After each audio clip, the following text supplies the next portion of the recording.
Ladies and gentlemen, get in here. Murder Church coming at you. Coming over from Jay's. Welcome in here. Week 14, Phil Spector murder trial. Coming at you right now, guys. Thanks for coming in here. Give it a like. Share it out. Let's go.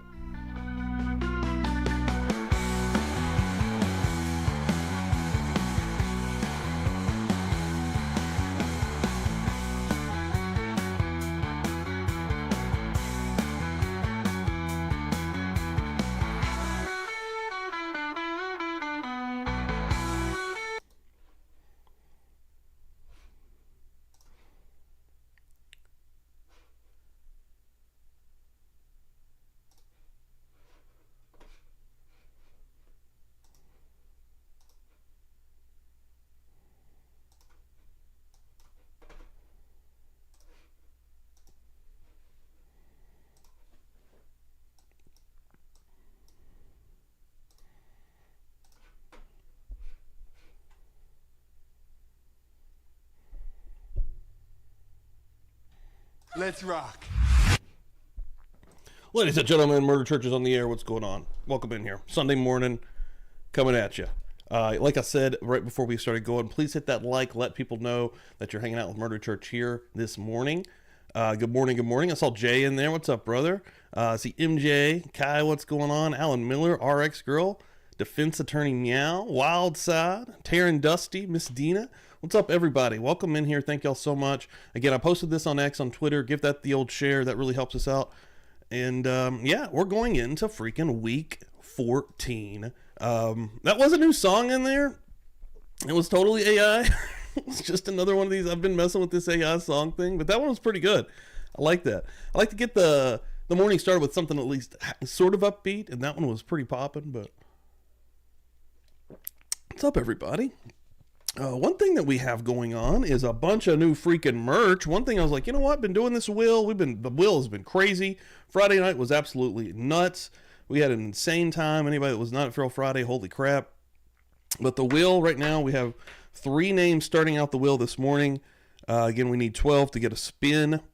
And I did have one that I wanted to shout out that came through after the fact, which actually gave a super chat through the comment section on the Feral Friday stream, which was Lakota. And she came through with a $5 super chat through the chat system, which she's absolutely insane. We've got a new sound clip. Hanging and banging. Hanging and banging, baby. Hanging and banging. What are we doing? Hanging and banging. I'm working on a hanging and banging t-shirt as well. But in the meantime, one thing that I did get up is this fucking suite, which is now available to be picked if you win. Look at this shit. Look at this shit, huh? Need a few more hats? Huh? Need a few more hats? How about this? Huh? How about a fucking Murder Church hat? If I could get this thing on the camera. Boom. Huh? Look at that. Trucker style. That is now completely available to be won as well. I think that one should be good on there. But yeah, there's new merch to be had on there as well, guys. But we're going to be hanging and banging. We're starting this morning. Fiery, I think we're on... What are we doing here? Sophia Holgen, I think is her name. House of Blues waitress Sophia Holgen takes the stand. We're starting out with a 46-minute video here. And yeah, we are still trucking along. This is a very long trial. It's a very spicy trial. We've learned a lot of things. Anybody that's not familiar that may be new here, Phil Spector, music genius, right? Music mogul. Worked with the Beatles, worked with the Ramones. Known in the industry as a genius, essentially. And invented something called the Wall of Sound that a lot of producers, a lot of musicians wanted to use him as a producer, rather, for this specific sound that he created. Again, he was really good friends with John Lennon. Him and John Lennon, there's a lot of stuff you can find on the internet of them passing letters back and forth. He also doesn't like to be told no, essentially, especially when he's drinking. He seems to have a drinking issue, and honestly, he seems to have multiple personalities once he starts to drink. At least that's my personal opinion, because we've heard many different voicemails from him that he's leaving to various different females, where he's being in different levels of erratic. Like, he's a very unhinged individual, let's just say that. And the reason we're here for this trial is a lady by the name of Lana Clarkson, who's a B-movie actress, who was a little bit down on her luck. She had to pick up a regular job. She was working at a waitress at this spot. And of course, Phil Spector being the guy that he is, again, just for reference and to give you a frame of exactly the type of elite person that he is in society. When he died in prison, he was worth $50 million fucking dollars. Okay, those royalties never stopped coming in. But he ended up, sadly, this night with Lana Clarkson, and Lana Clarkson ends up with a gunshot through her mouth, through the back of her head, dead in his house, what he calls the castle. And then we've heard many different females now. 4, I believe. I think the 4th one might have been a little weird. I ain't gonna lie. 3 at least that have had very similar stories. When they tried to leave, he pulled out a gun and held them there, or took possession of theirs, like a purse or something, to try to keep them there, because he again has some kind of infatuation where he doesn't want to be alone, and again he's even sexually assaulted one of these women that came up here. So I mean, a very creepy individual. And for anybody that's unfamiliar as well, once we go live here, we have a continuous all the time shot of this guy, just so everybody can see. Okay, live shots of Phil, baby, boom, at all times. If you need your Phil, I've got it for you. So let me look in the chat here before we get really rolling here. I just want to make sure, first of all, one thing I need to do, Botrix, thank you for coming through, appreciate that. I need to get I need to pop out the chat. Well, there's 50 people in here. Hell yeah. What's up, everybody? Hanging and banging. If you're hanging out and you haven't hit that like, you're fucking up. Hit the like for me. I'd really appreciate that. That would be amazing. And again, we are moments away from starting this trial. What I like to do, though, I do like to start my morning out by saying good morning to all of the Patreons and all the beautiful people that come through the church. And I like to start it with the bells. Welcome in here. Murder Church bells get the party really started. And will we see a new wig today, Dizzy? That is the real question. That is the real question. Shelly Pokemom's coming through here. Sheila's coming through here. Art with Viv just got brought in with those bells. I'm telling you right now, that's just how it works. Bonnie Bailey, what is going on? Bonnie Bailey, I believe your shirt is here and ready to probably be shipped out very soon. Hell yes. Miss Dina in the house right here. Jersey Jen's hanging and banging. Darren Dusty's in the house. Drew Gambino. Welcome in here. Charlotte's in the fucking house. This is what I'm talking about, baby. All the way across the pond when Charlotte's coming in the house. Simi Sharp's in the house. Lacey Ann. Bunch of new names as well was coming through on Murder Church. Absolutely love it. Champagne Poppy. Got teleported in here. That's what I'm talking about. What up? What up? Get in here. Get the hell in here. Jay, my man. What's up, dude? Love you, brother. Jay's the man. Jay rules. Hell yeah. Hell yeah. Well, we're going to get started. We're going to start her up here. One thing I need to do. Oasis, I saw you come through here. I'm going to go fix a coffee, and I'm going to have this on my phone as I do. I'll be chatting a little bit. It takes me just a second to do that, but I'm going to go ahead and get her rolling, and yeah, we'll be here for most of the morning. We'll be here probably, we'll be here for the entire morning. We're going into the early afternoon, so let me just phrase that correctly out the gate here, folks. But yeah, and anybody that doesn't know, let me just show it real quick. The will is in play. I need to redo it. We've only got 3 names right now, but the will is in play for free possible merch. Let's rock and roll. Let me make sure I got the sound right. Boom.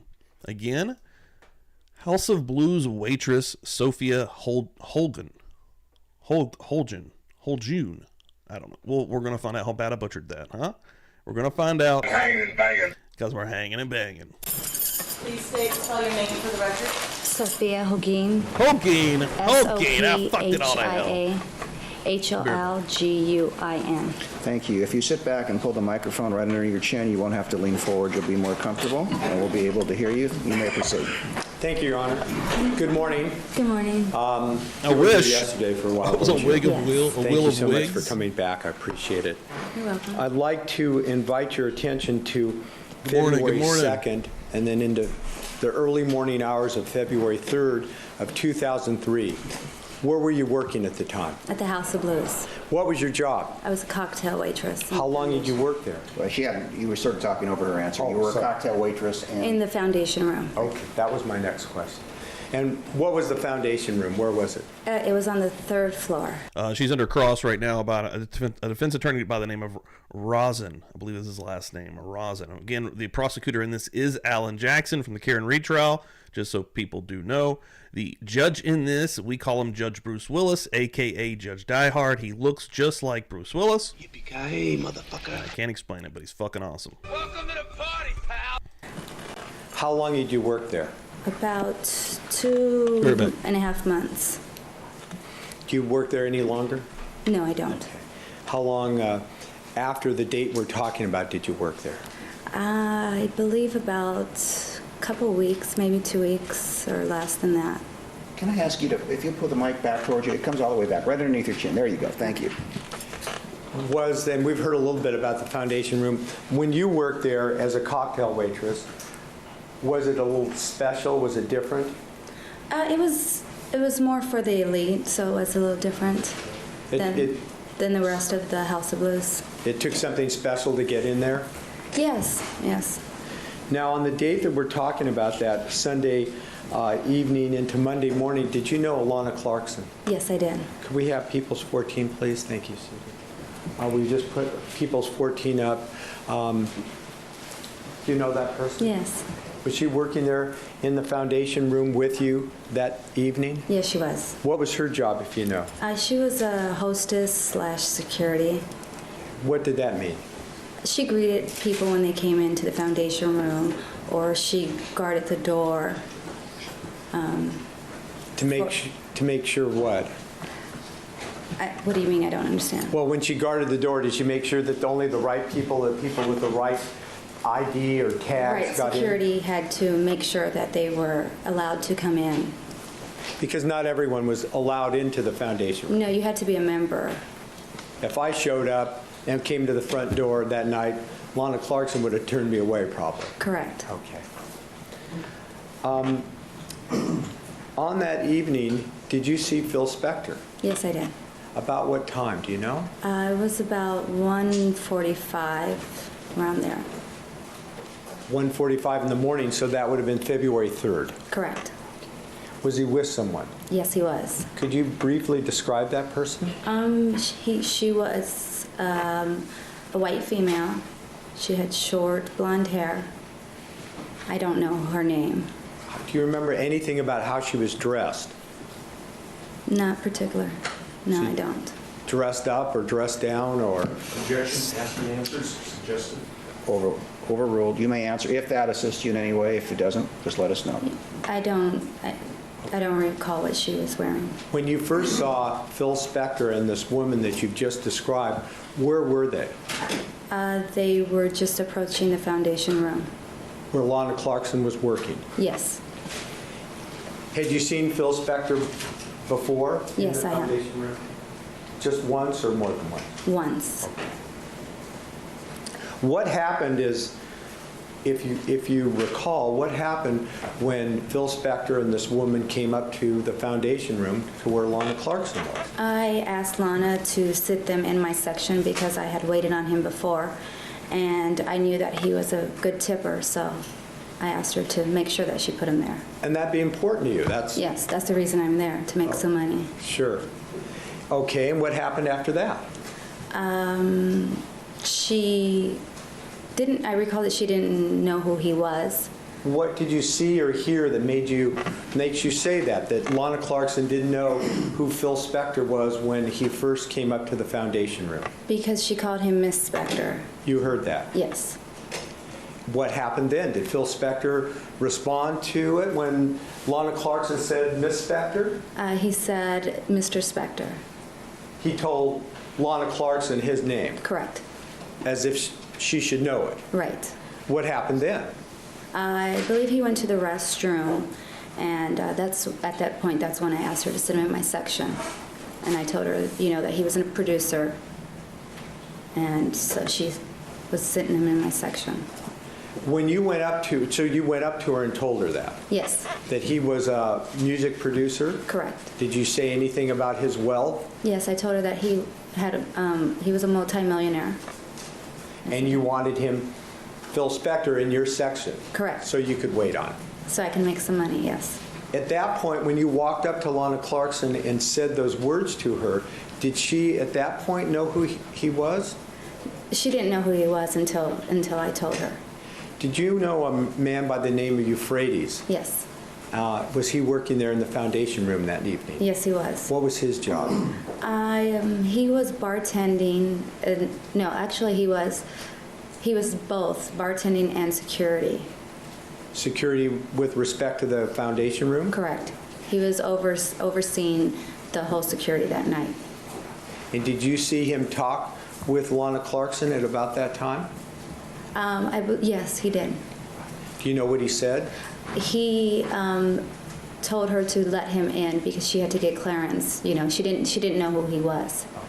So at this time when you saw Phil Spector walk up to the foundation room and to where Lana Clarkson was, she called him Miss, correct? Yes. And then at some point you told Lana Clarkson who Phil Spector was, the multimillionaire record producer. Is that right? Correct. And Euphrates also had a conversation with her about that. Right. Do you know whether or not any of the employees in the foundation room wore radios at the time? The security did. You did. Correct. And the security wore radios. Did they have little earphones? Yes. So they could communicate like that too? Yes. Now at some point after you talked to Lana Clarkson and told her who Phil Spector was, I think you said he'd gone to the bathroom. Correct. Did he return at some point? Yes. What happened then? Then they were seated in my section. When you say they, Phil Spector and the woman he entered with. Correct.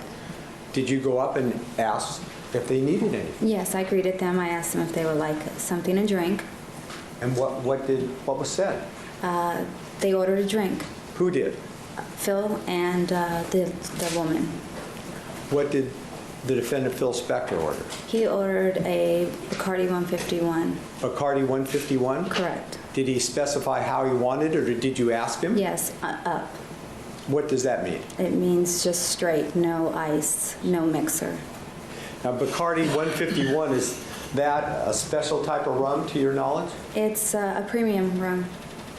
How about the alcohol content? So it has a high level of alcohol. Now, so Phil Spector ordered the Bacardi 151. How about the woman he was with? She ordered a bottle of water. Did Phil Spector say anything when she said, I'd like some water? He said, just order a drink. And what happened then? And she said she just wanted water. And then next? Then he said, just order a fucking drink. And did she respond to that? No, at that point, then I said, I'll go get your Bacardi 151 and a bottle of water. Now, did that conversation you just told us about ordering the water and Phil Spector's response to that, did that make you feel uncomfortable in some way? It was a little odd. Why? Because I could clearly see that she didn't want a drink, and he wanted her to have a drink. From everything you saw there, did it appear that she was relaxed and calm and happy, or agitated and upset? She seemed a little out of place. And why do you say that? What about what she said or did make you feel that she was out of place? I just knew, I could see it in her eyes that she did not want a drink, and she just looked very uncomfortable. Did it appear that she wanted just to get some water and stay and be happy, or wanted to get out of there? And she didn't. It seemed as if she didn't want to be there. The objection is sustained. The answer is stricken. The jury is admonished. Did she indicate to you in either what she said or what she did that she did not want to be there? No. So after you took the order for the Bacardi 151 and the water, you went off to get that? Correct. At some point, did you return with the drink and the water Yes, I did. to where Phil Spector was? Yes. And where exactly in the foundation was he? It was in the Buddha room. And what is that? In the foundation room, there are separate little rooms for guests, depending on how many people or who you are, where you'd like to go. It's kind of isolated. It has a Buddha in the room. So you returned to where Phil Spector had ordered his drink, his Bacardi 151, with the drink. Correct. And did you find him? The woman was not there. But Phil Spector was. Yes. Do you know what happened to the woman? Yes. I asked him, and he stated that his driver took her home. You asked Phil Spector what happened to the woman? Yes. And the driver taken the girl home, that's what Spector told you? Correct. Did you give him his drink? Yes, I did. Did you give him the water? I set the water there. Yes, I did. And did he have any response to your offering him the water that the woman he'd been with had ordered? Did Can he you say repeat that? anything? Did he say anything when you gave him the water? He asked if I'd like a drink. And what was your response to that? No, thank you. I can't drink. I'm working. Did he ask you if you wanted to do something later? He asked if I wanted to go home with him. Now, did that surprise you? Objections are Overruled. You can answer. No, it didn't surprise me. Does that happen sometimes? It's a common question asked. And what was your response to Phil Spector's invitation that you accompanied him to his home later on? I believe I said something to the fact that I thank you, but I can't go either. I had to work the next morning or I had a meeting. Did you make that up? Yes, I did. You just didn't want to go home with him? No, I don't do those. Yeah, I don't. All right. Now, during this conversation, either in ordering the drink, the Bacardi 151, or when you delivered it to him, did you come to an opinion about his state of sobriety? Did you think he was under the influence at all? He appeared a little, a little agitated. Did you think he was under the influence of either alcohol or drugs in some way? Yes. Excuse me, I'm going to object to that question. I'm going to ask the question. You may approach.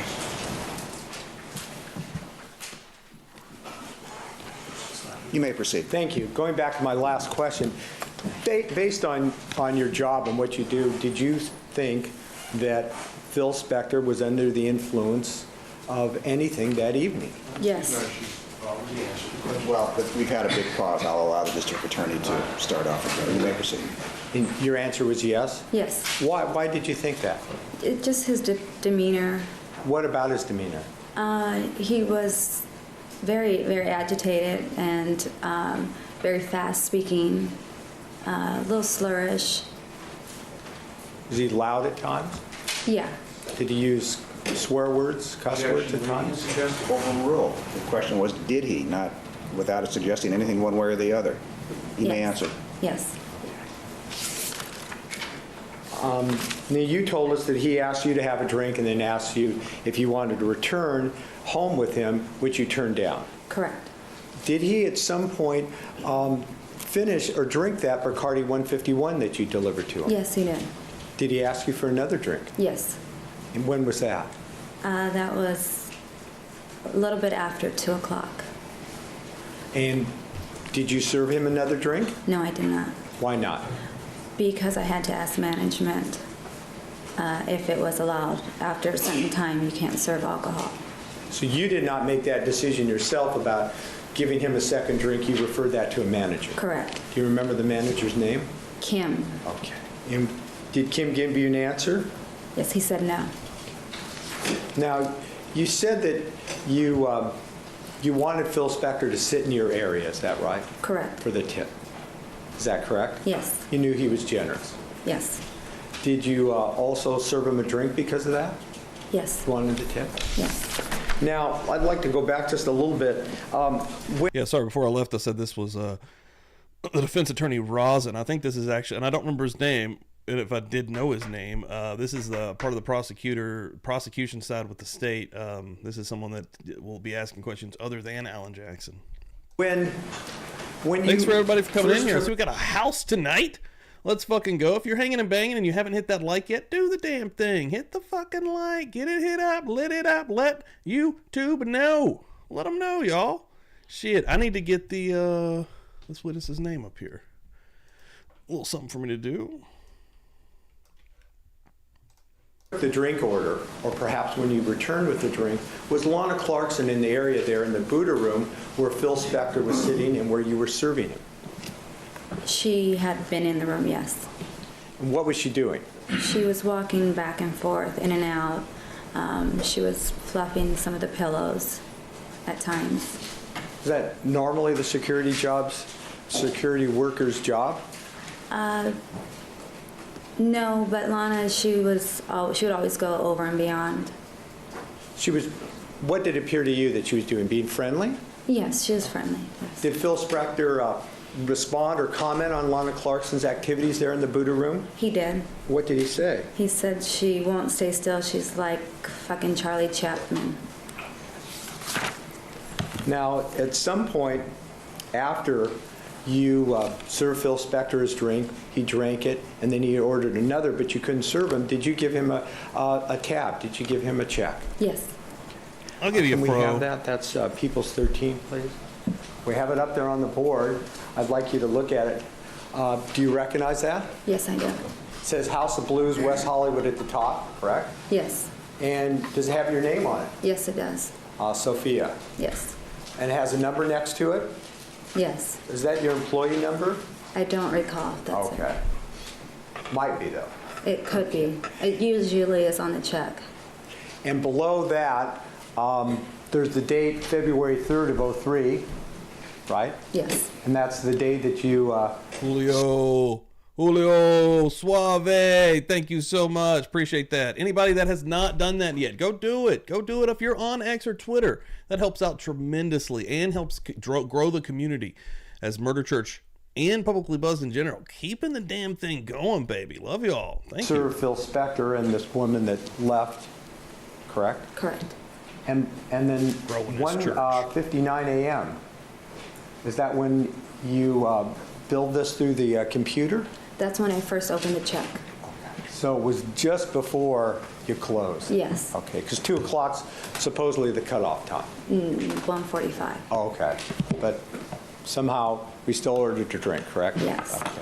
That, And then the bill reflects the Bacardi 151, correct. the bottle of water, Yes. and for a grand total of $13.50. Yes. And you were right, Phil Spector's a generous tipper. Yes, he was. Okay, the tip was?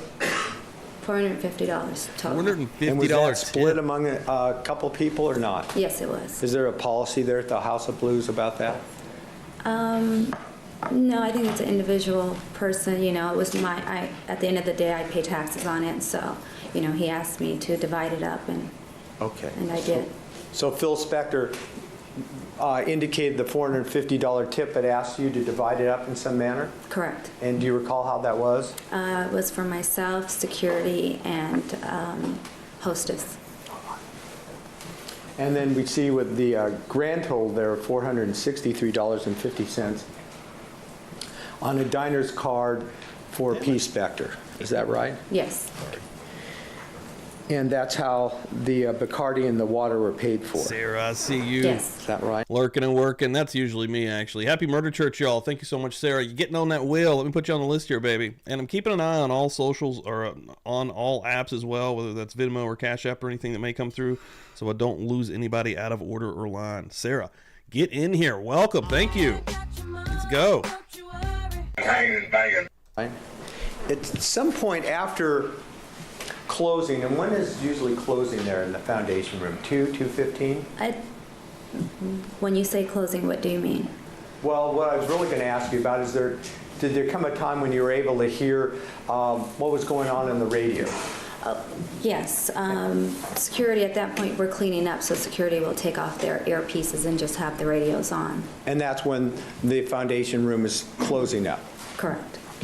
And so at some point, were you able to hear what was going on in the radio traffic among the security people? Yes. Did you hear something about Lana, or did you see Lana? I don't recall. Jesse, 8 Was there months. some Crazy. request by Phil Spector for Lana to sit down and have a drink with him? Yes. And what did you hear or see about that? I heard the answer was no. But she'd asked, what, a manager? Yes. If she could do what? If she could have us sit down and have a drink with him. But the manager, the same woman, Kim? Yes. Kim said no, Correct. but did allow her to do what? Sit down with him? Yes. And did you see that? No. Okay. When's the last time that you saw Lana Clarkson that evening? I saw her walking out to the elevator with Phil Spector. About what time was that? Around maybe 2:15, 2:20. And where were you when you saw Lana Clarkson with Phil Spector leaving the foundation? I was in the foundation room. And they were going where? To the elevator. Are there a couple ways to get in and out of the foundation room? There are. Is that right? Yes. 7 And which way were they? Wow. Directly towards the Where's the elevator. gin? That takes them down to the lower level? Yes, to the valet parking. Could I have a moment, please, Your Honor? You may. Is that the last time that you ever saw Lana Clarkson? Yes. Leaving with Phil Spector. Yes. Could I have another moment? You may. 8 months. Todd, thanks, brother. Nothing further at this time. Thank you. Cross-examination. Thank you, Good Your morning, Honor. Chrissy. Welcome in here. All right, now we're going to get cross with Rosin. This guy's a fucking prick. He is a cocksucker. And I do not feel bad about saying that. I've seen enough of them to have that opinion and hold that opinion. Dave, what's up? Good morning. Good Good morning. Black Economist. Good morning. Good morning. Kelly Bobelli said, fuck everybody. I'm going to gift one of these out. Julio Suave grabbing one. Hell yeah. Let's go. Hey, motherfucker. I'm not messing around. Hit too many buttons there. Yeah. Get on that thing. Get on that wheel, baby. Kelly. Own it. Own it. Anytime we get any new members here, we give out the beers, the liquor drinks, the probably nothings in the chat. They got it. They know what's going on. They know what's up. What is your preference in terms of me addressing you? he does Miss, look like Tim Mrs. or Gunn. Ms.? Miss. Miss? Okay. He's going to give us a bunch of lame fucking jokes to try Like to relate Mr. to this Dixon person. before me, Miss Dixon, I'm sorry, Miss Holkeen, I got you married off there real quick. I'm not sure that Pat's wife would Yeah. appreciate it. I'm going to ask you a few questions, okay? Okay. All right. Now, as I understand it, it became clear to you that from the very beginning that Lana Clarkson did not know who Phil Spector was, correct? Correct. But she soon learned who he was, isn't that Yes. right? She learned who he was from you, correct? Yes. And also, I think you indicated that she had had a conversation with Euphrates, right? Yes. Now, Euphrates, that's the gentleman that I met yesterday evening and Patricia, this good morning out in the morning. hallway, correct? Yesterday, yes. Okay. And what is Euphrates' full name, do you know? I don't know Okay. the last name. I don't know how to pronounce it. All right. He was working there that morning along with you, correct? Yes. What was Euphrates' position that morning? He was the head security. He was training Lana. All right. As I understand it, Lana was working, as you said, as hostess and security, correct, that morning? Yes. Lana is a big girl, correct? She's a tall woman. Yes. She's over 6 feet, isn't she? Yes. Okay, and she's also a statuesque woman. I don't mean that in a derogatory way, just she's big boned and has a good set of broad shoulders on her. She's a big woman, correct? She's beautiful, yes. And beautiful, absolutely. We just saw her. Okay. When you observed her along with Mr. Spector, it was clear that there was Trying to make her a linebacker? Is he trying to say, man, she's broad, she's pretty big. Look at Spector. Look at Phil. Look at tiny old Phil. great disproportion in terms of size, right? Yes. She towered over him, and that's a fair statement, isn't it? Yes. Okay. And she was also bigger than him physically, correct? Yes. Okay. Mr. Spector is a small man, isn't that a fair statement? Kelly, thank you for that share. I see that, baby. Yes, next chapter. Thank you for that share. Appreciate that. There Todd, came a thank time, you as for I that share. understand it, Thank you all so that much. Hell yes. You told Seeking Lana, justice. and this is when Mr. Spector went to Awesome, the guys. restroom, Love it. that Mr. Spector was in the industry, correct? In the music industry. Yes, he was a producer. You told her that he was a music producer, correct? Yes. And you also told her that not only was he a music producer, but that he was a multimillionaire, correct? Yes. And when Lana heard that, she answered to you kind of like, okay, didn't she? Well, I wanted her to sit him down, so I explained clearly why I wanted him. Sure, you wanted to be hopefully the recipient of a generous tip. Yeah, that's You- why I'm there, to make Okay. money. Yeah. And she said, okay, right? Yes. Okay. And I think you indicated that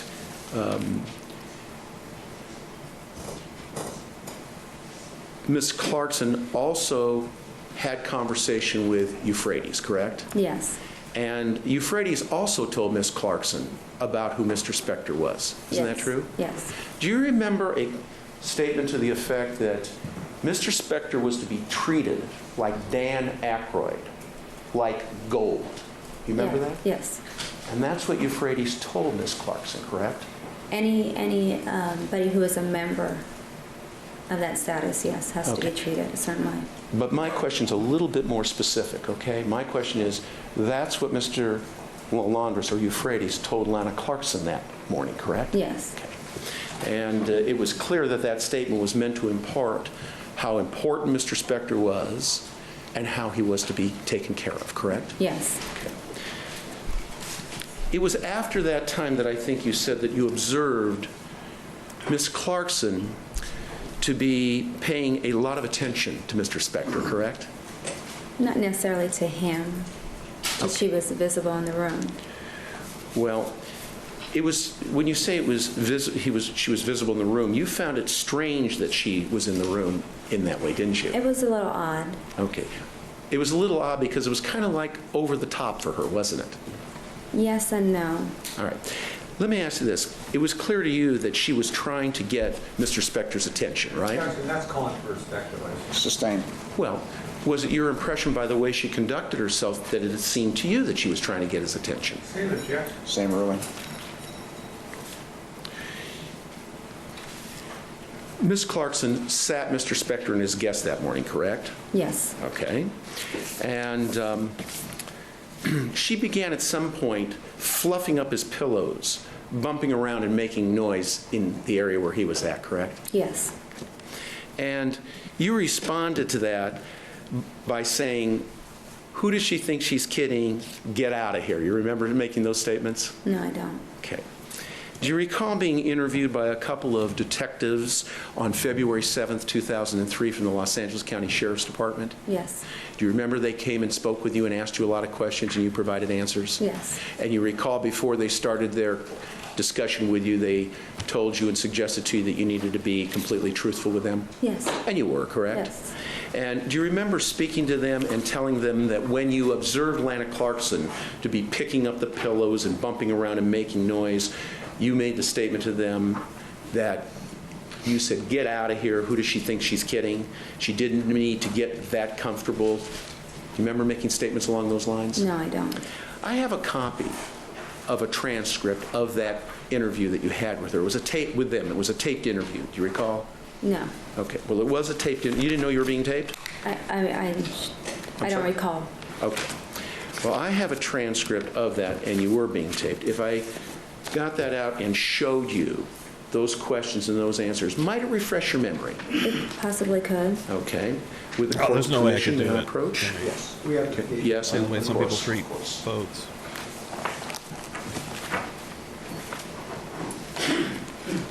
Oasis. Seeing multiple people asking about the will. The will is for folks, anybody that don't. Oh, wait, the will's not there. I took the will away. Hold on.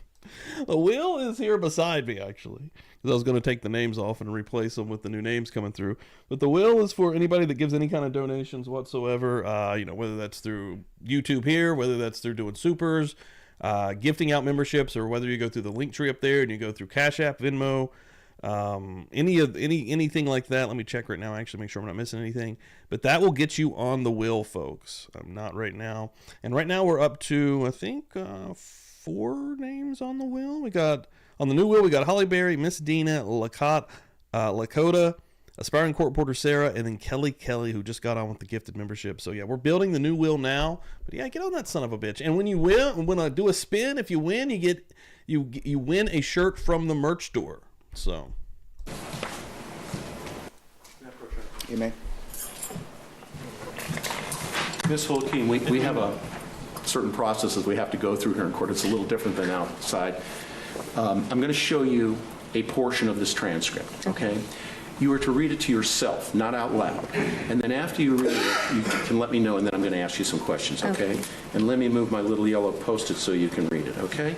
And I want you to start on page 55 and read from line 1 to line 12, okay? Just that. Shiraz, what's up? Yeah, I did some bells early on. I'll give you some more bells, baby. Get them bells going. They bring them in. Bring in the people through the doors. The doors are swinging wide open this morning. Ladies and gentlemen, at the Murder Church. We ain't messing around this morning.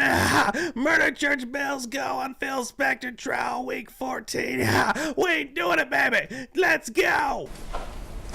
Give me my coffee. Thank you. I ain't even had You've any read coffee. that now? Yes. I'm waiting for this shit to cool down. Now, does that refresh your memory? Yes. And your response to that was, "Get out of here. Who does she think she's kidding?" What did you mean by that? The Well, wheels. I'm there to That was get bad. money, so that's, I'm there to sit there and talk to him and see, just communicate with him to see that just, the more you communicate with him, the bigger tip you can receive. So, Well, when you made the I statement... did, Bonnie, I did. once we got over to Kick that night, everyone's like, Bonnie had gifted one out, and I did not see that, but you are, yeah, I got you. You were on a wheel that got spun already, but I did see that. Friday night was crazy. We had 3 wheel spins that night, but yes, you were on one of the wheels, Bonnie, and you didn't win that one. But yeah, I did end up getting word through Kick because everyone was like, "Oh man," and I missed that one. But yeah, I got you though. I did end up getting you on the wheel that night, Bonnie. Get out of there. Who does she think she's kidding? Weren't the statements directed at what Lana I did. I showed that this doing morning around also. Phil Spector? I'm gonna get one of those new hats I don't myself. think I made like, the comment, who does she think she's kidding? Lord. I think that was the detective that made that comment. Oh yeah. Okay. All right. They're asking about the hat. I'm gonna show the hat off. Why the hell not? Yeah, the new hat is. What's the new hat? Boom.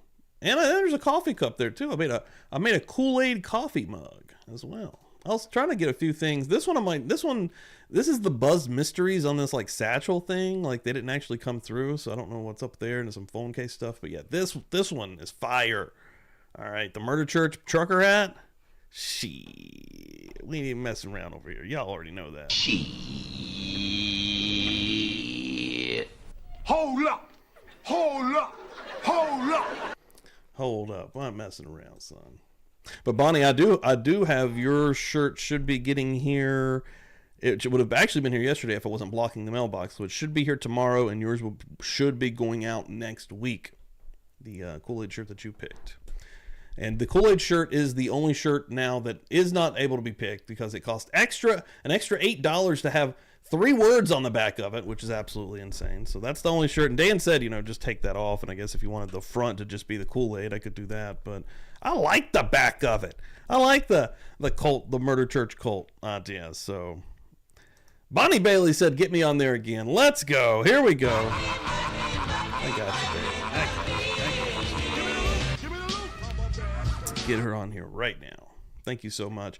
And who's going to get that one? Everage, new name. Nice. Everage, hope you're subbed up. Hope you're hanging and banging. Hope you're enjoying the morning so far. We have fun over here. You agreed with that comment, didn't you? Getting on here That right I didn't make it. Yes, I agree with that. Okay. Did you also, when you just read it a moment ago, did that refresh your memory that that's what your thinking process was at that time? No, I mean, I wouldn't think get out of here. Or And for the members that are, keep pausing, I do apologize for that, but all the new members that are getting membered up, I have new videos exclusively for you right now.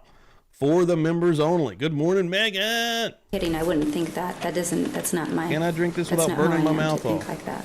Okay. I'm not sure. Do you remember indicating that you thought that Lana Clarkson was just getting too over anxious to get Mr. that's good Spector's stuff. attention? Can you repeat that? That hit of Do you caffeine, remember baby. indicating that you felt that Lana Clarkson was overreacting, is a better word, overreacting to get Mr. Spector's attention? No, I don't think overreacting. Oh, wow. I just thought, she had came in there a couple of times. Yeah, and normal that's churches might not not usually take too normal. kindly. But Okay. Not usually normal? Yes. All right. You hadn't seen Queen her of normal that way church. previously, correct? No, but I didn't work with her every night either. I understand, but you had worked with her somewhat before. Yes. Okay. It was clear to you this was the absolute first time she ever met Phil Spector. Yes. And I think you indicated the last time you saw the two of them, they were walking towards the elevator out the foundation room. They were walking in the elevator. Into the elevator? Yes. Okay. How long was Mr. Spector in the foundation room that evening? It's a very short time, wasn't it? Yes. Half an hour or something like that? I could guesstimate. I can't give you an exact... Okay. During that time, he did not spend the entire time in the company of Miss Clarkson, did he? No. Miss Clarkson was working, correct? Correct. She That's how you get on the wheel right there. Other patrons Julio. and other dudes Nice. in the foundation. There was glad you're nobody here else too. at that point. Fuck yeah. Okay, but she was not in his Ain't presence going on that now, entire brother. half-hour time. She was off doing other things, correct? Correct. Likewise with you, correct?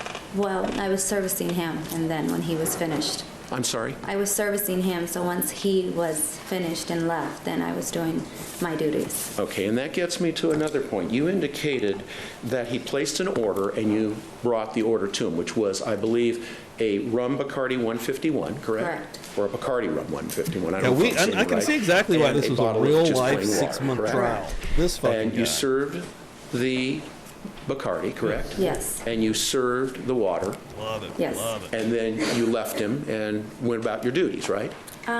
We had a conversation. Yeah, it's stupid. I don't know. I put an image on it. It just didn't come through. So I don't know if I'm leaving that up because it seems very confusing. But it's supposed to have the Buzzed Mysteries, like the Play on the Unsolved Mysteries logo on it. So I may have to toy with that one. I left.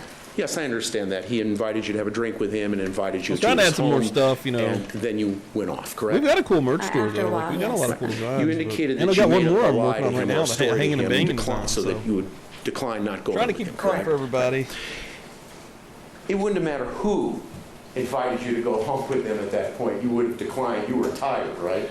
No, besides being tired, I just don't do those things. Okay.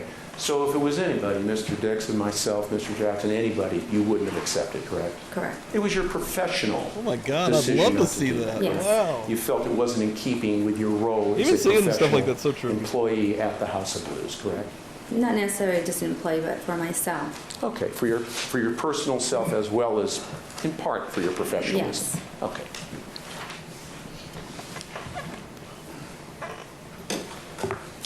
Now, when you graciously declined the invitation to have a drink, Mr. Spector didn't get angry at you, did he? No.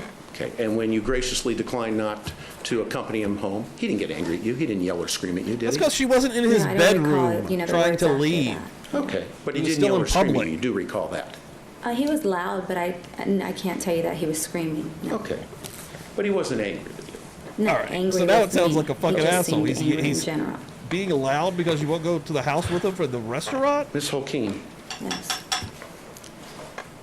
you never before told the officers when they Scumbag. interviewed you back on February 7th, 2003, that he was angry in general, did you? You never made that statement to them. I don't recall. I'm just asking you, did Yes, you that ever? seems fast on evidence that they asked her that, so.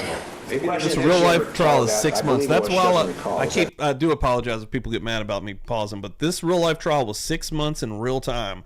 That's why I added an extra day. We now do murder churches on Tuesday nights, also at 9 p.m. Excuse me, I keep fucking that up. 8 p.m. Eastern time every Tuesday, 8 p.m. Eastern time. We're doing murder churches so we can get through this thing. It's a very long trial, but also very intriguing. It's good. Like, it's a horrible trial. It sucks that the reason we're here is the death of Lana Clarkson, but it's very intriguing and super spicy. Yes. All right, Okay. next question. All right. Oh, Pete, good morning. As I understand it,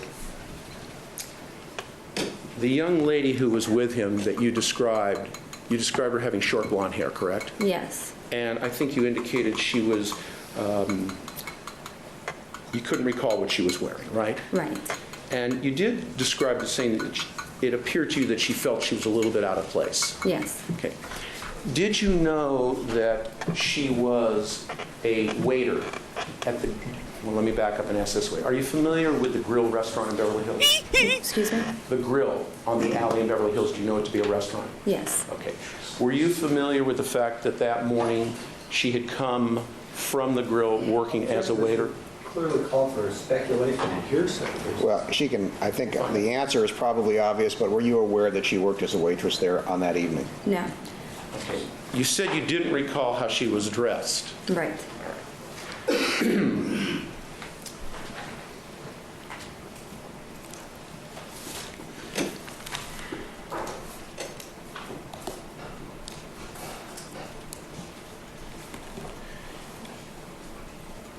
Court's indulgence for a moment, please. Certainly. Now, let's talk about another subject. You indicated that, Jim, could we get the receipt up there, please? You indicated that when it came time to settling the tab, that you brought the check over to Mr. Spector, is that correct? Yes. And you presented it to him, correct? Yes. Up to that time, you had spoken with Mr. Spector, correct? Yes. He had placed an order with you, correct? Yes. You understood what he wanted, right? Yes. You understood that he invited you for a drink, correct? Yes. You understood that he invited you to his residence, correct? Yes. You didn't have any problem talking with him about that, did you? No. And can we get that enlarged, please?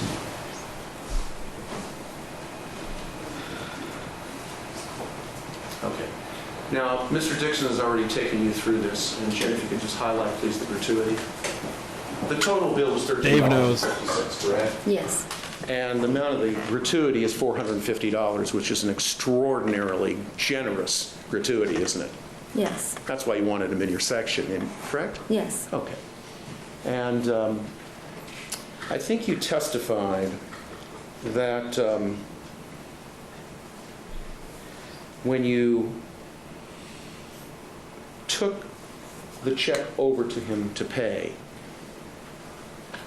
he listed the gratuity and spoke to you about it. Isn't that correct? Yes.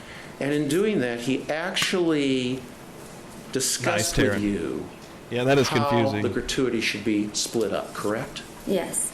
And in fact, he provided you instructions as to how the tip was to be distributed, correct? Yes, he asked me to write it down. Correct.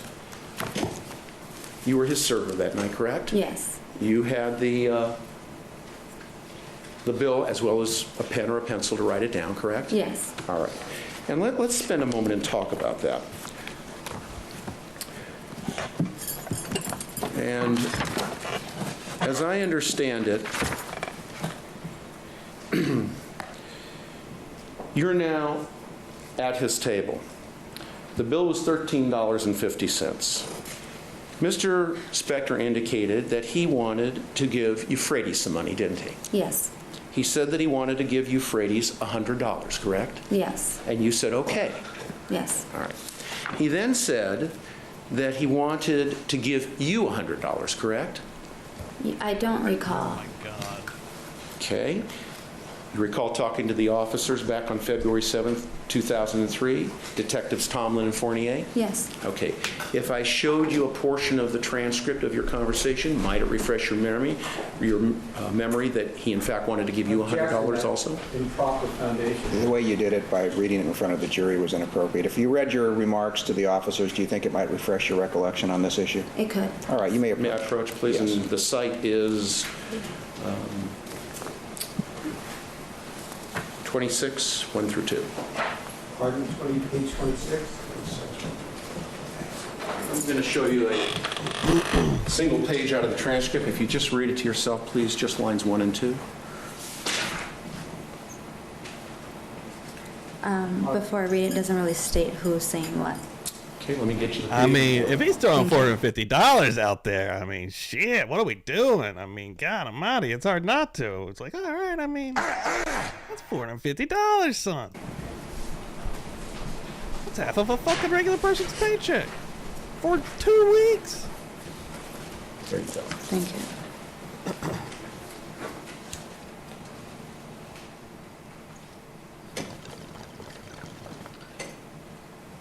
While the witness is reading that computer structure, that should follow the procedure. We've all met people like that, The I'm next sure. question should be, does that refresh your recollection?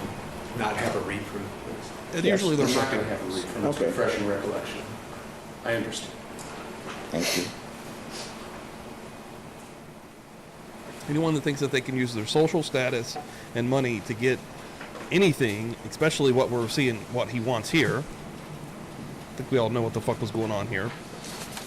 I'm going to give you this large tip, and then I should be able to Does that do refresh your literally whatever the fuck I recollection? want Told the to. officer Just come on to the house. in February when they interviewed you that he wanted to give you $100 also. I'm reading that, but as I sit here and I think about where the total tip went to, I don't see how that could have been possible. Well, let me ask you, you've read this. Are these your words? They must be. Okay. And he also wanted to give security $100, didn't he? Yes. And he also wanted to give the door host $100, didn't Yes. he? And he made the comment that the $100 for the door host wouldn't affect him, Mr. Spector, but it might affect, in terms of the door host, his life, correct? Can you repeat that? Sure. When Mr. Spector instructed you to write down $100 for the door host, he made the statement along with that instruction that it wouldn't affect him, Mr. Spector, but it might affect the door host, correct? Yes.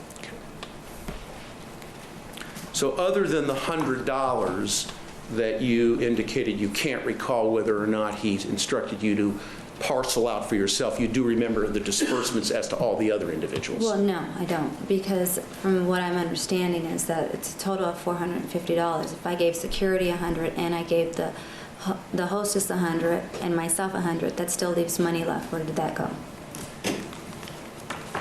Well, Ms. Holking, let's go through this a second, okay? See if we can make it easier.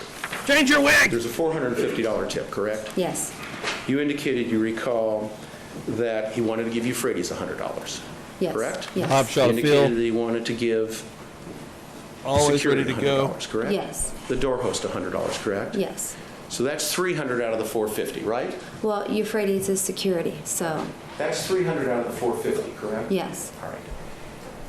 If, I understand you don't recall him instructing you to parcel out $100 for yourself, but if we assume for a moment that that did happen, then that would leave $50 left over, wouldn't it? But what I'm saying is I don't know exactly the exact amounts of where the monies went to.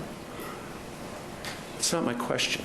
My question is, did you have a conversation with Phil Spector, who instructed you to partition out the gratuity, the $450 gratuity that we see up there on the screen, to these various individuals and entities? Yes, he named Okay. them. Yes. So all I'm asking, was that his instruction to you? I'm not asking how the money got divided. I understand. Okay. And I All I'm said asking yes. is, were those his words to you? I already said yes. And you understood him and you followed his instructions, correct? As you can see, I did, yes. Okay. This is how Rosin warms a lady up. This is bedroom talk for Rosin. Do you want to do it? Are we going to do it or not? Are we going to do it? Are we in a position right now, currently, to do it, lady? It's like he's an insane person. I hate him. I hate him. Now, as I understand it, you indicated that he had requested another drink, is that right? Yes. A second drink.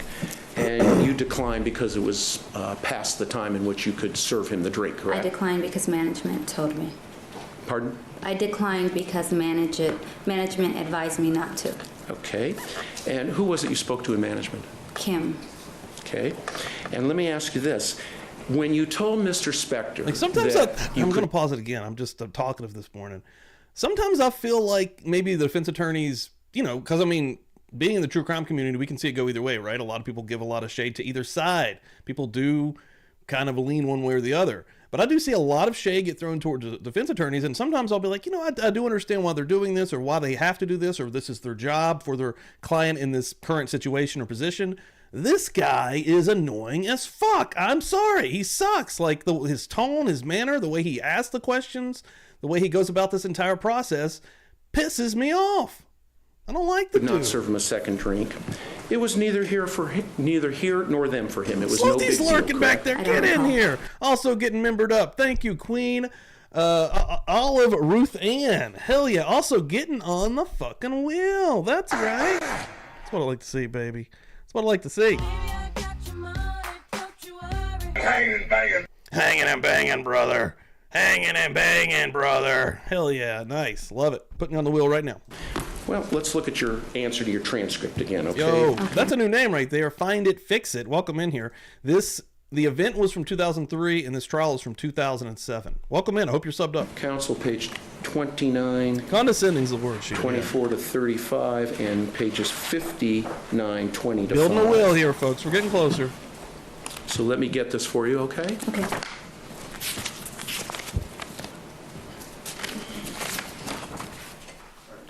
There's two portions of the transcript where this is Far referenced, off. Ms. Think we got Holking, 8 so minutes. I'm going to show you one, then I'm going to show you the other. Let's start with the first one, okay? Okay. So I'm going to show you pages 29 and 30, and if you start on 29 down on line 24, Okay. and read it to yourself, please, and you can conclude your reading on the next page at line 5, all right? Okay.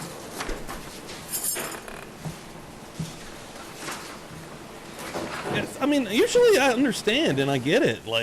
And usually they're just Have you doing read their that job and too? they're just people, right? But they're sitting beside someone that we will know to be a monster, right? But the person's rights also have to be defended. This is something I have been learning over the last year and a half, thanks to experts and professionals that work with us. But holy shit, dude, if you fucking and there's been a couple that rubbed me this way throughout the last, again, about 2 years that I've been really covering this, but really being a true crime fan for years, I used to also kind of put the attorney in the same thinking process or thought process as their client a lot of times. And that's really not fair or the way to do it at all. In this case, and I'm not doing that in this case with Phil Spector. I'm not comparing him to Phil Spector by any means, but it's really just his actual character, like him as a person. I can already see bleeding through, and it annoys me. Yourself? Yes. Your Honor, may I ask a question from here? Because I Yes. And was that the answer to the question at that time, that for Mr. Spector it was neither here nor there Yes. when you declined to serve him the second drink? Yes. All right. And now I want to show you, Mr. Dixon, page 59. Oh man, so many shares And I'm going tonight. to show Thank you you all so 59. much. I'm going to ask you This to morning. read from line 20 to 25 to yourself. Damn it. I've got to get that. Keep hitting the wrong button. Keeps popping. It's a Boombo messaging that hat. That's what that is. Yes. And does that indicate, Old school tag. in your own words, for Mr. Spector, it was no big deal? Yes. And that's what you told the officers back in February 2003, correct? Yes. Yeah, people really hated fucking. Before Miss Putin Clarkson and Mr. Spector left the premises, do I understand correctly your testimony that at some point she went and sat down with Mr. Spector? Is that correct? She was Give me in the Cutler. room, yes. No, I didn't ask you if she was in the room. I asked you, He did she sucks sit too, down but I- with him? She I sat like on him the more. arm of the chair. Yes. Okay, well, that's Hell. sitting down, right? Then yes. And that was in his presence, correct? Yes. All right. When you met with detectives, by the way, you and I have never spoken before, have we? Yesterday we did. Other than the greetings in the hallway, correct? Yes. That was it. Up till yesterday, you and I did not know each other, correct? Correct. And nobody from the defense counsel table ever has spoken with you, correct? No. Do you recall when you met with Officers Fournier, I should say Detectives Fournier and Tomlin, they told you, they instructed you that you didn't need to speak with the defense if you didn't want to. Do you recall that? Yes. Court's indulgence for a moment, please. Getting ready to go to Ms. video Holkeen, you 40. indicated that at that time there were no other patrons in the Kathy, foundation good room. It was morning. only Mr. Spector, is that Not right? much. That I can recall, yes. Okay, well, when you say, before you were very clear on it, now you're saying as you recall, I want you to take a moment and think about this. Is it your testimony that he was the only patron in the foundation room that evening? If you don't know, I don't want you to guess. At that time, yes. Okay, so when he entered, there were no other patrons, and when he left, there were no other patrons, only Mr. Spector and his guests. Is I that know right? when he left, when he entered, I don't know if there were other people there. All But right, I know well- when he left, he was the last one to leave. All right, he was the last one to leave when he walked out, correct? Yes. But you can't tell us as you sit there now whether Almost looks like Phil Spector was farting hearts and thumbs there. or not there were other patrons, other members in the foundation room when he arrived. Is that correct? Correct.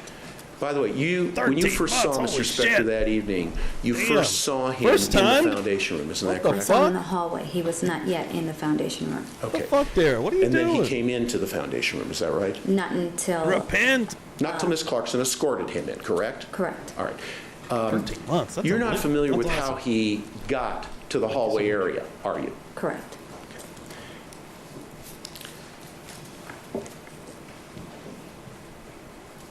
If Mr. Spector, if we're reconstructing in terms of approximate times, if Mr. Spector was in the foundation room that evening about a half an hour, 30, 35 minutes, something like that, how much of that time would you say Miss Clarkson was either directly talking to him or seated on the arm of the chair next to him talking with him?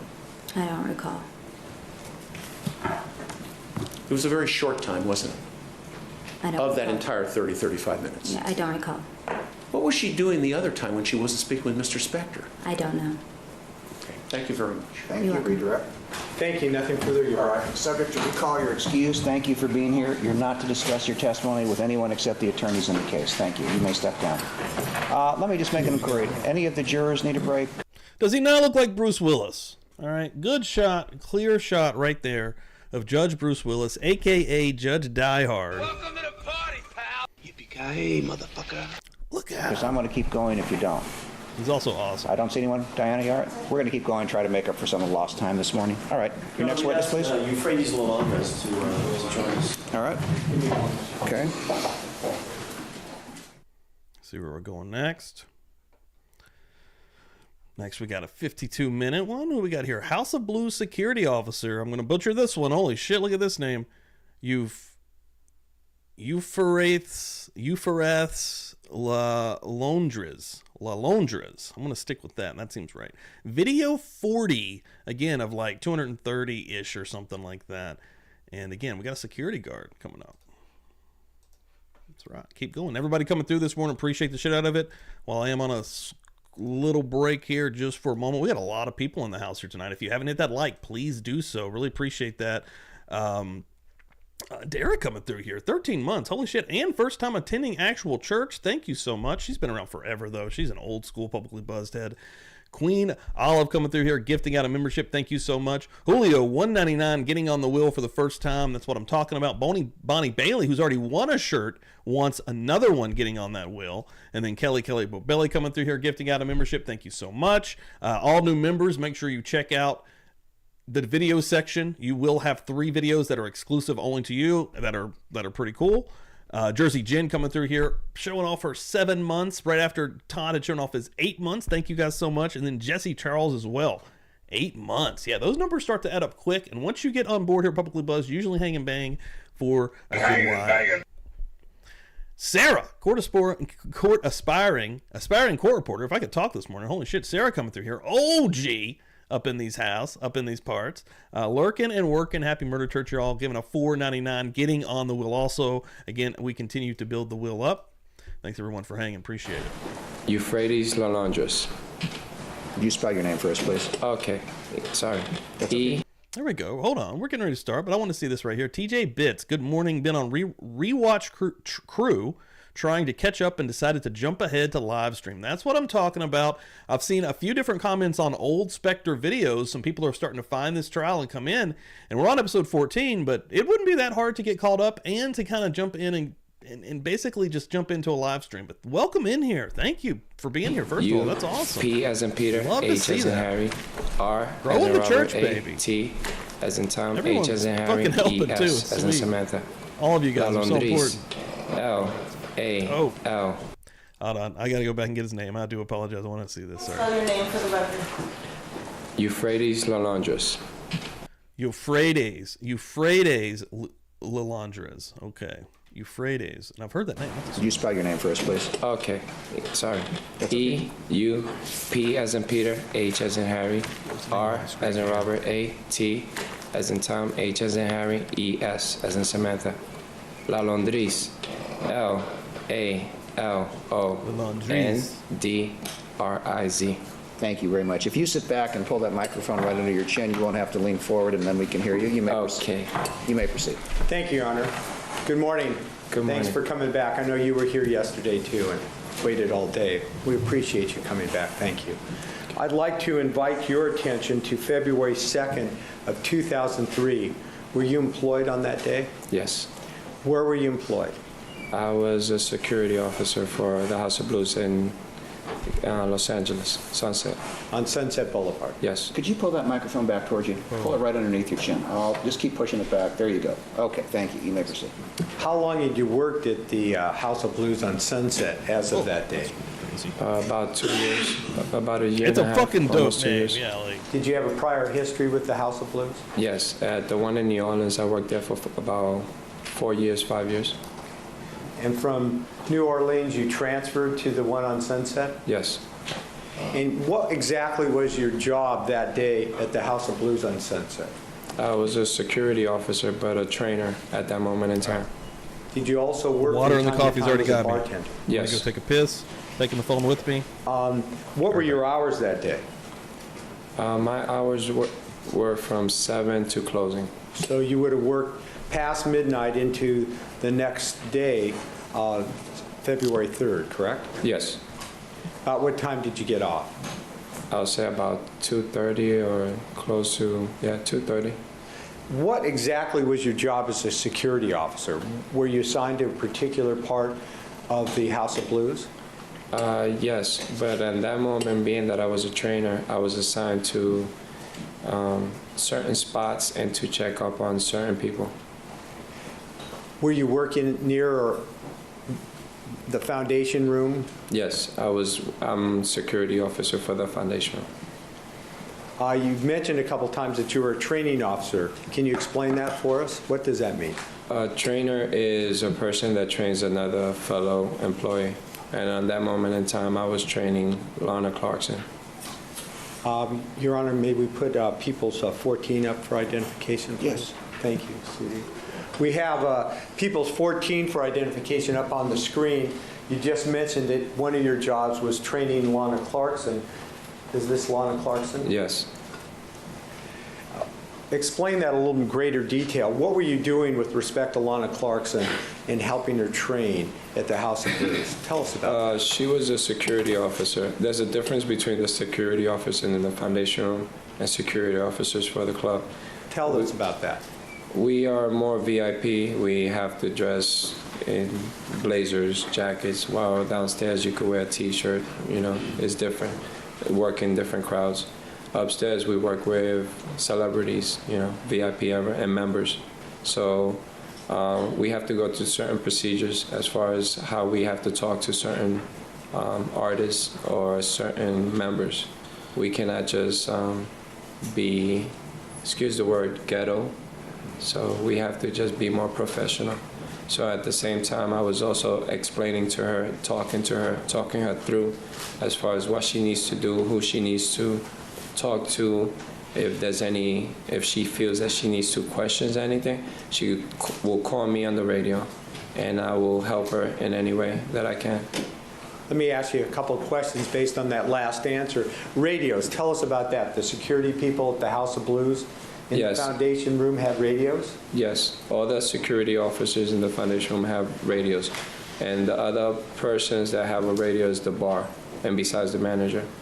And did these radios include a headphone? Yes, earpiece. Earpiece, thank you, so that you wouldn't disturb other people. Yes. You talked a little bit, and I'd like you to talk a little bit more about how security was at the foundation room because of the clientele. I think an earlier witness referred to this as kid gloves. I mean, did you treat people really nice? Is that the idea? Yes, there's certain people that we have to treat golden. Golden? Golden. Okay.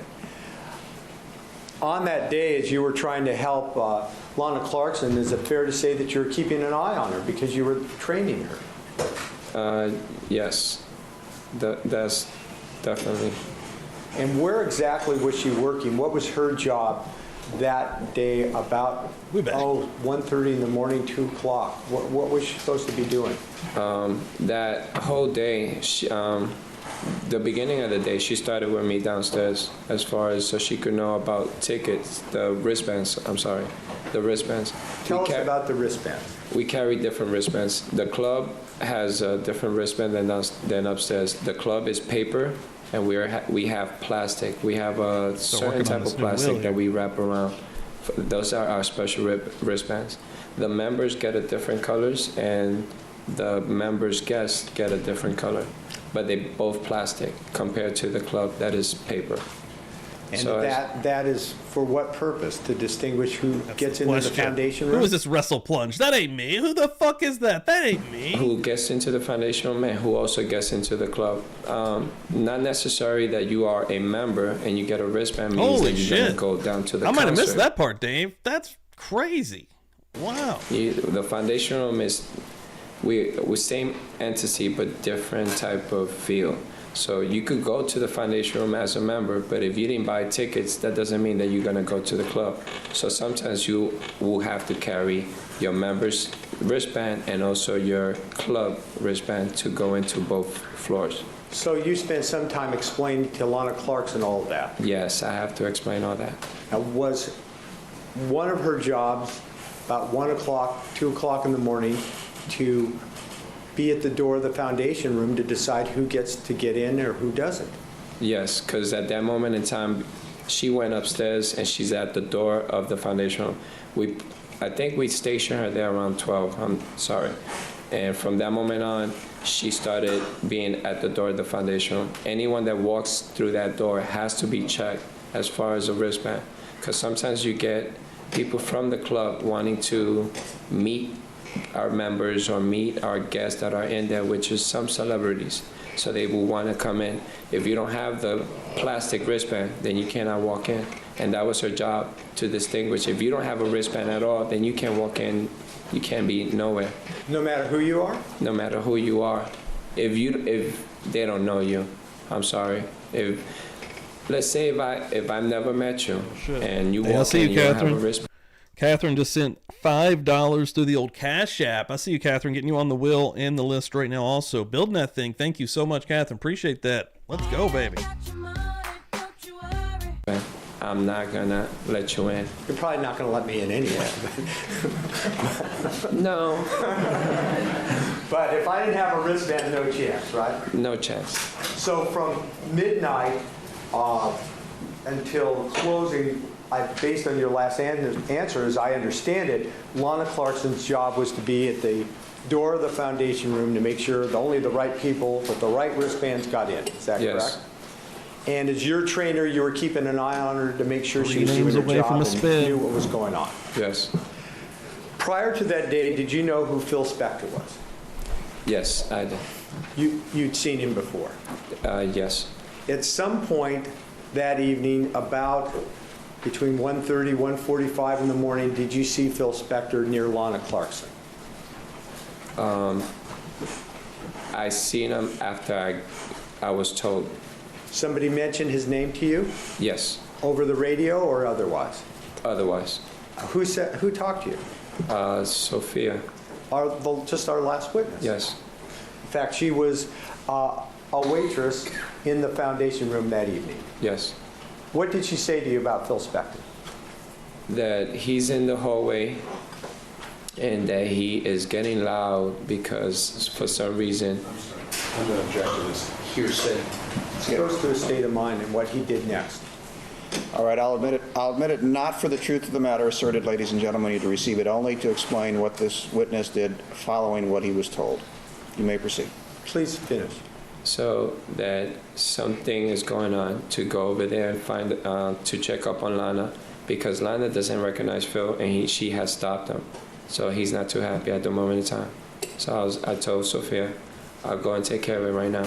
And did you go take care of it? Yes, while I was walking towards her, because I was at Sunset and she's at the beginning of the door. While I was walking towards her, I'm trying to explain to her over the radio. And I told her that I'll be right there. So I got there. So you talked to her over your little ear radio? Yes. And you told her, I'll be right there, I'm going to need to help you on this? Yes. And when you arrived at where Lana Clarkson was stationed at the foundation room, what did you say or do next? Lana Clarkson was at the door still. Mr. Phil Spector was in the bathroom, was in the restroom. When I arrived towards Lana, that's when he was walking out of the bathroom. And then he recognized me. He's like, hey, you're Euphrates. I'm going to strike all this, all non-responsive. That wasn't the question. I believe it is responsive, and if that's the basis of the objection was overruled. You can finish. So when he seen me, he was like, hey, Euphrates. I approached, hey, Mr. Phil Looks Spector, like how you expensive doing? wigs. So that's when I was like, let They're me nice just wigs. introduce, I'm sorry. Look real. Lana Clarkson, this is Phil Spector. Get a shot of Phil. This is Lana Yep. Clarkson. She's one Still of there. you Looking like a ladies. I'm creepy sorry bastard. that this happened. And, I explained to Lana, hey, this is Phil Spector. I don't know if you know who he is. And she shook her head saying, no. I was like, well, okay. He's treated golden. He is treated like Dan Aykroyd. So. Let me ask you a couple questions based on that last answer. Phil Spector apparently recognized you, called you by your first name. Yes. And by the way, do you see him here in court? Yes. And could you, just for the record, point him out and tell the judge what he's wearing? He's wearing a gray jacket with a blue shirt. Indicating Mr. Spector. So he greeted you, and correct? Yes. And you treated him as you're supposed to treat guests at the foundation? That's why I use the Crypt Keeper photo, because he has a skullet, right? He's just bald and has like, there's, I think he went full bald at one point, but when he has like the longer hair and just bald, he looks like the fucking Crypt Keeper. Like, yes. And you explained to Lana Clarkson exactly who he was. Yes. Was it clear to you that Lana Clarkson didn't know Phil Spector from anybody? Yes. She just didn't have a clue who he was. I'm sorry, at first I didn't either. Yes, you're cutting him off mid-answer. I'm sorry. Please finish. I'm sorry. She didn't know who he was, and at first, I'm sorry, but I didn't know who he was until I met him. Holy shit, I see Before. that. The first time you met Phil Spector, somebody Holy had shit. to do Yeah, I see that. for you what you did for Hey, Lana Clarkson. damn, Yes. son. Sorry to say yes. Explain who he was. That's awesome, man. Mr. Gregory, Big. King Gregory, the manager. I guess he's big into music, so he knew Mr. Phil Spector. He knew who he was and who he represented. Your Honor, I'm going to move to strike all the latter part of the answer. I'll pull it over for a minute Without to see it. Fine. If you want it stricken, it's stricken. The jury's admonished. While I pick the ghoul. Also, in an Crypt earlier Keeper. answer, you told us that you told Lana Clarkson that Phil Spector should be treated like gold, like Dan Aykroyd. What did that mean? Is that some kind of House of Blues code for how you should treat people? Well, yes, is the code basically saying you have your members and you have golden members. There's different types of members in the membership. Because of the status, sometimes they're like Mr. Dan Aykroyd. We have certain tables reserved for him. We don't bother him. We just give them their privacy. We're not allowed to talk to them. If they talk to us, we talk to them. If they need something from us there, that's fine. But then outside of that, it's Mustang different. driver, welcome in here. So when Dan Aykroyd comes in, he is treated golden. That when he comes in, he has his table. If someone is there, he'll wait, but we have to either compliment the guests that we have there to take them somewhere else to accommodate Dan Aykroyd to his table. Those are the things that I'm talking about. And by saying these words to Lana Clarkson, treat him like gold, treat Phil Spector like Dan Aykroyd, you were telling her exactly how to treat Phil Spector that evening. To treat him with respect because he didn't have a wristband. Dan Aykroyd doesn't wear a wristband. Dan Aykroyd doesn't like to wear a wristband because sometimes it bothers him. Sometimes he doesn't know how to yank it out. So there's certain guests, golden guests or platinum guests, or memberships that we don't, if we know them, everyone should know them. We as employees are given lists sometimes of like, okay, these people are coming in pre-shift. Before the shift starts, we get a pre-shift. They tell us, these are the people coming in. Remember this, So then we'll remember. So when they walk. I think some of the testimony, and this is security guard, we've also heard someone else basically, I think it was the former manager that was basically saying how some of these people, like a Phil Spector, and here they're mentioning Dan Aykroyd, some of these elite Hollywood type folks, they're not treated the same in these places at all. Like they're essentially get to do whatever the fuck they want. Like that could be a problem, especially for someone like Phil Spector, who has clear power issues. Like he wants to be in control of every situation, and not only be in control of every situation, but be in control of every person in that situation, which is fucked. Okay, even if they don't have a wristband, we should know as security officers, waiters, bartenders, managers, when they walk in, we don't bother them. But their guests, we do have to ask for a wristband. Why is Dan Aykroyd so important to the House of Blues? Dan Aykroyd is so important because he's one of our sponsors. Go to bed with the dude wearing the wig, wake up with the fucking crypt keeper. Like, holy fuck, what the hell happened here, dude? Jesus Christ, the wig's like up on the pillow, just sitting there, just doing its own thing. Looks like a rat next to his head. He's part of the House of Blues. Yo, Kaylin in the Thank you, house. Good morning. So Lana Clarkson's job okay. at the doorway of the House of Blues was to Got a check good one people this for morning, girl. wristbands. You're telling us there's a certain class of or group of members of the House of Blues Foundation room who don't need it. Exactly. And that Phil Spector was one of those people. Yes. So after you talked to her, did she change the way she dealt with Phil Spector? She just apologized because she was very polite. She apologized and said, well, my name is Lana Clarkson. She introduced herself again. I have a little bit of insight here, Dave, actually. Again, I apologize for the pausing, but you know, that's basically what we do here. I wonder if Phil tipped the jail guard for protection. Well, again, when Phil Spector died, he was worth $50 million. And we have a guest that's regular on the show, and it's in the community that we've built here, named Chris Dewitt. Okay, Chris Dewitt has interviewed over like 150 serial killers or killers. And he comes through Murder Church all the time as well. And he had mentioned how he interviewed somebody that was in the same area, in the same prison as Phil Spector, and talked about how he did indeed pay for protection, not from the guards, but from, of course, prisoners. I can imagine he had endless funds to give them whatever the fuck they wanted, and he could have probably got the baddest motherfucker in there to watch his back. So I'm sure he lived just fine in prison, as shitty as that is to think about.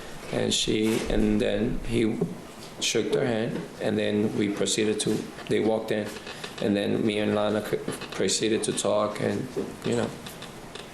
In your last entry, you said they walked in. Phil Spector was with someone else. Yes. Who was he with? Do you know? He was with a short-haired blonde girl. And once they walked in, do you know where Phil Spector and the woman he was with, where they went in the foundation room? Yes, to our Buddha room, because we were clearing out the rooms. Because it was so late? Yeah, it was last call.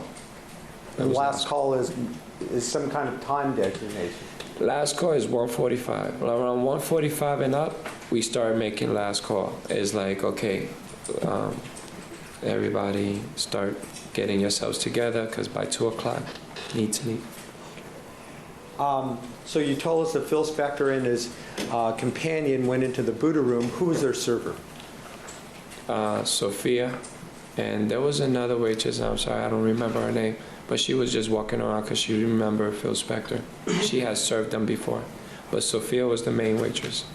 Do you know whether or not after Phil Spector and his companion, the short blonde woman, was seated in the Buddha room, whether they ordered anything? Yes.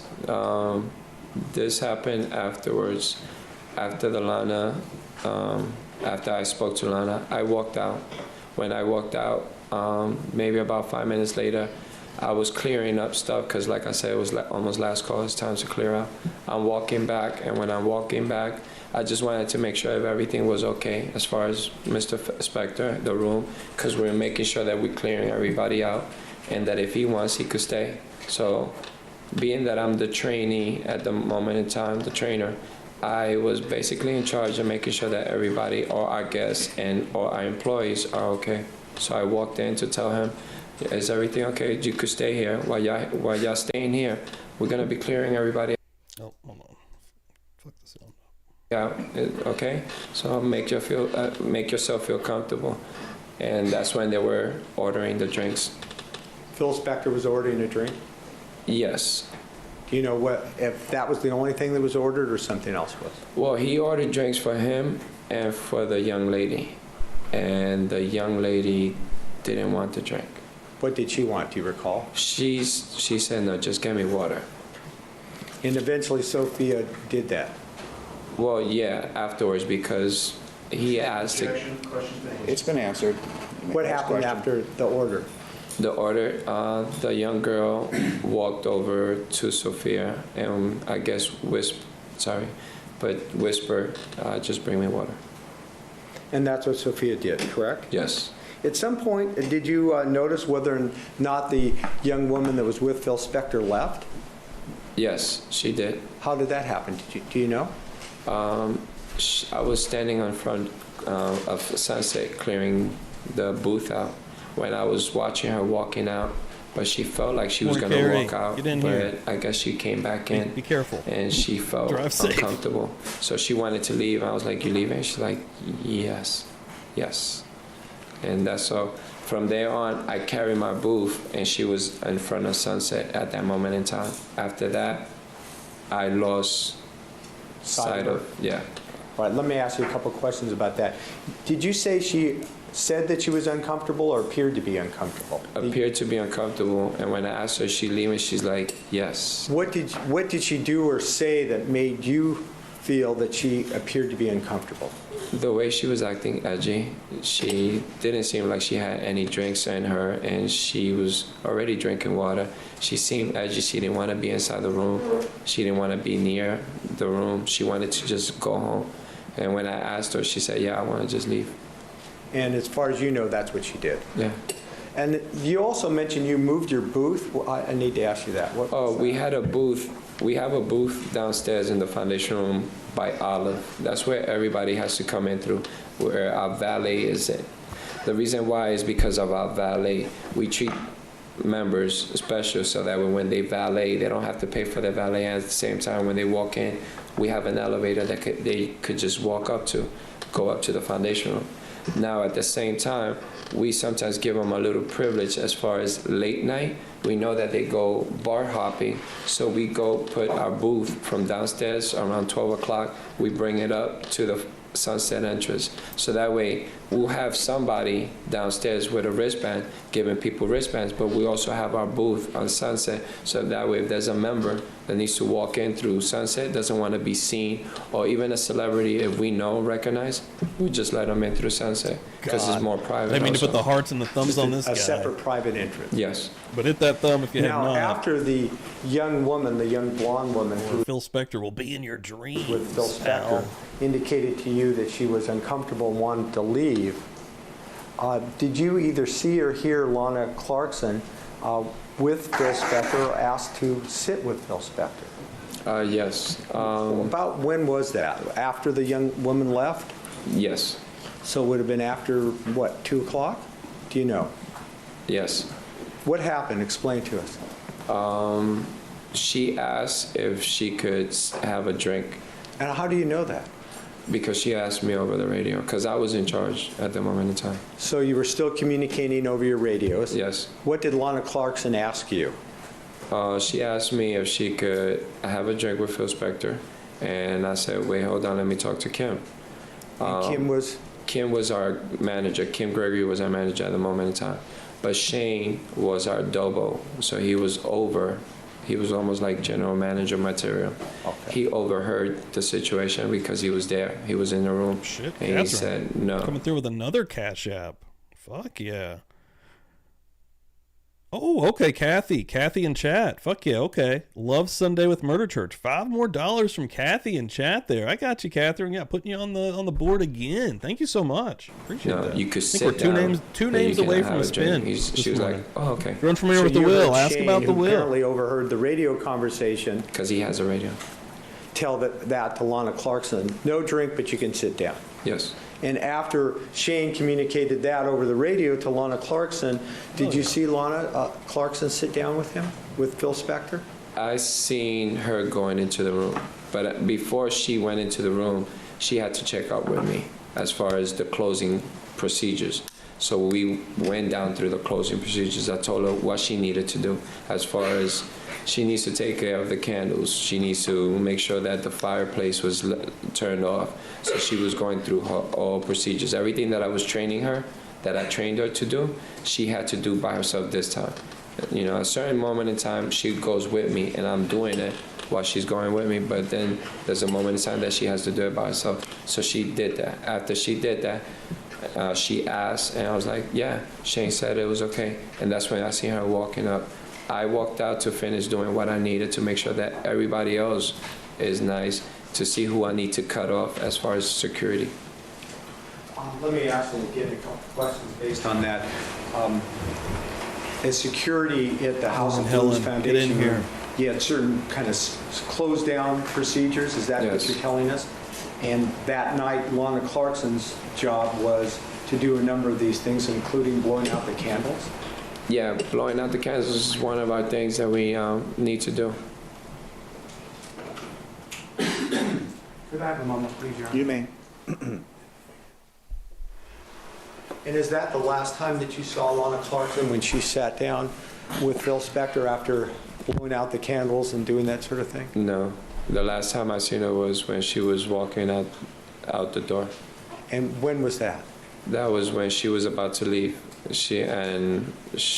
I asked her if she's okay. She getting the van is waiting. Are you gonna? She's like, yeah, I'm okay. There's other people downstairs. I was like, okay, and I walked away. Was she with Phil Spector or not at that point? At that moment in time, I'm sorry, I don't know if he was in front, but I seen her walking away. Walking from the foundation room? Yes, walking from the foundation. And in that last answer, you mentioned the van. What's that all about? Oh, we have employee van. Nobody leaves without getting a ride from the employee. So if she was going to leave alone, she would have gone in the employee van because nobody should leave the House of Blues at night alone. Objection calls for speculation. I believe it's already been testified to as to how that works. The objection's overruled.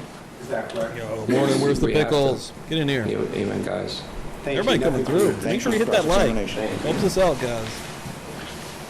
YouTube algorithm does like the tickle. Likes to be tickled just a little bit.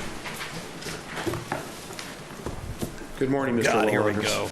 Here, welcome to... Can we get Color up here? Can we get him up here to get some kind of excitement so we don't have to hear this guy's lame-ass Am I jokes? saying it right, La Londres? La Londres.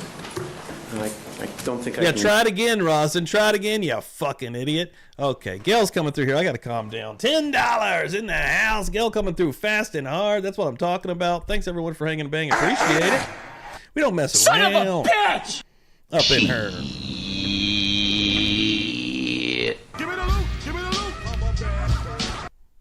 Thanks so much, Gail, getting on the wheel. I think we're one name away from a spin this morning, baby. Let's go. Put the little twist on the accent there. It's okay. Okay, thank you. As I understand it, you were working that night in what capacity, sir? Security officer? Okay. And you were not the only security officer there that evening, were you? No. Okay, you were just one of a number of security officers, correct? Yes. And I think you said you were also doing some training, is that correct? Yes. You were training Lana Clarkson? Yes. You've identified Lana Clarkson here this morning up on the screen, correct? Yes. Okay. Lana Clarkson was a tall woman. She had a physicality about her. Is that a fair statement? I don't understand physicality. Well, she was a tall woman, wasn't she? Yes. Over 6 feet, right? Yes. Okay. And when I say He's she had trying to make her a physicality, linebacker, she bro. wasn't frail. She wasn't She ain't a skinny. fucking She was, linebacker, dude. I don't like to use the word substantial because it connotes We'll have to something pull else. up I a might use that clip for of Mr. Lana. Cutler, but not for her. He'll get even with me later for that, Your Honor. What I mean is she was a tall, imposing woman. Pretty woman. Pretty woman, yes. Okay. Now, Yeah, we'll go with pretty. Yeah, he said imposing woman, and then he just said nothing. Pretty. Yeah, that I'll go with that one. you were keeping an eye on Lana that night, correct? Oh, Bo Yes. Pete's gonna fill out the will, baby. Let me get you on here real quick. And yeah, as soon as this witness is done, we will do a will spin. Oh my God, they're still rolling through. The new will is filling up now. Heather Steiner and Kaylin, you guys will be on the new will. Yes, And love you it, were guys. doing Thank that y'all because so that much. was part of your responsibility. You're on that thing. in Hey, training Derek, her, welcome correct? in, bud. Yes. Hell And you yes. wanted to make sure you did your very Hell best yes. job. Thank you, in training guys. her, right? Yes. Okay. And she was responsive to you when you would instruct her and tell her what to do, right? Yes. Didn't give you a hard time about that, did she? No. Okay. Now let's talk about the time when Mr. Spector arrived. He arrived approximately around 2 o'clock, is that here. correct? Give or take a little bit? Less than 2 o'clock. I'm sorry, sir? Less than 2 o'clock. All right, when you say less, you mean before 2 o'clock, correct? Before 2 o'clock. And what time did he leave? After 2 o'clock. What time did he leave? What time after 2 o'clock? I'm sorry, I wasn't looking at my watch. Okay. Would it be fair to say that he was there about 30, 35, 40 minutes, something like that? I would say yes. Okay. Now, during that time, there were... Got y'all called up Mr. here. I'm gonna get Bo Spector on went the to wheel. the foundation room, correct? Yes. And there are other members other than him of the foundation room in February of 2003, correct? 2003. 2003? Yes. We're talking about, let's... Oh, 2003, sorry. Yes, Yeah. that's okay. It's all right. In Yeah, that's- February of 2003, there were other members than him. He wasn't the only member, correct? And Yes. Gil on And there were the other patrons in the foundation room that evening, and that that morning, one right? out. Yes. Holy shit. Some of whom you knew, right? Yes. Now, I think you told us that Damn. Miss Clarkson had certain clothes. Snivels getting that one. Gifted out a membership by Jesse Charles. Thank you so fucking much. Appreciate that. Beers, probably nothing's in the chat there. Drop that shit, y'all. Hell yeah, let's go. That's what I'm talking about. We ain't messing around. And welcome now in here, Snivels. I always see Snivels getting called out over by Hella on her channel. Get the hell in here. Love it, love it, love it. Thank you so much. Jesse Charles Close getting down on the next procedures that she reel. had to go through, correct? Yes. And you had instructed her in those so she would know what to do, correct? Yes. And during the time that Mr. Spector entered the foundation room with his guests that night, things were starting to wind down for the evening, correct? Yes. Okay. The bar was about to close, right? Yes. Closing hours 2 o'clock, correct? Yes. Okay. And during this time, I think you indicated that clientele, Yeah, I mean, Megan Easton, customers, patrons, $10 were being through the escorted out cash of the app. room. Is that correct? Lord. Okay. Megan, getting you on the wheel right now. Thank you so much for that. That's During incredible. this time when Mr. Wow. Spector was seated Y'all there are with his saying it this guest, morning. people were leaving, not coming, right? People were leaving, yes. Okay. Is there any way you can estimate for us how many people were leaving during that period of time? Are we talking about 5 or 10 people, 20 or 30 Crazy people? big. What would you say? Maybe I'll keep close checking to, the apps I also, don't know, guys. probably 30 I wanna around mess that it time. Okay. And there'd be no way that Sophia Holkeen, who was working as a waitress that night, she could not have missed people leaving, correct? Patrons going out? Objection, that's calling for speculation. Sustained. You saw patrons leaving, correct? I saw a couple of people leaving. Okay, and during that time, well, you were busy with your obligations too, correct? Yes. And during that time, Sophia Holkeen was working as a server that night, correct? Cleaning up, yes. Okay. Now, what were the closed-down procedures that Lana Clarkson had as her responsibility that evening? You mentioned she had to blow out the candles, is that correct? Yes. And you mentioned she had to turn down or turn off the fireplace, correct? Yes. There's a fireplace in the foundation room? Couldn't do Yes. it. Okay. What else did she have to do during that half-hour period of time in which the club is closing down? We'd be fighting. Evacuate I everyone. would be fighting this. I mean, not evacuate like there's a fire. I would be in jail. Sorry. That's Make all sure right. that everybody is Leaves. taken. Yeah. Okay. And escorted out in a nice way, correct? Thank you. Okay. Well, I didn't go to law school for nothing. Okay. So that was part of her responsibility to escort people out in a very nice manner, right? Yes. Okay. So that the conclusion of the evening, the patrons and their guests' experience is a nice one, right? Yes. Okay. Would it be fair to say that in the foundation room, part of the philosophy of the House of Blues was that the experience they had was to exceed their expectations? That's a fair statement, isn't it? I don't understand. Okay. During this half-hour, 40-minute, 35-minute close-down period, Lana did, in fact, follow your instructions and accept her responsibilities of the close-down Morning, procedure. Bobby. I've always said that. I learned that saying when I was younger. You get 20 lashes with a wet noodle across your eyeball, right? 20 lashes with a wet noodle. That's correct? Yes. And you kept an eye on her from time to time to make sure she did these things, right? Yes. Okay. Not just me. There's other people. That'd be terrible, actually. Someone holding your eye open. Now, at some point, I think you God, indicated... it would be sticking on the eye. Oh, God in heaven. If she Oh, could what have have I a done to drink my brain? with Mr. Spector, correct? Yes. And you overheard that on the radio, correct? Yes. And I think you indicated that that request came from whom? Lana asked that. Lana asked that. Yes. And you're sure of that because you heard the voice, right? Yes. And you were familiar with Lana's voice, correct? Yes. And that request got passed on, didn't it? It got passed on from Kim to Shane. No, it didn't get passed on. All right. Help me here. Explain to me, this dude when she rules. made this request, who responded? Did you respond? I responded on the radio, What and did you so say? did Shane responded. Thank you, Bobby. Is of, yeah. You have a radio, I have a radio, she has a radio, she has a radio. We could all hear the same conversation. So if I'm talking to you, they could hear us, and they could jump in whenever they want, as soon as they hear the click, they could just press the button and talk to you. So the line is open to whoever ever happens to have an earpiece, correct? Yes. All right. Shane responded, is that correct? Yes. And Shane told Lana, no, you cannot have a drink with Mr. Spector, correct? But you Still can sit here, down. Drew. Okay. And then I was going to ask you, and then, as I understand it, Shane told Lana that she could sit down with Mr. Spector, is that correct? Or did, Yes. Or did, hold on a minute, I want you to think about Excuse this. me. Or did Miss Clarkson ask, if I can't have a drink with him, may I sit with him? No, Shane knows that if a guest asks to have a drink, okay, out of respect, you cannot have a drink, but you could sit down and talk. Okay. So Shane initiated it because it was asked.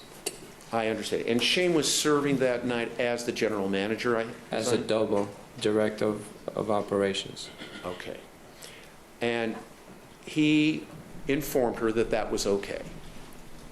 Yes. After you heard that on your earpiece, did you see Lana Clarkson? Yes. What did you see her do? I seen her taking care of her duties. Okay. She did not go and sit down with him, did she? She finished up her obligations, her close-down procedures, right? Yes. Okay. And when was the next time you saw her after that? taking her earpiece and asking me if everything is taken care of. I was like, okay, everything is taken care of. It's like, okay, I'm going to sit down. Okay. So, So, before you continue, I take it you have a ways to go, is that correct? More than 10? I do. All right, I'd we're going to imagine. go ahead and take our noon recess. We've been working without a break. Lunch is here. Ladies and gentlemen, keep in mind the admonition. We'll come back Is at that 2007 Chick-fil-A as fire as the 2024 1:30, Chick-fil-A? sir. You'll come back at 1:30 and don't discuss your We didn't have testimony with Chick-fil-A way back then. anyone except the attorneys in the Chair. case. We'll see you at 1:30 Around this these chair afternoon. Thank parts. you, sir. Yes. That's what I'm talking about, Kathy. If you're lurking back there, hit that son of a bitch. Hit that son of a bitch. All parties, jurors, alternates, ready and the witness to are present as heretofore. keep moving You may here. resume, Mr. Rosen. With this witness. All right. Rocking and rolling. Everybody that is lurking back there, I really appreciate it, guys. It's been an incredible morning. This is one of the biggest mid-season murder churches we've ever had, and maybe the biggest murder church, period.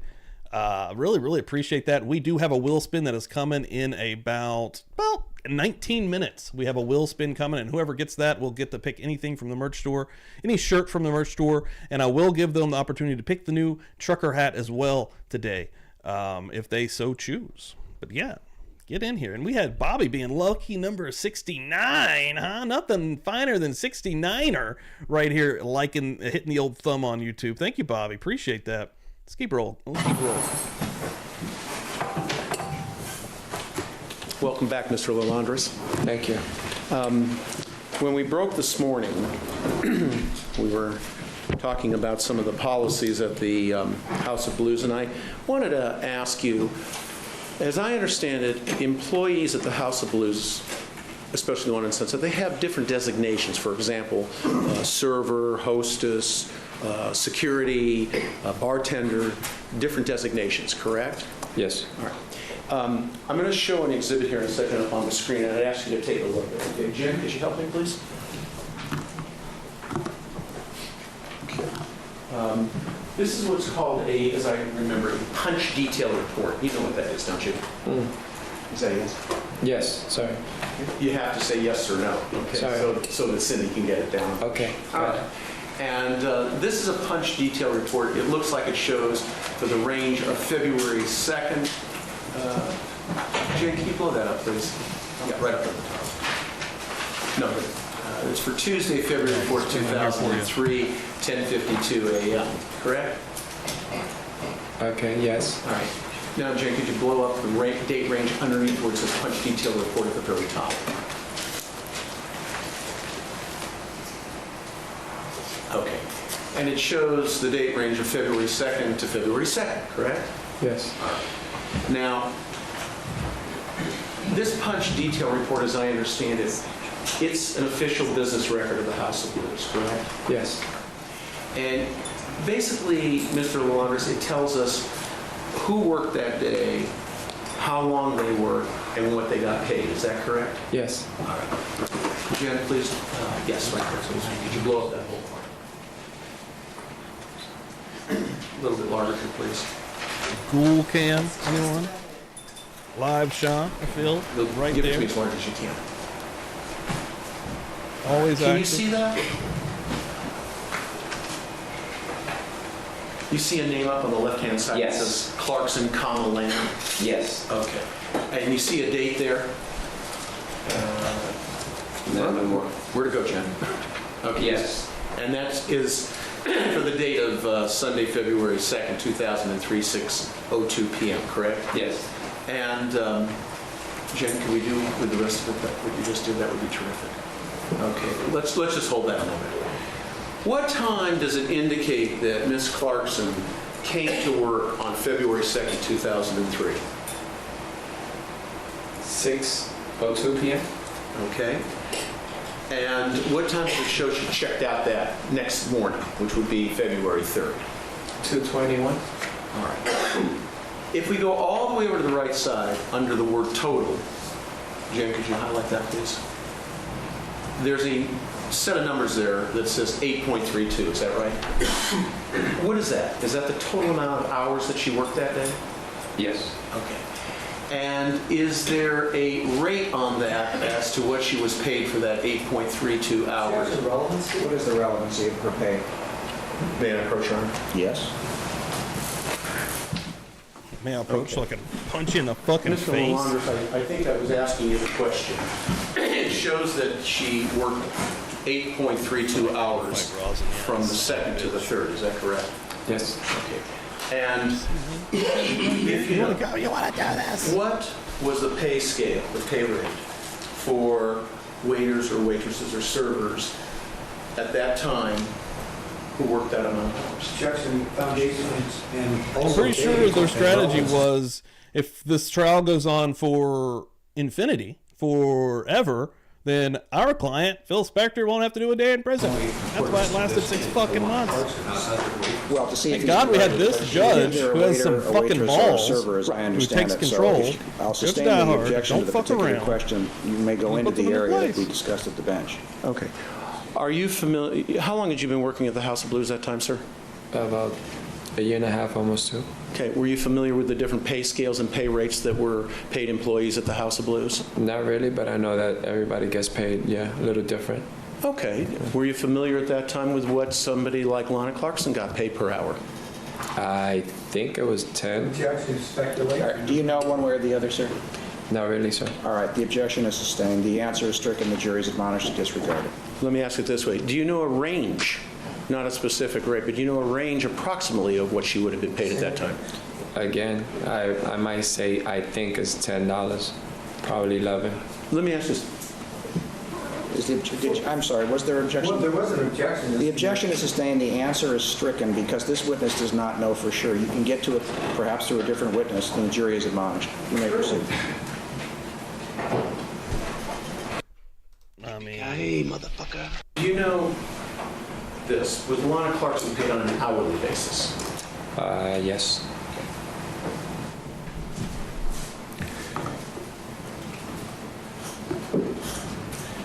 The foundation room, and in particular the Buddha room, that was an area of the House of Blues in February of 2003 that was very sought after by employees to work in, particularly servers. Isn't that true? I'm sorry, repeat that again. I'm so sorry.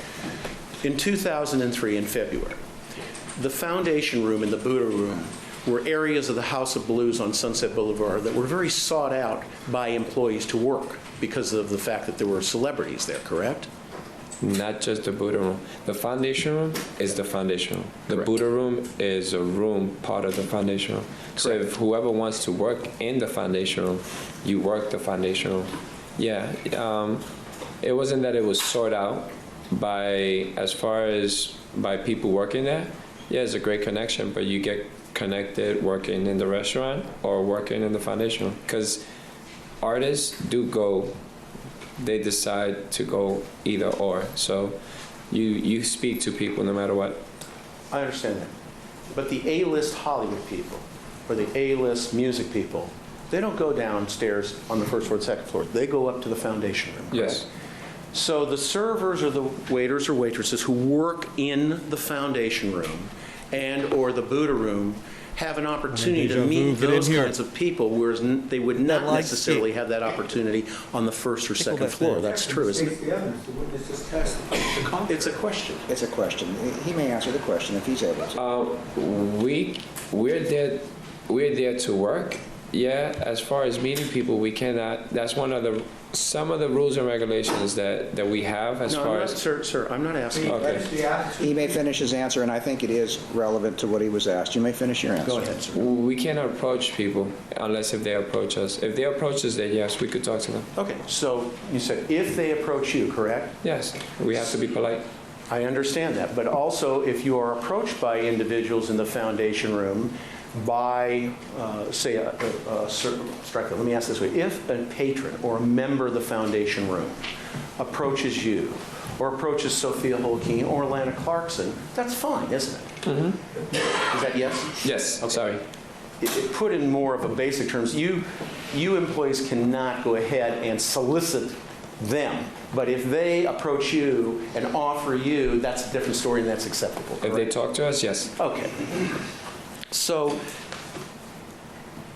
the fact that Mr. Spector would invite Ms. Clarkson or Ms. Holkeen to have a drink with him or invite them out afterwards, that's okay, as long as they don't solicit it, right? As far as the inside is concerned, anything while we working, they could ask us, and we treat them golden. Okay. Outside of the building, that's a no-no. In the foundation room, individuals who work there, they come in contact, as you said, with the A-list people, correct? We do go, yes. Okay. Celebrity individuals, correct? Yes. Famous people, correct? Yes. Rich people, correct? Yes. This is such an interesting trial. Like, you get a little bit of an inside look to this fucking madness. In February of 2003, let me ask this. Who else was working the foundation room along with Lana that night? Okay, we had about probably 4 to 5 security officers, three cocktailers. I love a fucking food truck. 2 bartenders. Let's stop for a minute. You said 3 cocktailers. Yes. Was Sophia Holkeen one of the cocktailers? Yes. Who were the other 2? There was one, I'm sorry, but I don't know her name. We used to call her Shakira. Shakira, okay, that's another one. And who was the third one? And the other one was a short hair, dark black hair, young girl. Do you remember this young lady's name or nickname? I don't want to say the nickname. Okay. Thank you for saving me the embarrassment of that. Okay. Okay, so we'll call her the short, dark-haired girl. Okay. And the 3 of them worked together that evening. Also, I need to get a laugh track, because this is a fucking a comedy as well as a trial, if anyone was unaware. Hold up! Hold up! Hold up! Just saying. I'm telling you like it is, baby. Is that correct? Yes. Okay, so they were co-workers. Yes. And as far as you know, they were friendly with one another, correct? Yes. Okay. And do you know whether or not the 3 of them had worked together previously on any particular shift? Yes. Okay. So they had a history of working together, is that right? Yes. History of being co-workers. Yes. And you never witnessed a situation where the 3 of them didn't get along working professionally, is that right? That's incorrect. Oh. We're like families. Every brother and sister has an argument every so often. Every dog has its day, huh? Sometimes we just argue, but that doesn't mean that we hate each other. Okay. Did you ever see Miss Holkeen argue with either Shakira or the short, dark-haired woman? I'm going to sustain the objection. Let me ask you this question. How does the House of Blues in February of 2003 maintain its liquor inventory in the foundation room? Jackson, no foundation beyond his expertise. You have to lay a foundation. Sure. I'll sustain it. Sure. Are you familiar? You're familiar with the fact that there is a bar in the foundation room, correct? Yes. You're familiar with the fact that that bar serves liquor, is that correct? Yes. Various kinds of liquor. Yes. Vodka, scotch, bourbon, gin, all different kinds, right? Yes. Are you familiar with how they maintain an inventory for liquor in that particular Same bar? objection and relevancy. Yeah, liquor drinks, first, let's see if he's emojis in familiar, the and chat, then we'll worry folks. about the relevancy. Do you know how the bar is stocked? Yes. All right, Okay. Answer the question as to how it's stocked. Liquor drinks. We stock it up depending on the night, but we usually we make our inventories on Mondays. As far as we do the bar count on Mondays. Okay, now let's. You're using a term of art. When you say we do the bar count, tell the jury what that means. Meaning on Mondays after the week, if we have a bottle, the bottle is this high, so we consider that a 10. So we rate it. Halfway is a 5. Then you have a 1, 2, 3, 4, 5. So we put down in the sheet according to what we see. So we mark up the bottles. Okay. How do you explain, if you would please, to the jury, how do you determine by the end of the week how many bottles you've gone through or how much liquor you've sold? How's that done? Same objection, relevancy. You're going to have to show me relevancy, Mr. Rosen. Sure. Can we approach? Yes. You may proceed. Thank you. Mr. Lalandris, you've told us how the House of Blues maintains its stock.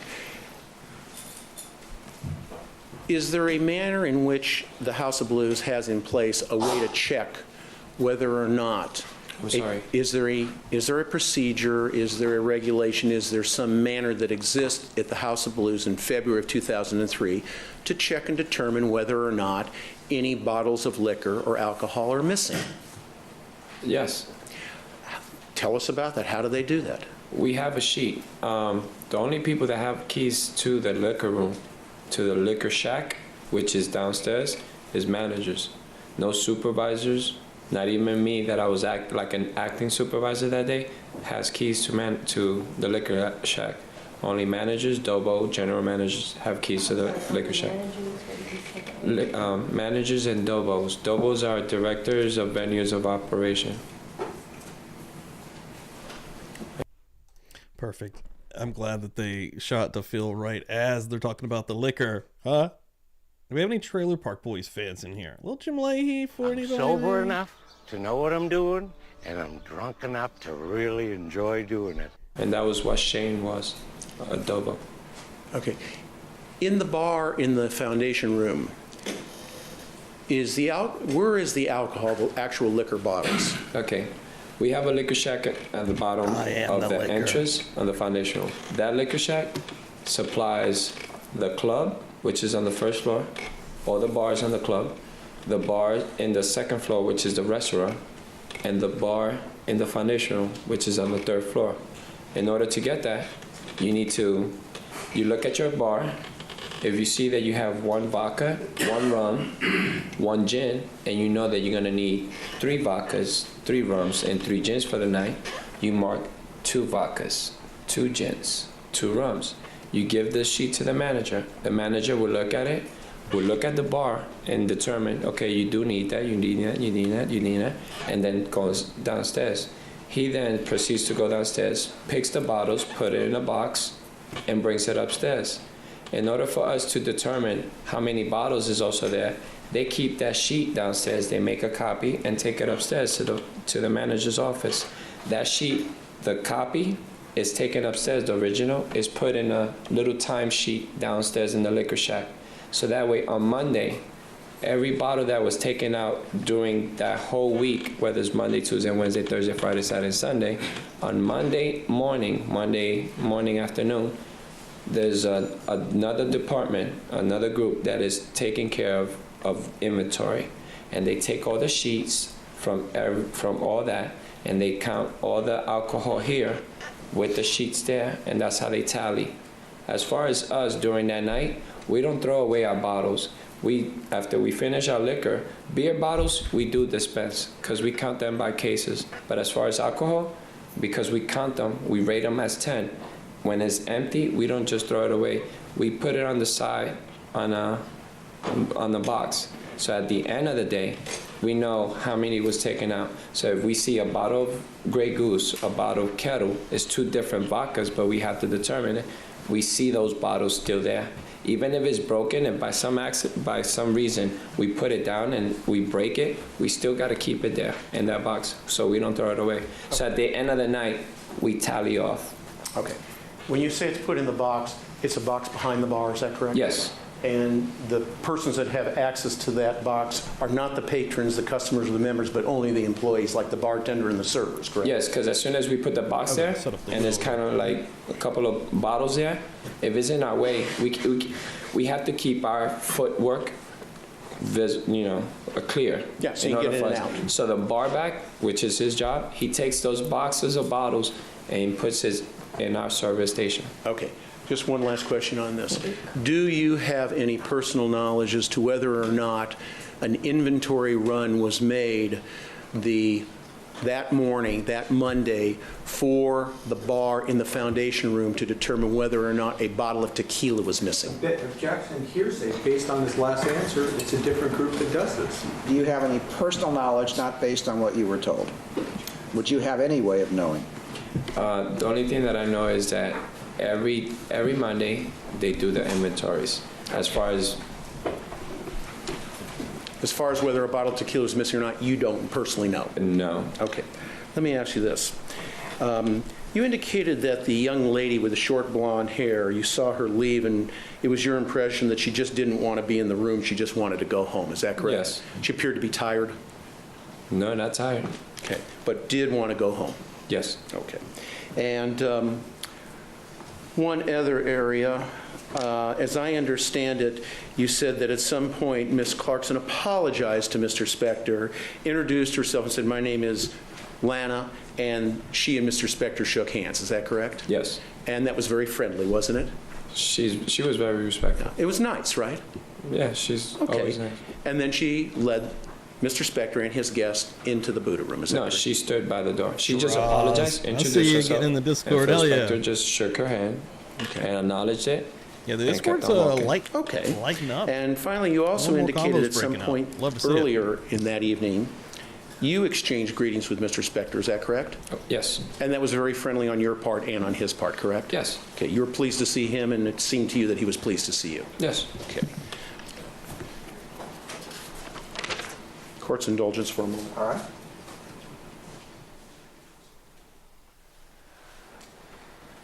Mr. Lawrence, just one other question. When Mr. Spector shook that your you're funny hand just and he now. shook Lana's hand, he shook with his right hand, isn't that correct? I believe so, yes. Thank you, sir. Nothing further. Thank you. Redirect. No, thank you, Your Honor. All right. Thank you. Subject to recall, sir, you're excused. Thank you very much for being here. You're not to discuss your testimony with anyone except the attorneys in the case. Thank you very much. Where are we going to next? Looks like we're getting a detective. Oh, shit. L.A. County Sheriff's Detective Richard Tomlin takes the stand. 14 minutes with Richard Tomlin. All right. But before we do that, ladies and gentlemen, what we're going to be doing is we're going to be spinning the wheel. The wheel of wins. Because, yes, all names are filled on this. We got a new wheel start. It's already started, which is fucking always cool to see. I'm just checking stuff right now. Make sure I don't have anything else. Let me see real quick before we do the wheel spin. I'm going to do some more shout outs here. Because it's been an incredible morning here at Murder Church. Let me see. Where did I leave off? I don't think I got this one. Gail coming through with the $10 holler. Thank you so much, Gail. Absolutely fucking insane. Bo Pete, boom. I think you rounded out this wheel right here. Last name on the wheel, $1.99. Perfect timing. Right after that, Helen Steiner came through, $9.99. Starting up the new wheel. Thank you so much, Helen. That's incredible. Kaylin coming through, the aggressive progressive, $1.99. Put me on that wheel and say hi to Derek. Derek, what's up, dude? I know Derek just flew in. That's Kaylin's new boyfriend. Jesse Charles gifted out a membership. Welcome in here. And if you have been gifted a membership here this morning, go and check out the video section of Publicly Buzzed. Right here, where you're at now. Hopefully you're subscribed as well, because I do some cool stuff for the members. Also, Patreons, they get those videos a day early. We have a lot of Patreons that hang and bang also, huh? We don't mess around. I got the new stuff. Hanging and banging, brother. And then Dave said, you know what? I've been here for 3 fucking months, and he made an Honky Tonk Man reference, which touches my heart. I'm a giant professional wrestling fan, especially old school professional wrestling. But what we're doing right now is we're doing a wheel spin. Whoever wins this gets to pick any shirt from the merch store. And today you can pick the Murder Church hat, the brand new Murder Church hat. Let me get this up here so you can see it. This thing is pretty cool. I don't know if this will stay on the wheel because it is a little bit more expensive. Like, I fucked up with one of the shirts, and the only shirt that you can't pick is the Kool-Aid because, again, the site that I use it's $8 extra for 3 words on the bag. So that was insane, and it really, but boom, I want to show this bad boy off anyways. Real quick, the Murder Church hat is up for grabs. That's brand fucking new. Boom, it's trucker style. And it's pretty fucking dank. I'm going to be picking one of these up myself. But also, just inside the merch store, there is a bunch of really cool shirts that you can pick up. This one is the hottest one right now. Unsolved Mysteries play. Dandy Savage shirt. The Lightning Bolt shirt. Lots of cool shirts. Partner in Crime. Murder Church Before Adulting. Classic shirt right here. But a lot of cool stuff. A lot of cool stuff that you can pick from the merch store. Let's do a motherfucking wheel spin, baby. Let's go. Let's go. Let me get the camera over here on my wheel. Make sure that I don't fuck that up. Where's it at? Doom. Da-doom. Da-doom.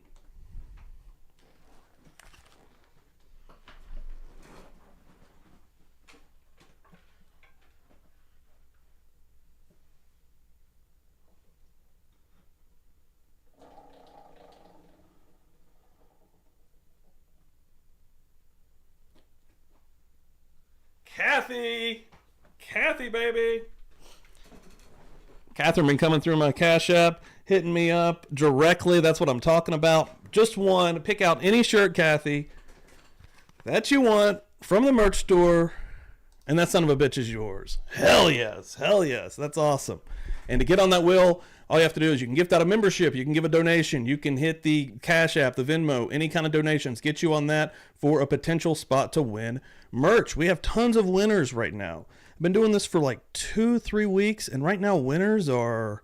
And the first 2 shirts are getting ready to go out tomorrow, just so you know. And Bonnie's is going to be here soon. And then RX Girls is going to be here soon. So many winners. Wild Side coming through here with a win. Jay's got a shirt on the way right now. Jay Money, just last Sunday, won a shirt. Got a shirt on the way. Gail just told me which one she wants. Sleuths Investigates. Madeline, MJ, and now also Kathy getting added right here. Let me know, Kathy, what you want. I just need you to email me publiclybuzzed@gmail.com or get at me through X on Twitter if you follow me there. I need which shirt, what size, and where to send it. Let's go, baby. Buzz Nation grow, and again, Murder Church happening. It's a happening. We don't fuck around, son. We don't fuck around. Banging. And yeah, let's go into this. Again, let me change the name here. This is Detective Richard Tomlin. We're going to get a little bit more information about this one. Fuck yeah, Kevin. Tomlin, RICHARDTOMLIN. Thank you. You may proceed. Thank you, Your Honor. Detective Tomlin, tell us very briefly what you do for a living, sir. I'm a deputy sheriff for the County of Los Angeles, assigned to Homicide Bureau. And are you one of the handling detectives of the case that's now before the bench? Yes. I want to direct your attention very narrowly to an interview that I believe you conducted on February 12th, 2003 at about 6:30 in the afternoon with a person by the name of Manuel Quadra. Do you remember that person? Yes.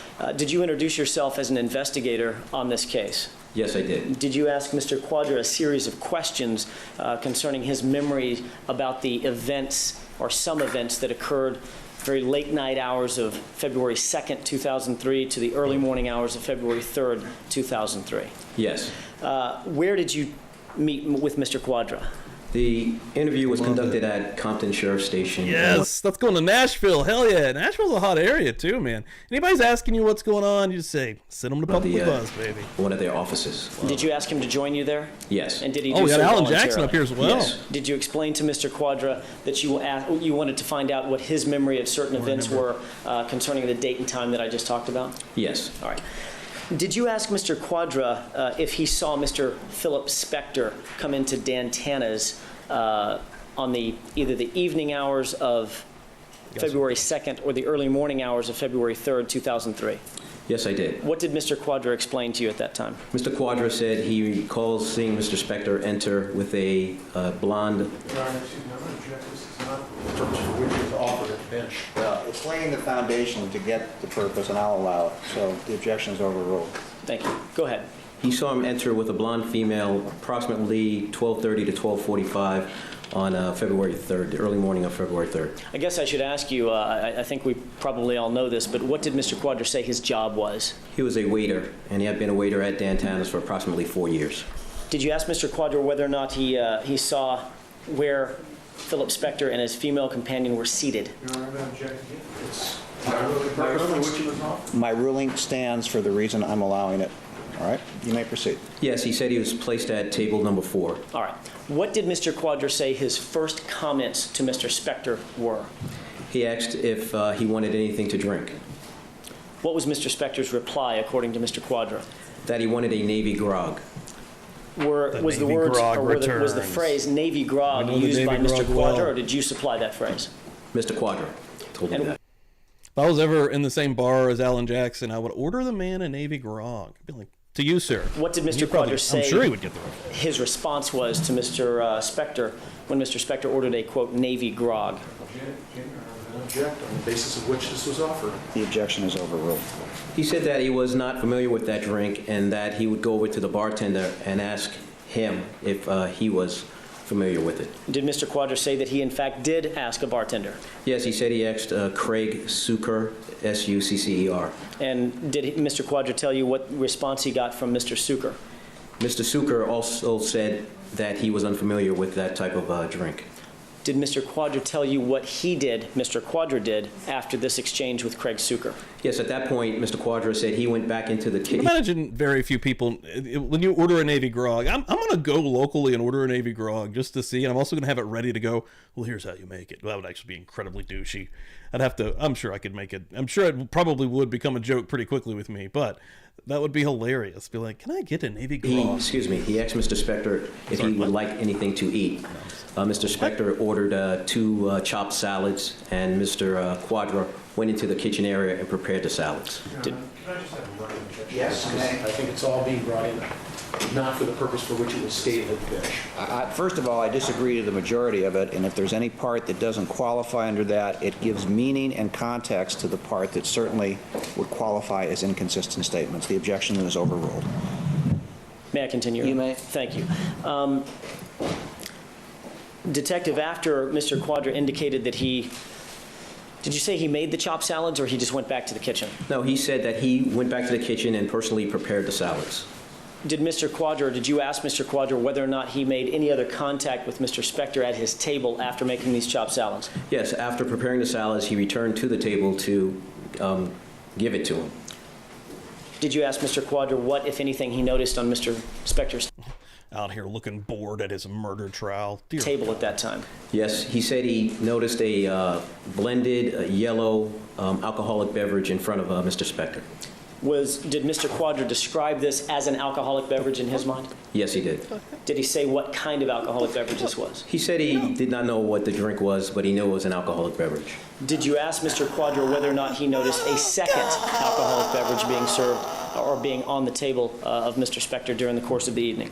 Actually, he said that, yes, when Mr. Spector ordered a second drink, he told the bartender, Mr. Quadra said he doesn't recall exactly what the drink was called, and he doesn't recall how the drink got back to the table, but somebody brought the drink back, and it was the same type as the first drink that was ordered earlier that evening.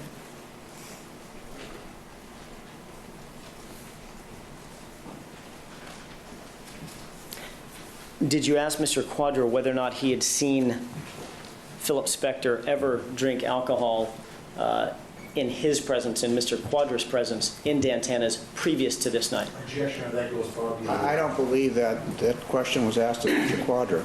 You imagine a Navy grog, which I know he looked it up, but in my head, it's like a witch's brew. It's like gray. It's like there's stuff swimming inside I of it. believe it was, my memory at least is, of the transcript, it was asked, and he said he did not recall. Let me see. And if I'm mistaken about that, I'll withdraw the question. Okay, let me take a look.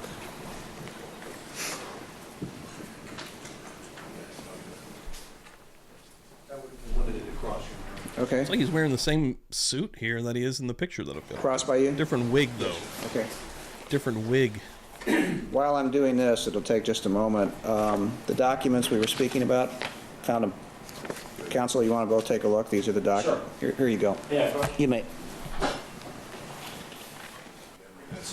Yes, you were right. I was partially right. We can all claim a victory.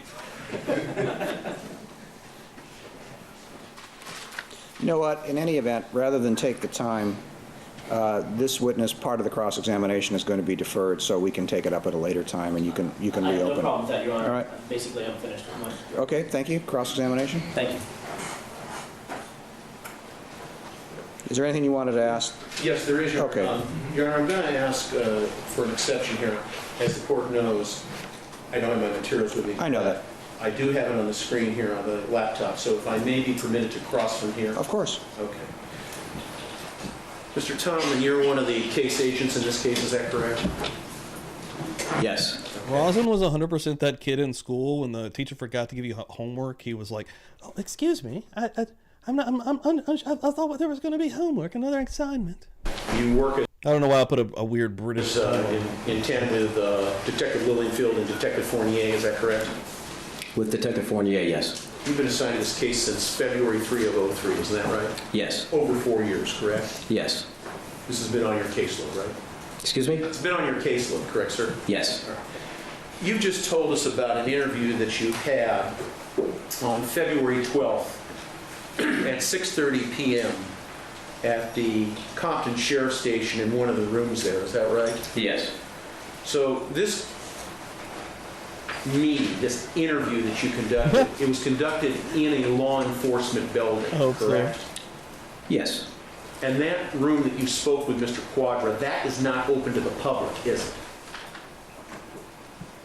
It's a room within the sheriff's station. It's a private office. Yes. Yes. Inside the station, right? Yes. Station's a 2-story structure, partly brick on the outside, parking lot in the backyard, right? Yes. Okay. And when you met with Mr. Quadra in this room, this was a small interview room? No, actually, I believe it was the captain's office Okay, of the that's station. That's upstairs on the second floor, isn't it? Yes. In the back, right? Yes. Who was in the room when you conducted this interview? You were, correct? Yes, and also my partner, Paul Fournier, Fournier.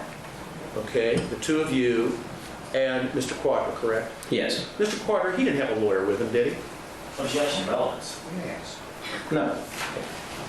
So it was just the three of you, right? Yes. And as you indicated, Mr. Quadra responded to your request to meet him there voluntarily, correct?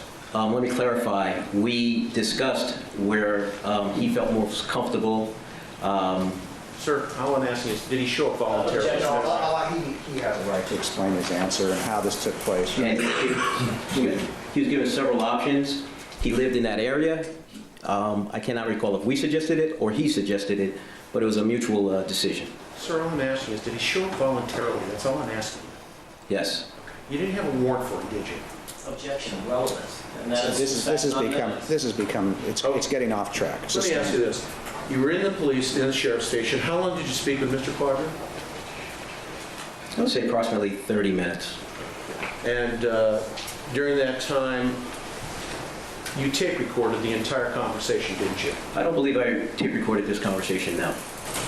Mr. Fournier, your partner, Paul Fournier, he tape recorded this conversation, didn't he?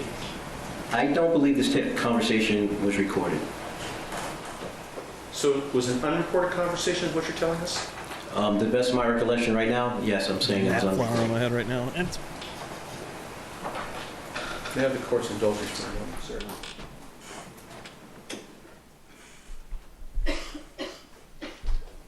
In your investigation over the past 4 years of this case, you've spoken to a number of individuals who were considered by you as a potential witness, correct?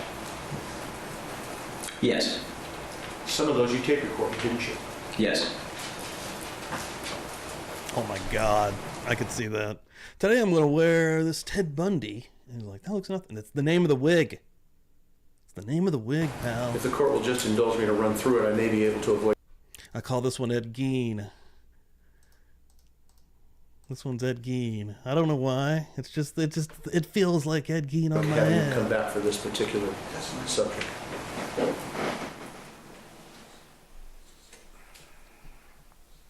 Quadra also told you that he brought over a Diet Pepsi and a Pepsi soda to Mr. Spector's table, isn't that correct? Yes. And that Mr. Spector was in the Okay, no, I'm companionship of a good. female, That correct? works. Yes. Doesn't the son In of February Sam have a of 03, you phone? were working for the Los Angeles County Sheriff's Department, is that right? Yes. And you have worked in conjunction with the District Attorney's Office on this case since then, is that a fair statement? Yes.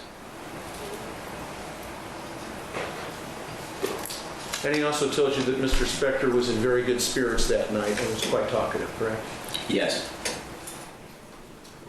Thank you, sir. Nothing further. And You may have some further cross at a later time on this issue. He's ready to run away. Certainly.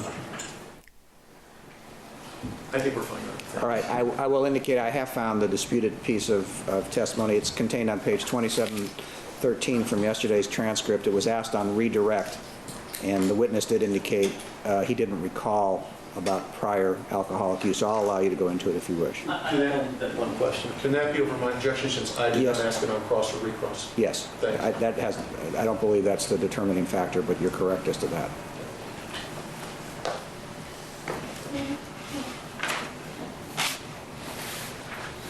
Did you ask whether or not Manuel Quadra had ever seen Mr. Spector drink alcohol before this occasion on the early morning hours of February 3rd, 2003?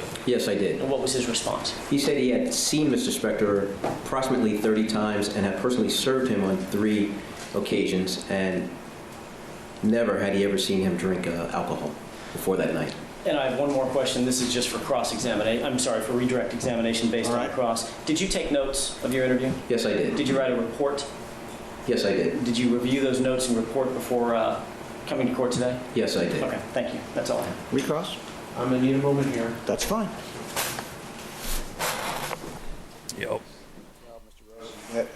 Juror number 6, you were going to get us some emails. Have you ever had a chance to do that? Do you remember? You were going to bring us some emails or look for some emails? Oh, yeah. I've got them. Okay, well, during a break or something, we can get those. Thank you. Appreciate that.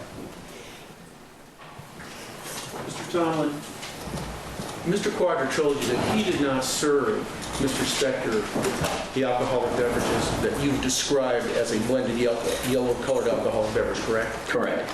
And in fact, Mr. Quadra never told you whether or not how he even knew it was a yellow blended colored alcoholic beverage. It's just his vision of what he saw there, correct? The image. Repeat that, please. Sure. He never told you how he knew this was an alcoholic beverage, correct? He just described what appeared to be a blended yellow-colored alcoholic beverage, correct? He didn't tell you what he based it on. No, he just stated that it was a yellow, blended yellow alcoholic beverage. And he did not tell you that he made that beverage for that evening, did he? No. He also indicated to you, did he, that Mr. Spector did not appear drunk that night, isn't that right? Correct.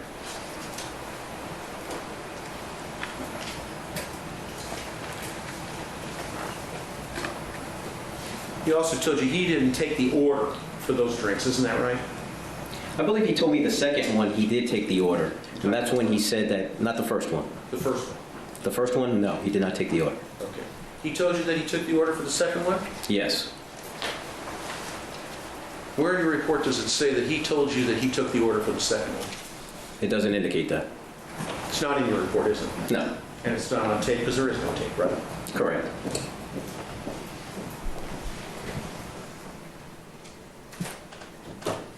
Thank you. Thank you. Redirect. Nothing further. All right, subject to recall, you're excused. Thank you for being here. Don't discuss your testimony with anyone except counsel. Do you have another witness? We do, Your Honor. Adriano D'Souza. All right. I'm like, you sure I can't use your lawyer? All right, we're going to move on. Where are we going next? We're still a little early here in Murder Church, baby. Oh, the next one's going to take us through the rest of Murder Church for an hour and 22 minutes. And Andrina, I'm going to butcher, Adriano D'Souza. Let's see how well I did with that one. The jury hears testimony from Phil Spector's driver, who testified he heard a gunshot that Spector had admitted to shooting Clarkson. And yeah, anybody that heard the opening and kind of knows the story a little bit, this guy was the first person to make contact once he dialed 911 after Phil Spector walks out with a gun still in his hand and basically just says that I've shot someone, which was Lana, and it was about an hour, maybe 2 hours after he was still down in the driveway. This is like 3-4 in the morning when this happens. So the 911 call is played also. We may hear that again, potentially. And he's just giving his account of the details, right? And then once the police get there, Phil's saying a different story. Yeah, thanks everyone for hanging and banging this morning. I really appreciate it. We might mess around. Well, let me tell you something, brother. This is gun country. And we're going to keep rolling with this one, Hey, baby. motherfucker. If you have not hit the like, please do so. The likes have been going up. One of the biggest crowds we've ever had here in Murder Church. I really fucking appreciate it. Yo, Jay Money, what's up, dude? I do have your shirt on the way. I hope it gets there by the time you get on go on vacation on the 5th. It is on the way, my friend. And yeah, let's go. I'm going to use the bathroom. Be right back. Taking the phone with me. Please state and spell your name for the I don't want to record. hear. That's Adriano D'Souza, A-D-R-I. Adriano, I did get that son of a bitch. Let's go. D-E-S-O-U-Z-A. Thank you, sir. If you'll be seated. If you sit back in the chair, pull the microphone Alan back Jackson, underneath too. your chin. Let's You won't have to go. lean forward Let and people we can know hear you. we're going to have Thank you. Alan You may Jackson proceed. probably a minute here this morning. Mr. D'Souza, how are you this afternoon? I'm fine, thank you. Thank you for joining us. I want to draw your attention specifically back to February 2nd, 2003. Do you have that date in mind? Yes. Tell me what you were doing in the evening hours of February 2nd, 2003. Do you know the specific hour we're talking about? What were you tasked to do? Yeah. Do you know the specific hour we're talking about was the answer? Sir, if you pull that microphone all the way back, right, exactly. Thank you. You may proceed. Thank you, Your Honor. Close to the 7 o'clock hour in the evening. Okay, at 6:45, I arrived at Mr. Spector's house. Stop there. All right. Tell us specifically how it is that you came to have any relationship with Mr. Spector. I was his private driver. What does it mean, private driver? I was driving him around at night. If he needs me, he just like call me and set up like not an appointment, but I'm driving him around. Were you doing that for a living? Yes. You were being paid for that? Yes. Did you use your own car or did you use Mr. Spector's car? No, his car. Now, do you see Mr. Spector in the courtroom as you sit here right now? Yes. Where is he seated and what is he wearing? He's wearing like a gray suit with a blue long sleeve shirt. Indicating Mr. Spector for the record. Thank you. Were you his full-time driver, Mr. D'Souza? No. Who was? I think Dylan.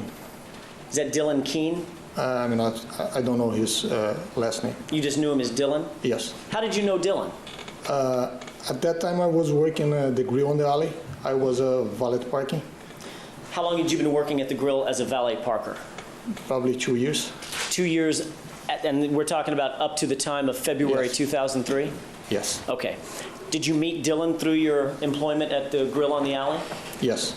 And how is it that you came to become a part-time or a fill-in driver for Mr. Spector? Whose idea was that? I talked to him about that. I was working for another two companies, two limousine companies in LA. Okay. And two limousine companies. Two limousine companies.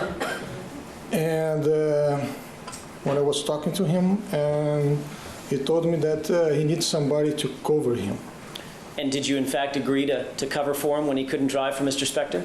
Yes. And what was the agreement? How is it that you came in contact with Mr. Spector? What phone numbers were you given? When I start, there's no agreement. There's no like contract. He usually called me and asked me if I'm free, like a few hours before or a day before the job that. Who would make that? I'm sorry, I didn't mean to. When I start driving for him, just Dylan was calling me. Okay. After that, after the first job was, I think was Michelle Blaine. Who did you know Michelle Blaine to be? At that time, she was Mr. Spector's secretary. Was all your contact made through Michelle Blaine or through Dylan? After that point was only with Michelle. All right.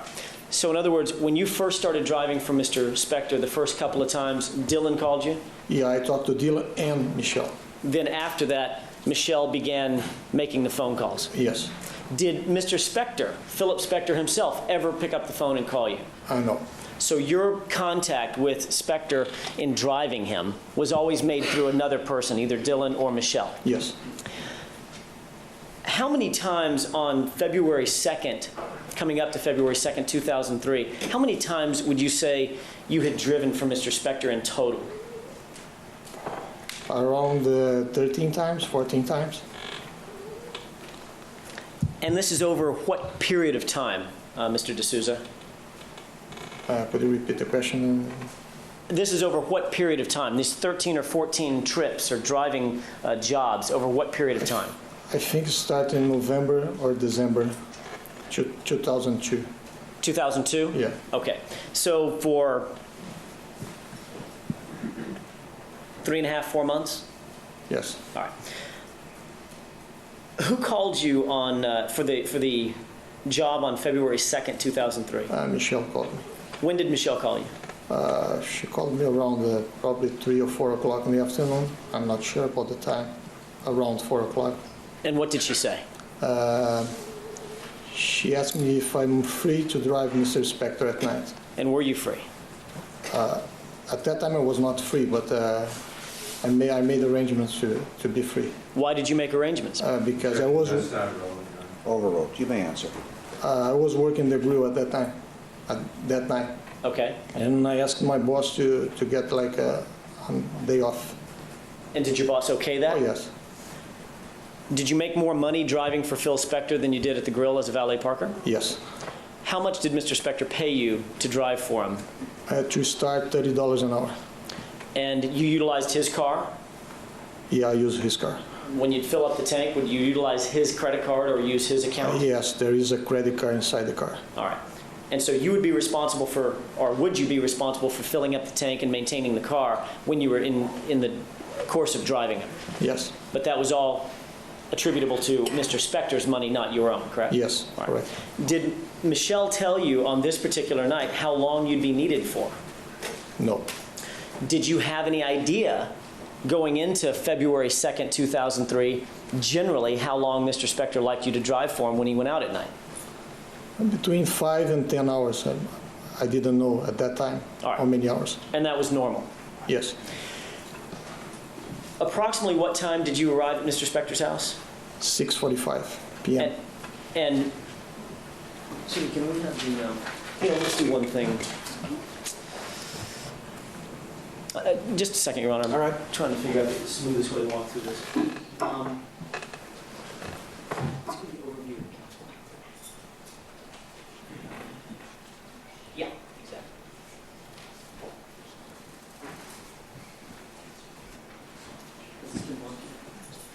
Your Honor, it's not going to be in here. It's going to be in your book, right? We have a 8.5 by 11 sheet bearing two photographs labeled A and B. The document is entitled 1700 Grandview, Alhambra. I'd like to have this marked as people's next in order. I believe it's 22? 21. 21.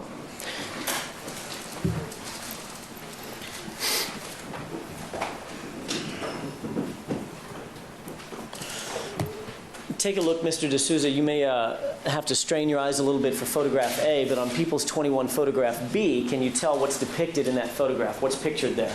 It's Mr. Spector's house. All right, that's an aerial view of the house? Yes. And is that the correct address, 1700 Grandview? Yes. Is that in the city of Alhambra? Yes. When you arrived at the house that night, is there any kind of gate or any kind of block to keep you from getting onto the property? Yes, there is a big gate. Explain that for us. What does it look like? It's a black gate, like a tall gate. The only way to get in the house is to open the gate, and the way to contact somebody inside the house is we have to press like the bell ring outside. Did you have your own car with you that night to get over to the Alhambra residence? Yes. By the way, did you know what Mr. Spector called that residence? The name that it was known by? Castle, I think. Okay, he called it the Castle? Yes. What was the make and model of your car that you used to drive over there? It's a Crown Vic. Okay. It's a Crown Victoria. What color? It's red. When you approached that gate, how did you physically get in and get through it? I had to ring the bell. Is it just a push button? Yeah, just a push button. And you just reach through the driver's window? Yeah, sometimes the people ask me, there's like cameras outside, and sometimes the people ask me who is it, or at that time it just ring the bell and the gate open. All right, so nobody came through the intercom system and said anything to you? No, nobody. Is there a camera, some kind of a security camera close to that bell? I think so. Did you look at it? No, not at that time. All right. Had you driven your car to Mr. Spector's residence in the past? Yes. So he was aware of what color car, what make and model car you drove? Yes, I think so. So was it a surprise for you that the gate opened and you were just allowed access? No. Once you got onto the property, where did you drive? I usually park my car close to the garage. It's another building outside of his house. All right. There's another building. Was there any kind of a motor court area? Yes, it is. Describe that motor court area. What does it look like and where is it on the property? It's a large area. There is a fountain outside and a garage on another side. I parked my car like on the side of the house. Is there an entrance into the house at that adjacent to that motor? Yes, it is. I think there is I think it's the back door of the house. It's got to be on the lookout for the do me a favor and try to ground make sure you piggies get out the there. end of my sentence before you start Fight, speaking. sons of bitches. So there's an entrance to the house, correct? Yes. There's a fountain. In front, yes. Okay. Is there a circular drive where you can drive around that fountain? Yes, And is there a detached garage or another building where there's a garage? yes. Taking a look.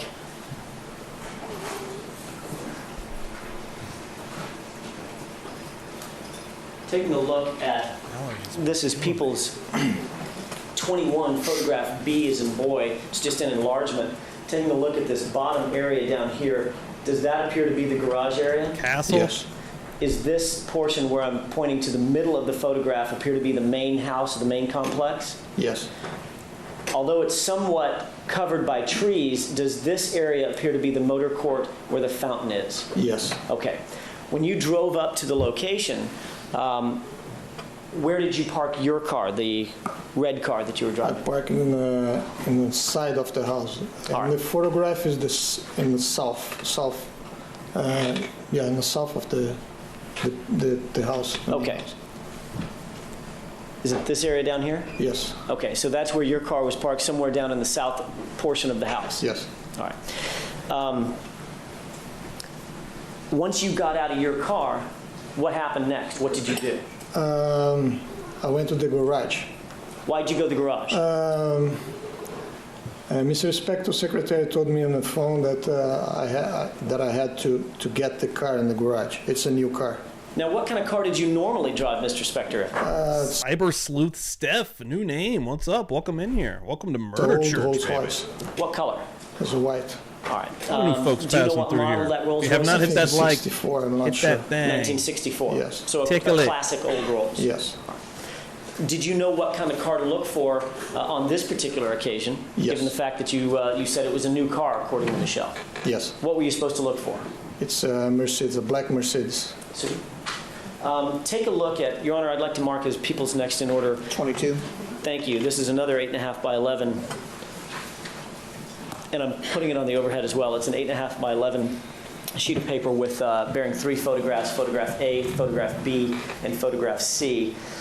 Tell me, taking a look at people's 22, do you recognize the car that's depicted in that series of photographs? Yes. What car is that? It's a black Mercedes S430. Actually, Is that the Mercedes S430 that you drove that night? Yes. Is that the Mercedes that you that was described to you by Michelle Blaine? Yes. Where did you find that car when you walked over to the garage? I found that car in the first garage. How did you know how to get in the garage? There is a button outside. Just press the button and the garage open. All right. So once you're on the property, you had pretty free access to the garage. Yes. Once inside the garage, how did you know where to get the keys? The keys were inside. Inside what? Inside the car. This was the first time you had driven this car, is that right? Yes. This car was brand new. Yes. As a matter of fact, it didn't even have plates on it, did it? No, I don't think so. Yeah. Okay. What did you do after you secured this car? So I could repeat. What did you do after you got in the car? After you got in the car and I assume started it and drove it out of the garage? Oh, I prepared the car to start the trip. Okay, and what does that consist of, preparing the car? I just parked the car in front of the back door and check everything inside if is everything okay. Okay. When you say you parked it in front of the back door, take a look at photograph A, if you will, and tell me if you recognize that doorway. Yes. This is Your the Honor, back door. I'm sorry, just a second, Mr. D'Souza. For the record, I'm pointing to people's 22, photograph A. There appears to be almost bullseye, dead center of the photograph, just to the top, a dark brown rectangle that appears to be a doorway. All right. Can you describe what that door is? This is the back door of the house. Okay, that's the entrance and exit into and out of the main complex of the house? Yes. All right. And this is, I think you've already told us this, Mr. D'Souza, we're looking at the back of the house, not the front, correct? Yes. Okay, we'll get to the other side of the house in just a little while. Did you park the car approximately where it's depicted in photograph A and photograph B? Yes, in the same position. Same position? Yes. All right. And you said you prepared the car for the trip. What kind of preparation was necessary? I don't know if I had to clean the car or if I already cleaned or I checked the gas. Gotta change this guy's name. This particular car, We're gonna be with him for a while. brand new. I'm assuming you didn't have to clean it much. No. Okay. What about the gas? Was okay in gas. Okay. How long did you wait out there for Mr. Spector? y'all ever notice that, just yell at me. Just be like, you what are you doing? Dude, change the name. Probably 5 minutes, 10 minutes. As you were waiting, did you make any kind of a phone call to inside the residence or anything like that to tell Mr. Spector that you were there? Sorry, no. During the course of the time that you drove for Mr. Spector, these several months and these multiple times, did you ever come to know whether or not Mr. Spector lived with anybody else in the house or if he lived alone? No, leave it alone. After 5 minutes, when Mr. Spector came out of the residence, what happened? Just like he opened the back door, and I was ready for him. I opened the car door. We shook hands, and he got in the car. Then we left the house. When you are given the task of driving for Mr. Spector, did you wear any kind of a uniform? No, just a black suit and a black tie. Okay. I noticed that you're wearing what appear, unless my eyesight's going bad, that's either very, very dark blue or black suit that you're wearing now. Yes, black suit. Was the black suit similar to the one that you're wearing now? Yes. You're wearing a white shirt? Yes. Okay, and you said you wore a black tie to go with the black suit. Sorry, black tie, yes. Where did Mr. Spector sit when you drove him? In the front next to you or in the back? No, in the back. Did he sit in the, and that's in the, up to this point, you'd driven him in the Rolls Royce, correct? Yes. In this particular car, where did he sit? In the back. Driver's side or passenger side? Passenger side. When Mr. Spector came out of the back of the house, Mr. D'Souza, did he have anything with him? Sorry? Did he have anything with him? Yes, she had like a briefcase. Like a leather bag or? He has a leather, it's a leather, it's like a brown, light brown briefcase. Do you know what was in that bag, or did he show you what was in the bag? I'll see you in the Discord. Get in Did you here. have anything with you, for instance, a cell phone or anything like that? Yes, I have. What? What did you I have had with a you? laptop, snacks, water, a DVD. That's it. Okay. What was the laptop for? I usually work on a laptop, watching movies, or I like to do web page and things like that. Okay. You indicated that you also had a DVD. Was that for the laptop? In other words, you could put a DVD in the laptop and watch a movie? Yes. You had snacks and water as well? Yes. Is that normal for you during the course of a driving a job like this to take snacks or water? Yes. Why is that? Because I never know when I had time to go to any place to eat, and that's the way that I keep this kind of stuff inside the car. When you were asked to drive for Mr. Spector, were you expected to be on call every single moment that you were employed by him? Does that make sense? Yes. All right. Was that the expectation? Yes. In other words, anytime he wanted to go somewhere, you had to be available to go? Yes. So you didn't stop at a restaurant and go eat or something? I don't go to the restaurant. I wait in the car or outside the car. Is there a lot of waiting to be had in a job like this? Yes. Once you get to a location, do you have any idea how long Mr. Spector might spend in a restaurant or in a club? No. Okay, and you're expected to wait the entire time so that when, in fact, he comes out, you're there available? Yes.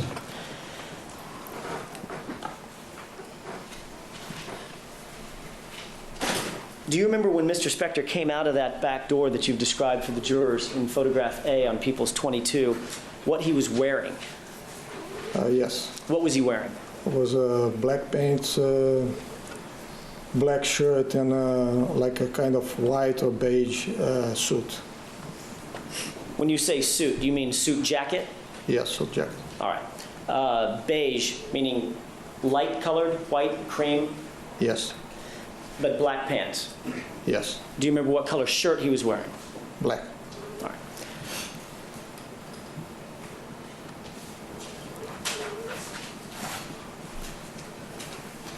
Kelly Hill walking in the church door, swinging them wide open, screaming, "Let's go!" What's up? What was the first thing that Mr. Spector told you crazy morning after here he this got in the morning, car fella. that night? What's that like? He told me to go to those Studio rolling. City. Did you know where in Studio City he wanted to go at that time? Yes, I drove him like a couple of times to the same place. Go so far to say. Where was that? Well, I think it was his friend's house.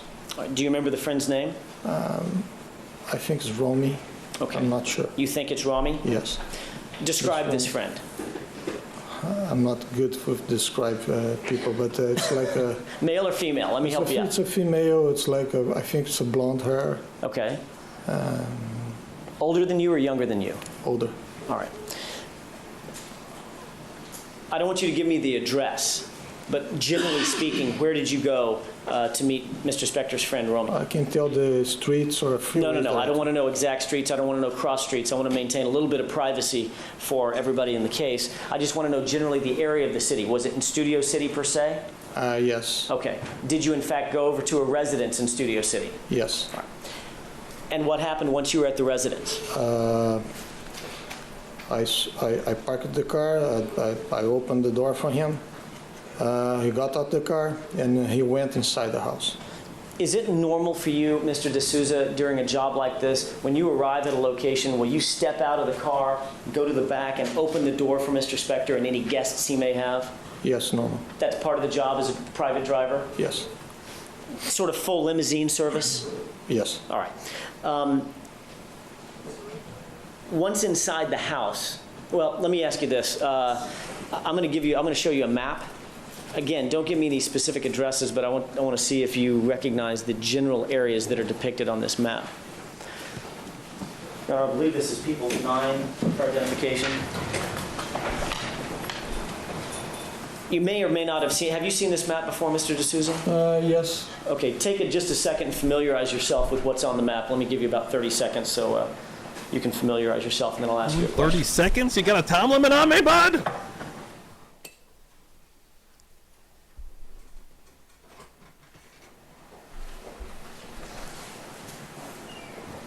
You have a chance to look at it? Yes. All right. Do you recognize some of the locations that are on that map? Yes. Let's start at the right-hand side where it says Castle, 1700 Grandview. What is that pointer pointing at? It's Mr. Spector's home. Mr. Spector's house. Okay. And then moving to the left, do you notice a couple of places that appear to be either in Beverly Hills or Hollywood or West Hollywood, that area? Yes. All right. It may not be depicted on this particular map, so I'm not going to ask you to describe it on this map. After you went to Studio City, Mr. D'Souza, how long did Mr. Spector stay in the house, in the residence, before he and his guest came out?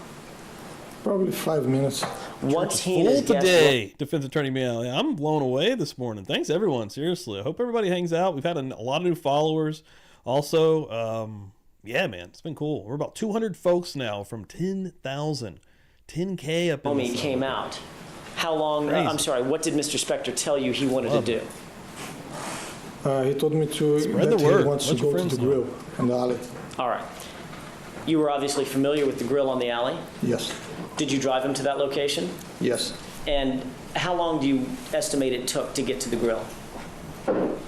From Studio City, around 30 minutes. All right. So about what time would you say that you got to the grill that night? Between 8 and 8:15. Okay. During the time that Mr. Spector was giving you directions, telling you where to go, did you have any problems understanding him? No. Okay. You had spoken to Mr. Spector several times, obviously, in these 13 or 14 times you had driven for him, correct? Yes, a few times. Did you ever have any problems understanding him? No. Understanding his words? No. Communicating with him? No. Now, you're not from this country originally, correct? Yes, correct. Where are you from? I'm from Brazil. And in 2003, how long had you been in the United States? Workers. Around 4 years. And what were you doing here in the United States? I was studying. What were you studying? English. Were you in school at the time in 2003, in February 2003? Yes, I was. And were you here on a student visa? Yes. Okay. Were you here with anybody else? Yes. Who? My wife. All right. Was she your wife at the time? No. Okay. She was your girlfriend at the time? Yes. Is she from Brazil also? Yes. All right. Brazil. Now, why don't we go ahead and take about a 15-minute recess at this point? Break Ladies and your gentlemen, poo in keep in mind the here. We admonition. still got an hour Go ahead and left get here, those a little emails. less than an hour. Sir, we're going to take a 15-minute break. Don't discuss the testimony with anyone Thanks except everyone for counsel being in in here. this I really case. appreciate Thank it, you. guys. This place is dead anyway, man. Not at all. We have a lot of motherfuckers been hanging and banging this morning, baby. All right. Back on the record, all parties, jurors and Love alternates, it. and the witness are present as heretofore. You may Love proceed. it. 84 likes. Wow. Next Mr. D'Souza, hour. before we Can we took get the to break, 100 you were likes? just Is that explaining that possible? you might were not here be. That might be crazy. but studying English. Thanks, correct? everyone. The lurkers, thanks so much. Sub up, sub up. Once you got here, and you'd been here about 4 years, is that right? This is weekly, twice a week. Murder Churches twice a week. Sunday mornings, 9 a.m. Tuesday nights, 8 p.m. Eastern Time. I try to get at least 2 hours in on this thing. This trial is insane. Yes. Once you got to this, well, let me ask it this way. When you got to America, to Los Angeles, was this the first time you had ever studied English? No. When did you first start studying English? We start early when we are young in Brazil. Where did you go to school? English is like a regular subject in the schools in Brazil. Did you go to a private school? Yes.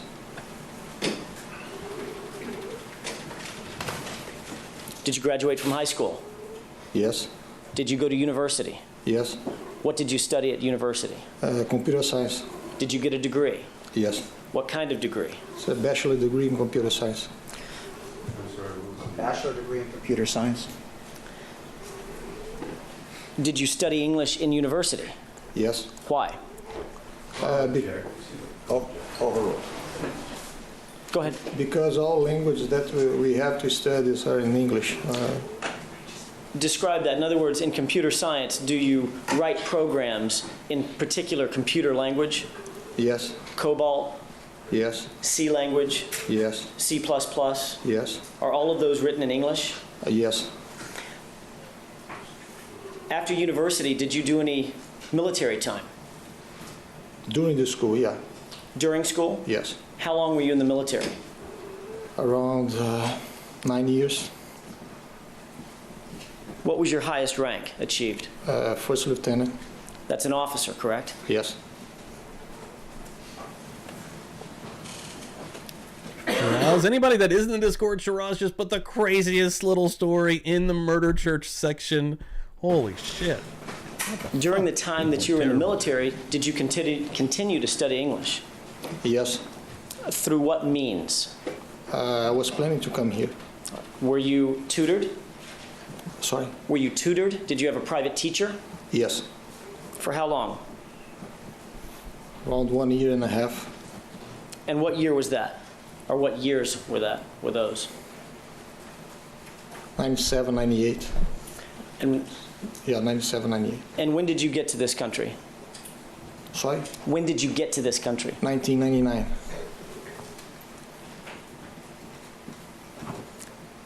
When did you start studying English here? Who the hell is Wheezin' Dave? I think it was end of 1999. You told us that you had many conversations with the defendant, correct? Yes, few. During the course of driving him over these 13 or 14 times, you had to speak to Mr. Spector, and he had to speak to you, correct? Yes. All right. Did you ever have any problems understanding anything he was saying? Yes. Describe that. When he was drunk, yes. All right. Other than when he was drunk, did you ever have any problems understanding him? No. Because he turned into a different fucking What person. was it here. When this- about I'm telling, there's a when Mr. split Spector was personality drunk thing going on with Phil that Spector. made it That is difficult to understand him? my uneducated opinion. Sometimes. Like anytime that we've heard any of the voicemails, when he's leaving any voicemails for any of the females, some of the ladies that we've had up here telling their horror stories, he sounds maniacal. He sounds insane. Each time he sounds slightly different, and he amps it up each time because he's getting more and more drunk. He was saying like, it's not. It was really difficult to understand what he wants at that time. Demeanor. When in fact he was drinking, did he tend to mumble? I object, that's leading. I got a mumbler. I'll sustain the objection. Describe what was difficult to understand, when it was difficult to understand Mr. Spector when he was drunk or drinking. If he wants to go to someplace else and he was trying to describe the place or say the name of the place, sometimes I could not understand. Okay. Did you ask him to repeat himself? Yes. And ultimately, could you understand what he was saying? Oh, yes. Did you ever not get someplace that you wanted to go because you couldn't understand it? No. All right. You indicated that you got to the grill somewhere before 8 o'clock. Is that right? It's around 8 o'clock, 8:15. What did Mr. Spector and Ms. Davis do, or Rami? What did Mr. Spector and Rami do once you got to the grill and you dropped them off? They went inside the restaurant, and I was waiting outside. How long did you wait for them? Around 2 hours. And what did you do while you were waiting? I was outside talking to friends. Where did you park the car? I parked in the valley zone. While they were inside the restaurant, did you ever have to go get gas or fill up the tank? No, that I remember, no. All right. About how long were you waiting for them before they came back out? Around 2 hours. So they would have come back out 10-ish or a little after 10? Yes. What happened once Mr. Spector and Rami came back out of the grill? They got in the car, and he told me to go back to Studio City. At that time, did you notice whether or not Mr. Spector appeared to be intoxicated? No, not that time. All right. Did you drop Rami back off at Studio City? Yes. About what time did you get there? 10:45, probably 10:40. After you dropped off Rami at Studio City, did Mr. Spector tell you where he wanted to go next? Yes. What did he say? He told me to go back to the grill. Did you in fact drive back to the grill? Yes. About what time did you get there? Around 11:10. What happened once you went back to the grill? There was a lady waiting for him outside. Had you ever met that lady before? Yes. Who was that? It was Kathy, Miss Kathy. And what did Miss Kathy look like? She's blonde. She's a female. Long hair, short hair? Short hair. All right. Did Kathy get into the car with you and Mr. Spector? Yes.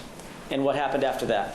Mr. Spector told me to go to Trader Vic's. Take a look at the map that has previously been marked, I believe, as People's 9, and tell me, do you see where it says on the left side of the map, the grill in Beverly Hills? Yes. Is that pointing to approximately where the grill is on the alley? Yes. And do you see where there's a pointer pointing toward Trader Vic's in Beverly Hills? Yes. All right. Is that approximately where Trader Vic's is? Yes. So it's relatively close to the grill? Oh, yeah. How long did it take you to get from the grill to Trader Vic's? Less than 5 minutes. All right. What happened once you got to Trader Vic's? Both went inside the restaurant. Both Mr. Spector and Kathy? Yes. What did you do while they went inside the restaurant? I had to wait outside. Trippy. How long did you wait for them? Around 1 hour, probably. Did they eventually come back out? Oh, yes. And what happened after they came back out of Trader Vic's? He got in the car, and I think he invited her to go to the antennas. Did he make this invitation in the car, or do you remember? I remember that he said something inside the car. Something to her? Yes. I'm sorry, I didn't get the first few words of that. The reporter will be back.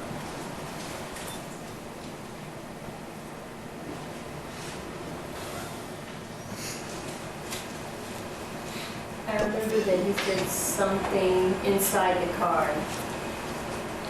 Okay. May I? Yes. Thank you. Something to her or something to you? To her. All right. At that time, did you notice whether or not Mr. Spector appeared to be drunk or intoxicated? No. I may have asked it in a bad way. Let me ask that question again. Excuse me, Your Honor. I think you asked it in a good way. It was answered. The objection, if that's an objection, is overruled. You may proceed. Thank you. Let me try that again. I'm not sure if I asked if you remembered, but let me just take that word out. At that time, was it your impression that Mr. Spector was drunk or not? I cannot say that he was drunk. Okay. But he was not like and the same person that when we start the job, like 7 o'clock at night. Did you notice a difference in his behavior by the time he came out of Trader Vic's? Just like a walk different. But, explain to the jurors what you mean by he was walking different. Difficult to walk, like, but it was not like walking like before. All right. Did you notice any odor of alcohol at that time? No. Once you were back inside, or once Mr. Spector and Kathy were back inside the car, where did you guys go at that point? We had to return to a street close to the grill. Why? Because Miss Kathy, I think, parked her car like close to the grill. Did you go back over there so she could pick up her car? Yes. And what happened after she picked her car up? We had to follow her to her house. Do you remember what kind of car she had? Yes, I think was a silver Volkswagen Jetta, I think. Did you know cars relatively well at that time? Yes. Why? I was working in a valet parking. And I was driving all kind of cars. Okay. Once you dropped off Kathy at her car, what did you and Mr. Spector do after that? We had to follow her to her house. And where did you follow her to? Again, I do not want a street address. I don't want any cross streets. Just give me an area of town. We went close to House of Blues, I think. Okay. Oh, interesting, Dave. And what happened once you got close to the House of Blues? After she parked her car, I think she joined us again. So she dropped off her car? Yes. And then got in the Mercedes? Yes. And where did you guys go after that? We went to Dantanas.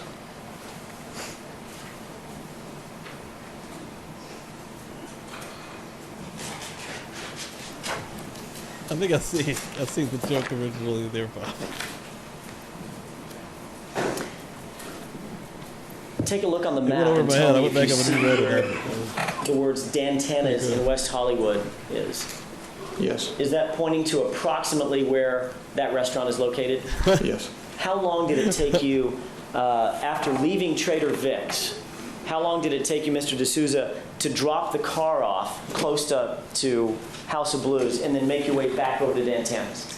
Between 20 and 30 minutes. So approximately, if you can give us an idea, about what time do you remember getting to Dantanas? 12:40. So now that's 12:40 a.m., right? Yes. On right. February 3rd now. Yes. What happened once you and Miss Kathy and Philip Spector arrived at Dantanas? They both went inside. And what did you do? I had to wait outside. How long were you waiting outside for Mr. Spector and Kathy to come back out? Probably 40 minutes.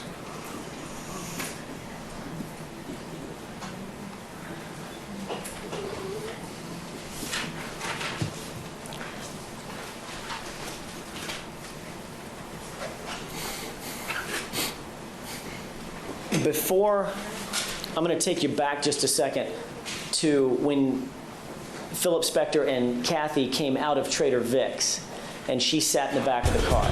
Do you remember Mr. Spector inviting her to go to Dantanas at that time? You mean when they left Trader Vic's, or? Correct. Once Yes. Before Kathy dropped off her car and all that, when she's in the back of the Mercedes after Trader Vic's, do you remember Mr. Spector inviting Kathy, hey, let's go over to Dantanas? Yes. Do you remember I'm sorry? He said something. Okay. Yeah. Do you remember what her response was? I think she didn't want to go. I think she was tired. Excuse me, Your Honor, that's a conclusion? It depends on what he's basing, because the answer has some ambiguity in it. What makes you say that, sir? Did it something she said, something that... Yes, she said something. All right, then the objection is overruled. You may proceed. Could we get the what she said, and we can draw our own conclusion from that? Yes, I assumed it was going to be the next question. I didn't want to ask it. I was going to let the district attorney ask it. You may proceed. What'd she say? She said that she was tired. It's brilliant lawyering right there. That she was tired? Yes. All right. Did she say this to Mr. Spector? Yes. And do you remember what his response was, if anything? I don't remember. Okay. Now let's catch back up. We're at Dantana's now, all right?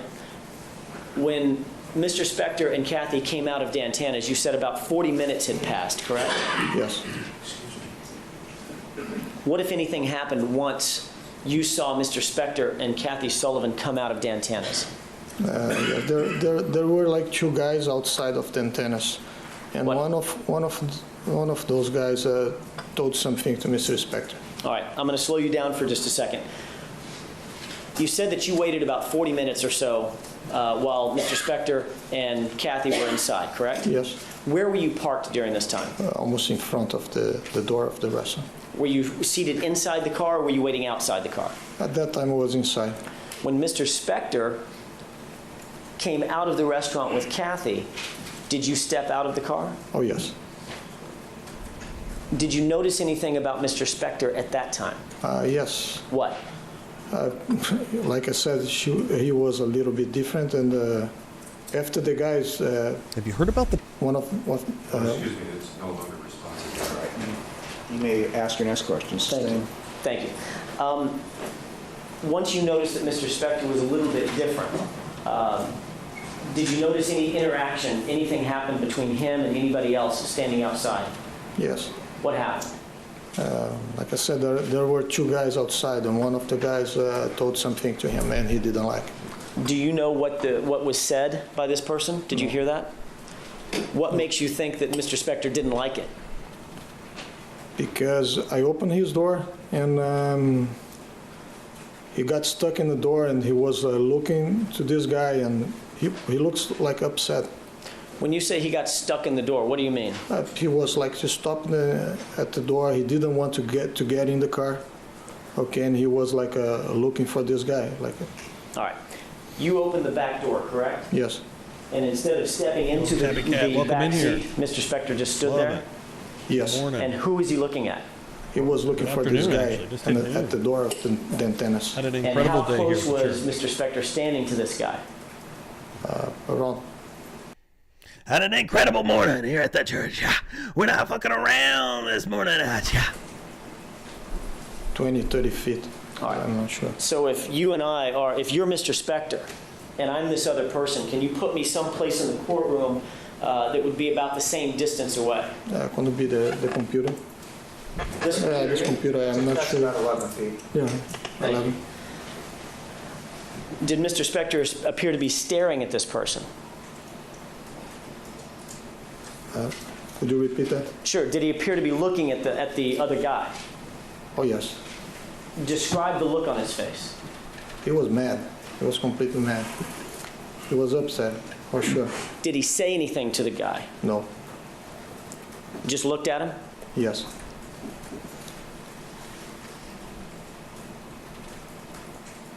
At some point, did Mr. Spector go ahead and get into the back seat of the car? Yes. How long would you say Mr. Spector looked at this guy with a mad look on his face? 10, 15 seconds. Did the guy say anything to Mr. Spector? No. Once inside the car, well, once Mr. Spector got inside the car, did you then get inside the car? Yeah, I closed his door and... And where was Kathy? She is already inside. She was already inside. What happened after all three of you, Mr. Spector, Kathy, and you, got inside the Mercedes and closed the doors? What happened then? He told me to go to House of Blues. At that point, did you notice anything about Mr. Spector's speech pattern? A little bit. Describe that. He was like I said, he was like a little bit slow, like speaking like slow, and I think it's like started having difficulty to say, to talk. All right. He was beginning to have some difficulty speaking? Yes. Could you understand him? Yes.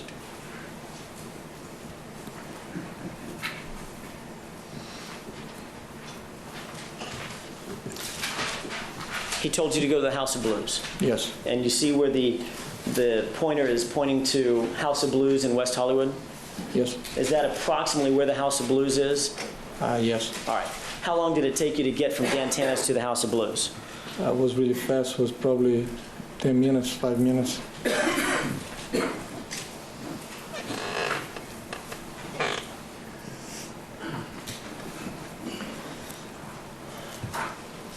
Once you were at the House of Blues, where's the first place that you stopped? I didn't know the place, and I stopped like close to the top, but was not the correct place. All right.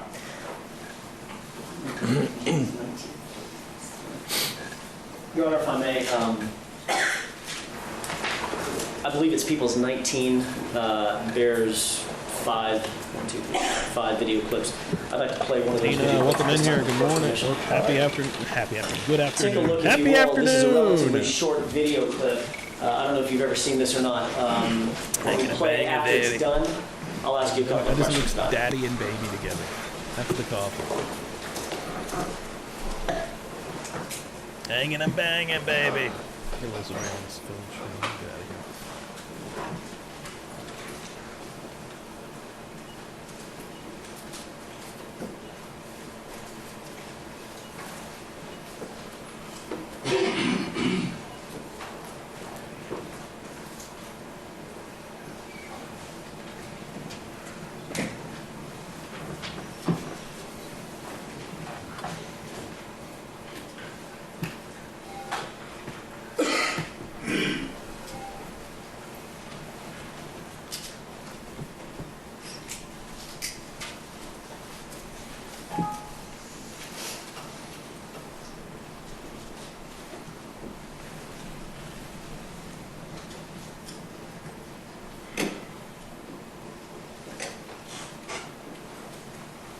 Your Honor, may the record reflect that I've just played the first of the 5 video clips, maybe, I don't know, a minute and a half in length. Yes. Thank you. I want to ask you a couple of questions about that. Have you ever seen that before? This video? Yeah. Did I ever show you that video before? No. All right. Did you recognize what was on that video? Yes. All right. Describe for the jurors, if you will, who was in the video and what car we're talking about and where that was taken. The first car is a black Mercedes that I was driving that night. Okay. I was there, Mr. Spector was there, and Miss Sullivan was there too. Okay. Was that the first place that you stopped when you said, I didn't really know where to go? Is that the first place you stopped? Yes. All right. And it appeared from the video that the 3 of you had gotten out of the car and then some discussion or somebody talked and then you got back in the car, correct? Mm-hmm. Is that yes? Yes. Okay. Did you also notice, Mr. D'Souza, the clothes all appeared to be sort of whitish? Yes. All right. You were wearing a black suit, is that right? Yes. All right. Did that look like an infrared or night vision camera that was changing the colors of the clothes? Yes. Did you recognize yourself? Yes. Were you the person in the suit who got in the front seat of the car? Yes. Did you recognize Kathy Sullivan? Yes. Was she the short, blonde-haired, kind of small woman who got in the back seat? Yes. Did you notice Mr. Spector? Did you recognize Mr. Spector in the video? Yes. Was he the man wearing the longer white jacket with the long, curly, almost black hair? Yes.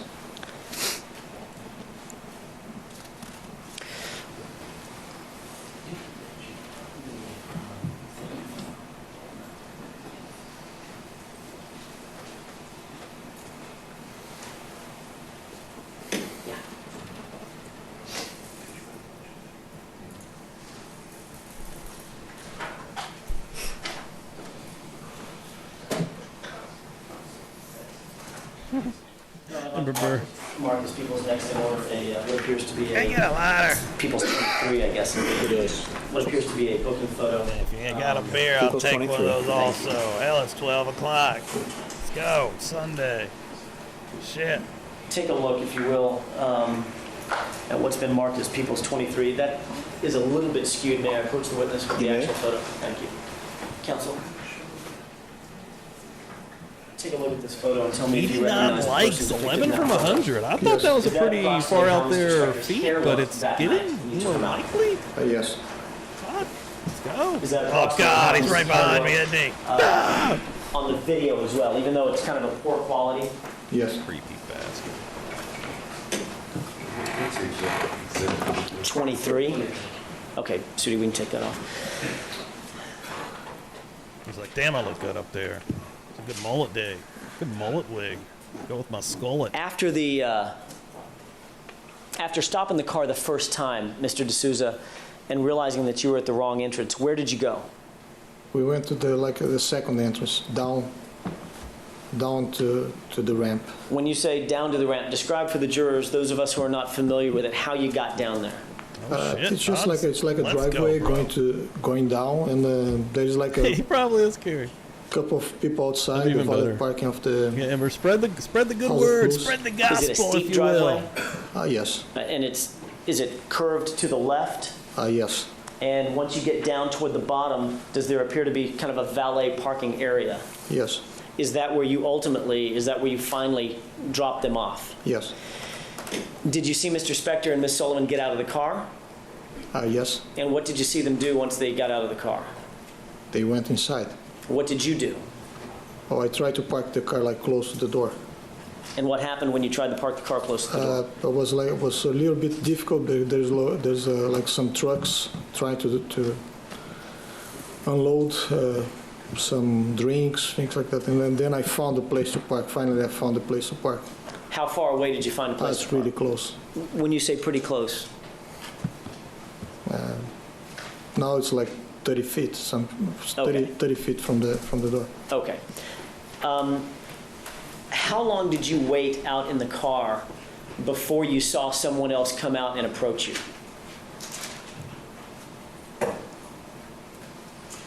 Probably 40 minutes, 30 minutes. 20 to 30 minutes? Yeah. And what happened after that 20 to 30 minutes?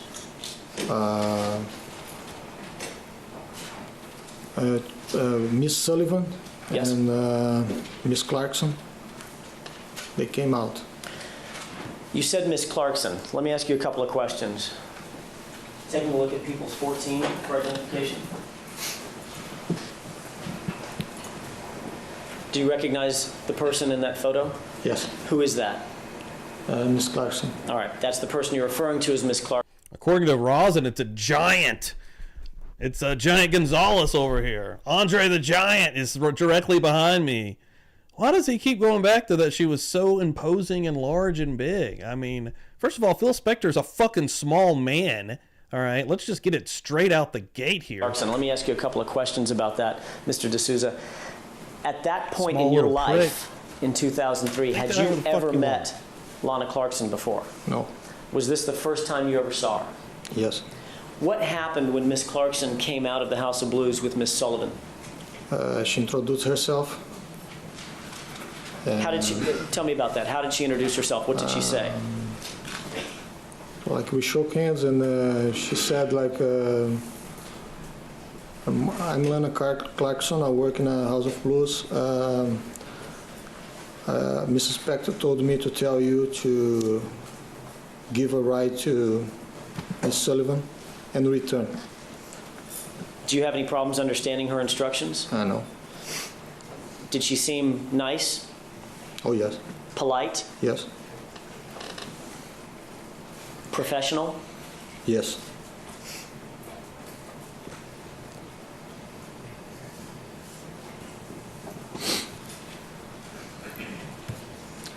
Did you follow her instructions? Yes. What did you do?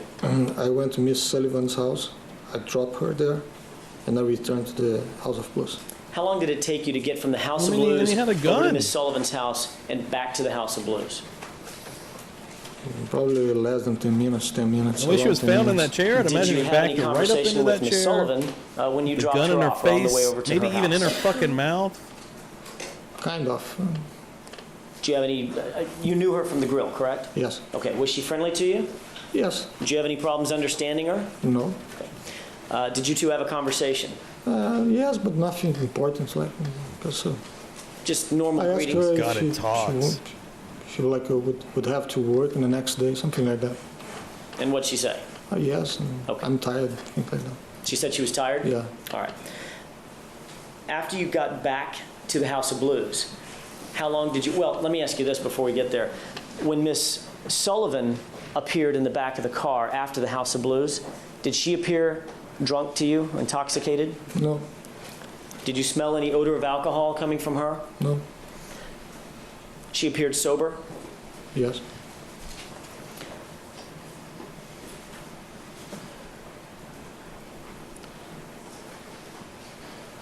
This is 2007, Shelly Babes. Welcome in here. Sub up if you ain't. New name. Like to see it. We're doing this trial. We'll be doing this trial for quite some time. That man right there, Phil Spector, wig master, psychopath, madman, murderer, being prosecuted by Alan Jackson. Once you were back at the House of Blues, Mr. D'Souza, how long did you wait until Mr. Spector came out? Hit that like. It was fast. Was between 5 and 10 minutes. Coming probably. through. Lurking. Where did you park the Mercedes when you got back to the House of Blues? At that time, I parked in the valet zone. Where's the valet zone? Describe it as best you can toward the bottom of that driveway area. The House of Blues has like a small house outside. It's really, really small. I think the valet parking usually keep the keys inside. And I asked the guys over there, they said that I could park in front of this small house. I'm going to show you a picture. It's previously been marked as People's 20 photograph. I believe it's photograph B as in boy. These are the Do you best. recognize Creepy prick. what's in this photograph? Wig Yes. master. Okay. That's right. Is this that bottom area, the parking area that you've described for the jurors at the House of Blues? Yes. Do you see the Mercedes in that photograph? Yes. Is that the Mercedes, what I'm pointing to? Yes. May the record reflect on photograph B on People's 20. I've pointed with a laser pointer to an area just behind where 4 prominent people are standing in the picture. I should rephrase that. 4 people are prominently standing in the picture. Who knows if they're prominent? I think that's the best description I can give it at this point. Thank you so much. Yes. That's the Mercedes. It's kind of hard to see in this photograph, but you can see where it's parked, correct? Yes. Is that where you waited for Mr. Spector to come out? Yes. While I've got this photograph up, as a matter of fact, I might as well ask you, do you recognize the 2 people depicted in the middle of this quartet? Yes. Who are those 2 people? Mr. Spector and Miss Lana Cox. And do you recognize which one is which? Who's Yes. who? Describe them for the jurors, On please. the left looks like white, but it's Mr. Spector, and the right, Miss Lana. All right. And I had my laser pointer when you said on the left. See, Lana's right here. She is taller than him. Again, he's pretty small, but I mean, there's not that big of a difference. I can't really see the footwear to see, how big her heels are. And I guess, Jackson right now is trying to get ahead of what Rosin is undoubtedly going to do again, talking about how big and large and imposing Lana is in reference to Phil Spector, which, again, Phil Spector had a gun. Her death was caused by a gunshot through the mouth. To the person. Anybody's basically going to have to succumb if you're being held at gunpoint. Shorter person to the left, correct? Yes. In the white jacket? Uh-huh. Is that yes? Yes. And just to the right of that person is another person taller with what appears to be a handbag over her right shoulder, correct? Yes. And that's Lana Clarkson, correct? Yes. Okay, and those 2 arrows are depicting those individuals right now. Thank you, sweetie.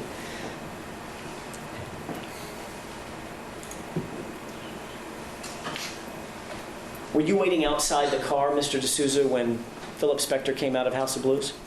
Yes. Sort of answered this question with that photograph. Did he come out alone or was he with somebody? For Miss Lana. All right. Take a look.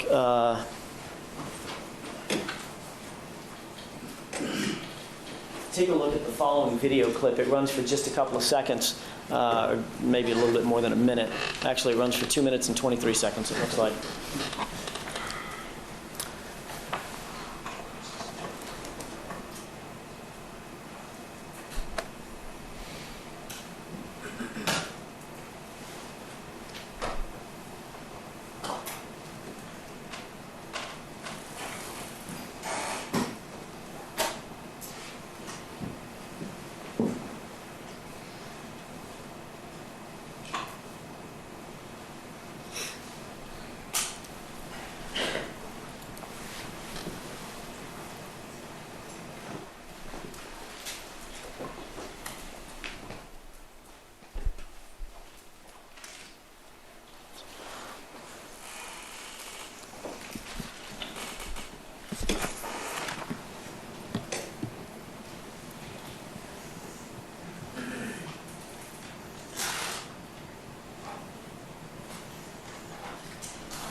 All right. Did you recognize the people in that video clip? And for the record, I should say, Your Honor, that was People's 19, the fifth in the order, fifth video clip. Did you recognize the people in that video clip? Yes. Was that Mr. Spector and Ms. Clarkson coming out of the House of Blues? Yes. Did you hear Mr. Spector have a conversation with Ms. Clarkson? Yes. What did he say? He invited her to go to the castle. And what was her response? First was no. What was his response when she said no? She said, no, I'm tired, I have to work in the morning. What happened after that? He insisted. He asked like 3 times more or 2 times more. Let's go to the castle, let's go to the castle. So he was insisting? Yes. And what was her response? I think she was afraid to go. Excuse me, I'm going to object to that. The objection is sustained, the answer is stricken, the jury is admonished. Without telling me what you think, tell me what you saw or heard. What did she say? She said that she could like lose the job if she got like a ride from some customers. All right. Did Mr. Spector continue to insist? Yes. Well, Your Honor, I'm objecting to characterization. Can we just have the words? Well, that's based on the previous answer of the witness, so the objection is over. Thank you, Your Honor. Did Mr. Spector continue to insist that Ms. Clarkson join him? Yes. Did he, in fact, Mr. Spector, convince Ms. Clarkson to get a ride from him? Yes. What was her response with regard to her car? I think her car was parked like close to the House of Blues. She needs to go there to pick her car up. Did she insist that she be able to pick her car up? Your Honor, I'm going to object to that. Actually, insist comes from the question, not the answer. Actually, it didn't. At this point, did she insist that she have her car picked up? I will sustain the... Yo, we're going to scoop up another lurker just real quick. MJ, thanks for throwing that out there, throwing out the bake. Who's going to grab that breadcrumbs or B crumbs? Excuse me, I just put the bread there myself. B crumbs lurking out here, grabbing a membership. Thanks to MJ. Thank you so much. Appreciate that. Going to put you on the wheel, of course. And MJ actually won on Friday. And just gave that shirt to Jersey Jen. So Jersey Jen, if you hear my voice, I need your deets. I need your information. Pick out a shirt from the from the shop, from PubliclyBuzzed.com, baby. Yeah, thanks so much. Crazy morning, insane freaking morning. Again, thank you so much, MJ. The objection to that, you may rephrase it. What did Ms. Clarkson say with regard to picking her car up? What did she say? She accepted workers, everybody. Thanks. To pick her car. And where was her car? Her car was in a parking structure close to the House of Blues. What happened once you got to the parking structure? Yeah, I will. I'll put that in there right now. We have found her car. Craft tab. I opened the door for her, and I opened the door for Mr. Spector. What happened once Mr. Spector got out of the car, the Mercedes? I think he wants to go to the bathroom. Wants to go to the bathroom. And where did he go to the bathroom? Behind the wall. What did Ms. Clarkson do? Should see it on the side over there now. Car, and just posted a GIF in there. Until like to a street close to the parking structure. Crafts. What kind of car was she driving? She was driving a small car. It's like a black Mercury Cougar. I can't even bring it Did up. she move this Cougar to the street? Right Yes. there. And what happened after that? Crafts, baby. She parked the car on the street. I stopped the car, and I opened the door for her. Did she say anything to you? Yes. What did she say? She said that she was going just for a drink. Did you say anything to her?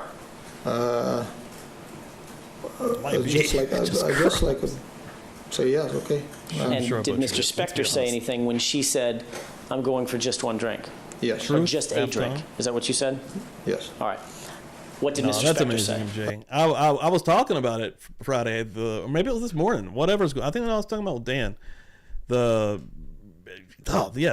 is the best community for that exactly. Like don't paying talk to the driver.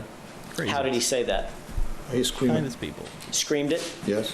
Was he screaming at you? To her, for her.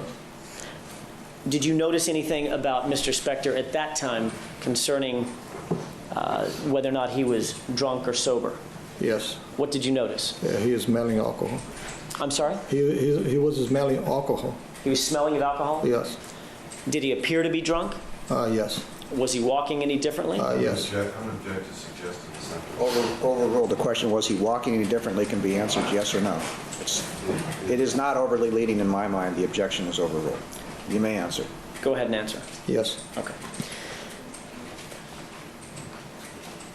You said that you had seen Mr. Spector drunk in the past, correct? Yes. In the past, when you've seen him, was he as drunk this time as you've seen him in the past? Ember, I'm looking in Discord and under the Murder Church tab of your crochet dude, Did and Ms. it's Clarkson fucking appear awesome. to be drunk? No. Oh no, you supposed to? Is it a pony? Did you Was it a drive horse? Mr. Spector and Ms. Clarkson back to the castle? Was it Yes. Eeyore? How long did that take you? Eeyore vibes. Eeyore. Excuse me, vibes. Around 30 minutes. Once back at the castle, Oh, you're really talented. what happened? He told me to go to the front gate.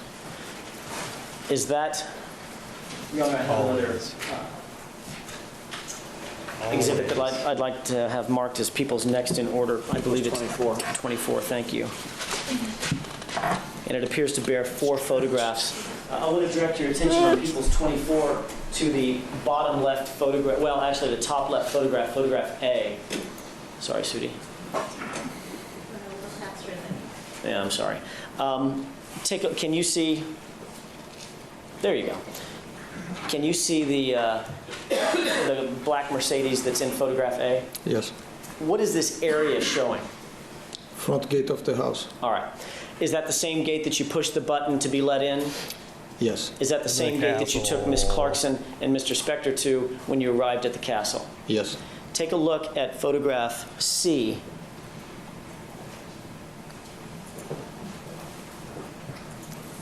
Do you recognize that photograph? Yes. What is that? It's the stairs that give access to the front door of the house. Normally, when you take Mr. Spector home, do you drop him off at the back door or up these long steps? The back door. Did he say anything about being dropped off at these steps? Yes. What did he say? He told me to stop on the stairs. Did he say why? No. Did you have an idea as to why? Well, objection. Objection is to any idea why. Sustained. Speculation. Had you ever dropped Mr. Spector off alone at these front steps? No. Normally, when you drop him off, where do you drop him? Back door. Once you drop Mr. Spector off, did Miss Clarkson get out of the car with him? Yes. And where did they go? Up to the stairs. Did you then drive toward the back door? Yes.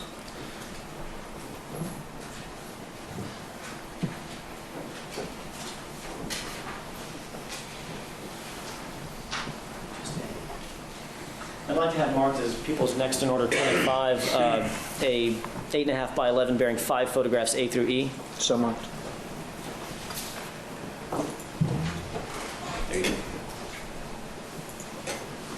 Take a look at this photograph and tell me, does this appear to be the back motor court?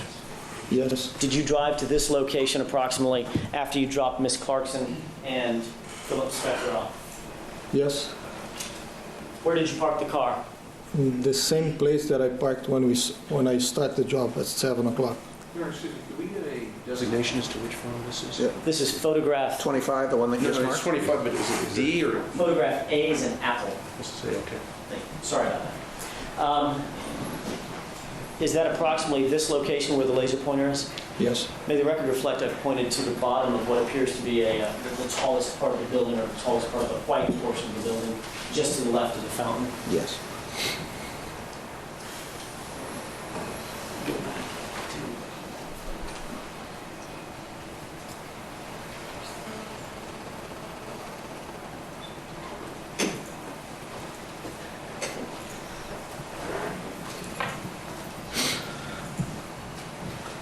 Does that appear, although the doors are open on this particular shot of the Mercedes, does that appear approximately where you parked the Mercedes that night after you dropped Miss Clarkson and Phil Spector off? Yes.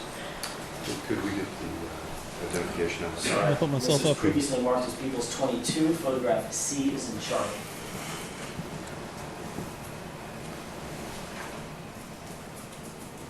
After you dropped Mr.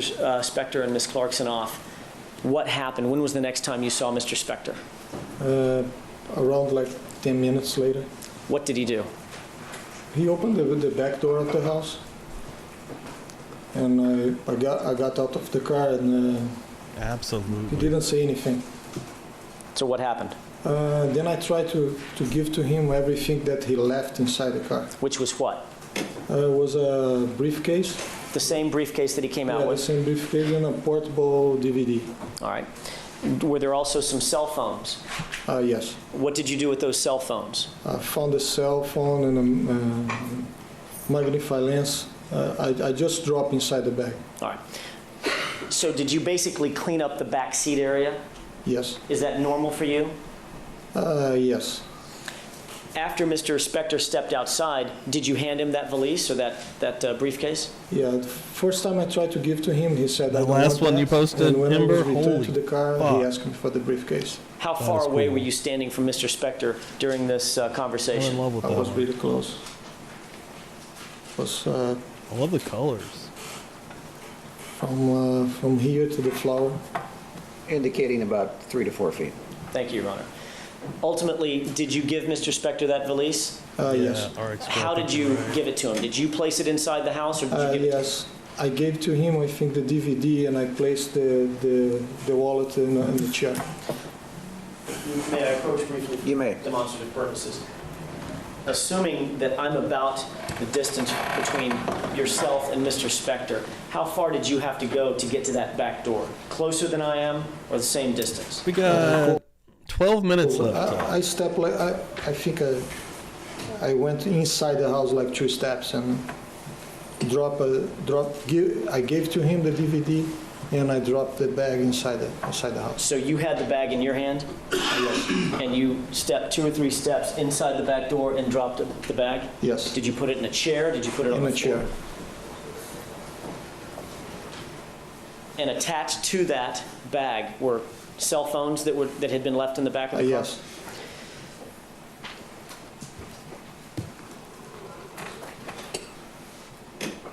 How long did you wait outside the car? I'm sorry, let me ask it this way. Whose long did What you was wait the next outside the thing car? He says. that you heard or saw as you waited outside? I waited in the car until like around 5 o'clock in the morning. So this is about 2 hours? Yes, around 2 hours. And what happened? I heard a pull, a noise. What kind of noise? What did it sound like? So like a pull.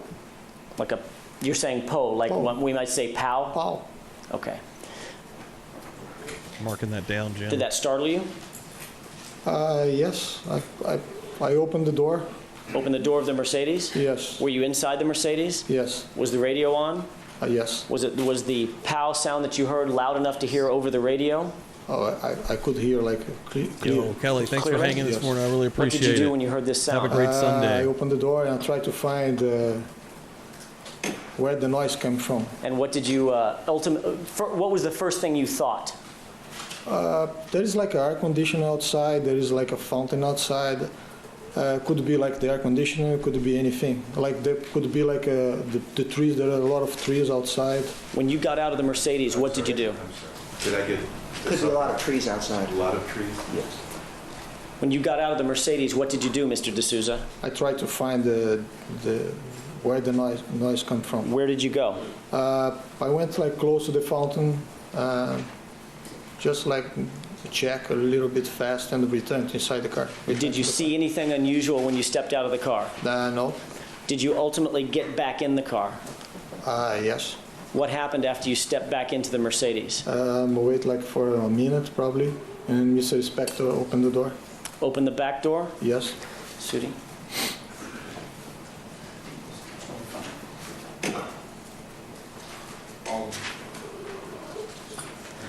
We reserve about 3 or 4 minutes at the end of the session. Yes.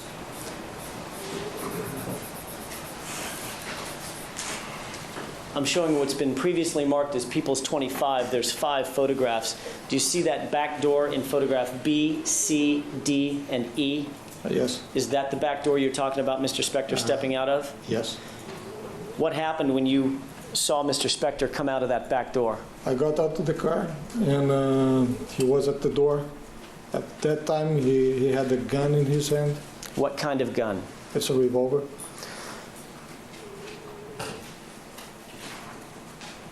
I'd like to have Mark and Peoples next in order a photograph of what appears to be a black .38 snub-nose revolver. So marked. Peoples 26. Thank you.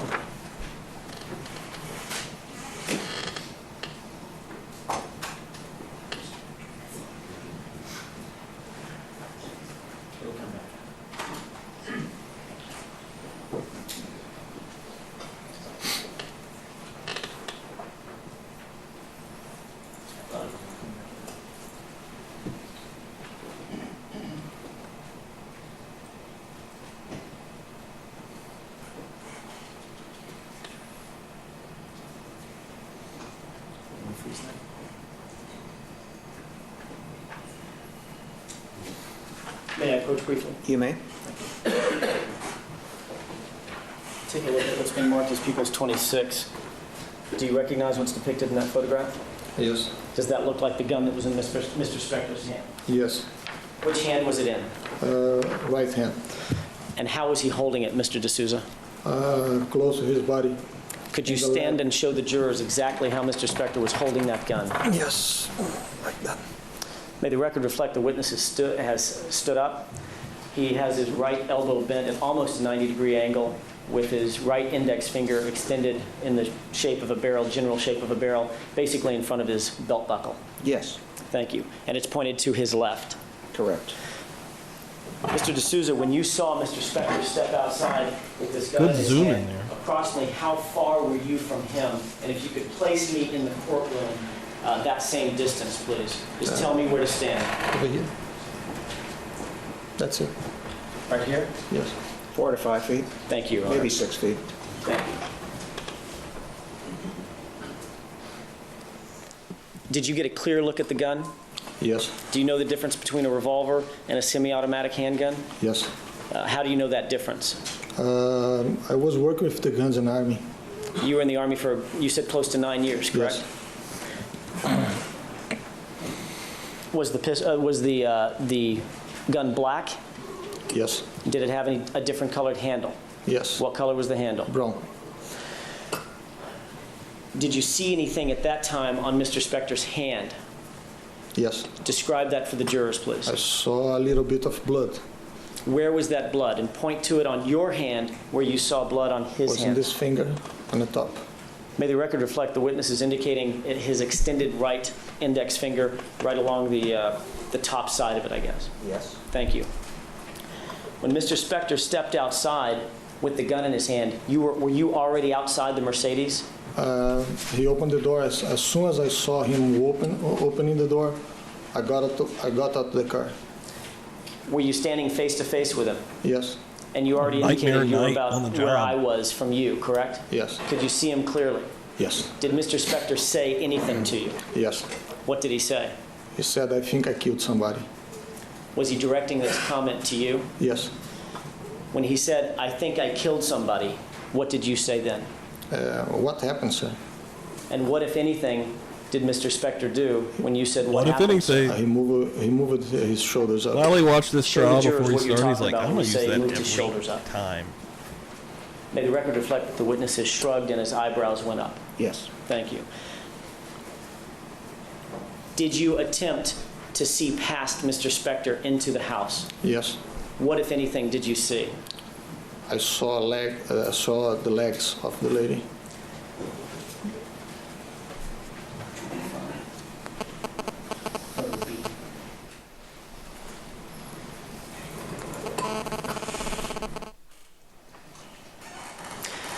It may be difficult to see from there, Mr. D'Souza. As you looked past Mr. Spector, could you see the legs of Lana Clarkson extended like they are in this Sending photograph? you an email right Yes. now, Ember, because, yeah, that'd be crazy. Did you look past him even further or lean further, one way or the other, to see into the room? Yes. And I got your What email did you see? also. I see that. I saw the blood in her face. I stepped outside and I saw the blood in her face. Your Honor, I'd like to have marked as people's next in order a diagram. It's a not to scale diagram. Just sent you a quick email there, so you got me. With one more question. All right, one more This question. would be a good place to- The next exhibit would be 27. Thank you.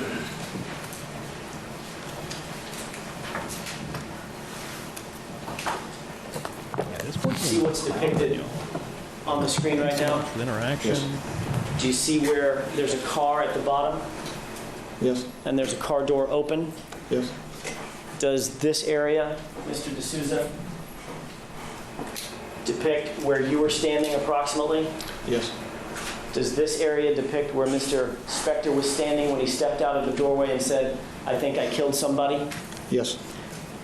Does this look like the body that you saw inside the room when you looked past Mr. Spector? Yes. That's all I have at this time. All right, and Counsel, you wanted some time, I'll give you some time when we're done. Ladies and gentlemen, keep in mind the admonition. We're going to resume tomorrow at 9:30. Let me inquire before you begin to leave. Do we have any resolution of whether Dr. Lee's going to be here tomorrow afternoon? Yes. What is this? Absent travel, he's got a plane and he'll be here 1:30. All right, so if you want to place witnesses on call to be, safe, you can do that. Ladies and gentlemen, as far as you're concerned, we'll be in session tomorrow from 9:30 to noon. In the afternoon, we have something else outside your presence we need to take because a witness is flying in from out of state. So you will not be in session tomorrow afternoon. And as you know, as we arranged, I have an educational commitment, a teaching commitment on Thursday. We will not be in session on Thursday. So just so that you can plan your schedules. And as to the witness, sir, you are admonished not to discuss your case with anyone except counsel in this case, and we'll see you tomorrow at 9:30. All right, the jury is excused. Group of documents dealing with... You want me to request a witness?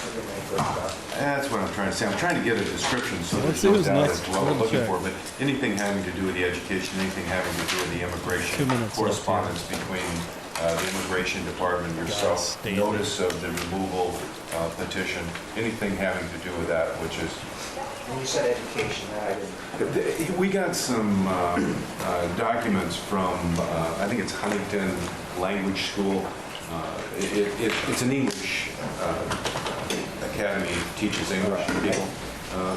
We got some documents, I don't know if we have all of them, but we've got part of a document referring to a removal action. We don't have that entire document, and we may not have all of the documents pertaining to that action. We don't have the petition for removal, for example. Sir, what I need you to do when you come to court tomorrow, I need you to bring with you any documentation whatsoever that deals with your immigration status. Anything that you have in your possession, you're to bring with you tomorrow. Yes. And also, if you have any documents concerning your English education or any specialized training you've had in English, that you have any documents that pertain to that, would you bring those with you as well? Yes. All right. Anything else? Not with the witness. All right, sir, you may step down. Thank you very much. We'll see you at 9:30 tomorrow morning. Susan, could you grab that, please? Sure. The photo. What else did you need? Your Honor, the photo, Exhibit 26 is... Thank you so much, hanging back there, hanging and banging, baby. On that thing. What a day, right, guys? This is a good one for murder charge. Sure, it says murder weapon. That's kind of what we're here to decide, Your Honor. A lot of people passing through, a lot of people sticking around, taking the vibe. Is that one that just says 187 weapon? Shouldn't say anything. Cool thing Not here, just man. weapon. Weapon will be fine. Suicide weapon. All right, enough. Weapon. In any event, yes. Anything else? That's all. We just need a copy of Exhibit 27. Okay. Anything further? Actually, Your Honor, there is one of... Yes, Mr. Rosen. Not me. I wonder, I don't think we got a copy of Exhibit 27, He just said that. Oh, I'm sorry, I couldn't hear you. Okay, anything further? Shut the fuck. Anything else? I don't think so. Okay. I got, Mr. Rosen, I have the emails.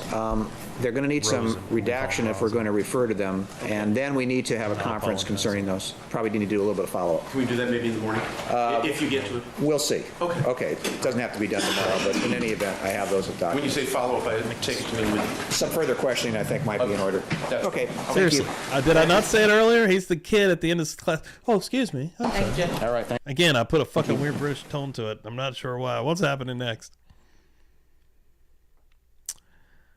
Tuesday night at 8 p.m. Eastern Time, we will be continuing here with Adriano. testifying to what he remembers the night of Lana Clarkston, the night that Lana Clarkston died. So yeah, we're going to continue right down this path with the same witness right here who was the driver that night. Everyone that is hanging and came through and subbed up. We got a lot of new people that's come through within the last few days. Thank you, Jay, so freaking much. Dude, Jay and Bob, you guys are absolutely unbelievable. Always promoting us, and new folks that have come over from them. Thank you so much. I'm always hanging out in their chats. We have a really good community with a lot of good folks involved. Anybody that did not see Jay's new video, he's got a new video that he probably portaled you into this video through this morning that dropped at 8:30. Tomorrow, we're going to be going into another day, seeing if we finally maybe get a verdict with Karen Reed. So next time you'll see Murder Church, 8 p.m. Eastern Time, Tuesday night. And then, of course, regular episodes will continue with Publicly Buzzed. Thursday night, 9 p.m. Eastern Time. Dan will be back. And then Friday, Feral Friday, which has become an absolute legend in itself. 9 p.m. starts here on YouTube. And then we go over to Kick to get into a lot of shenanigans.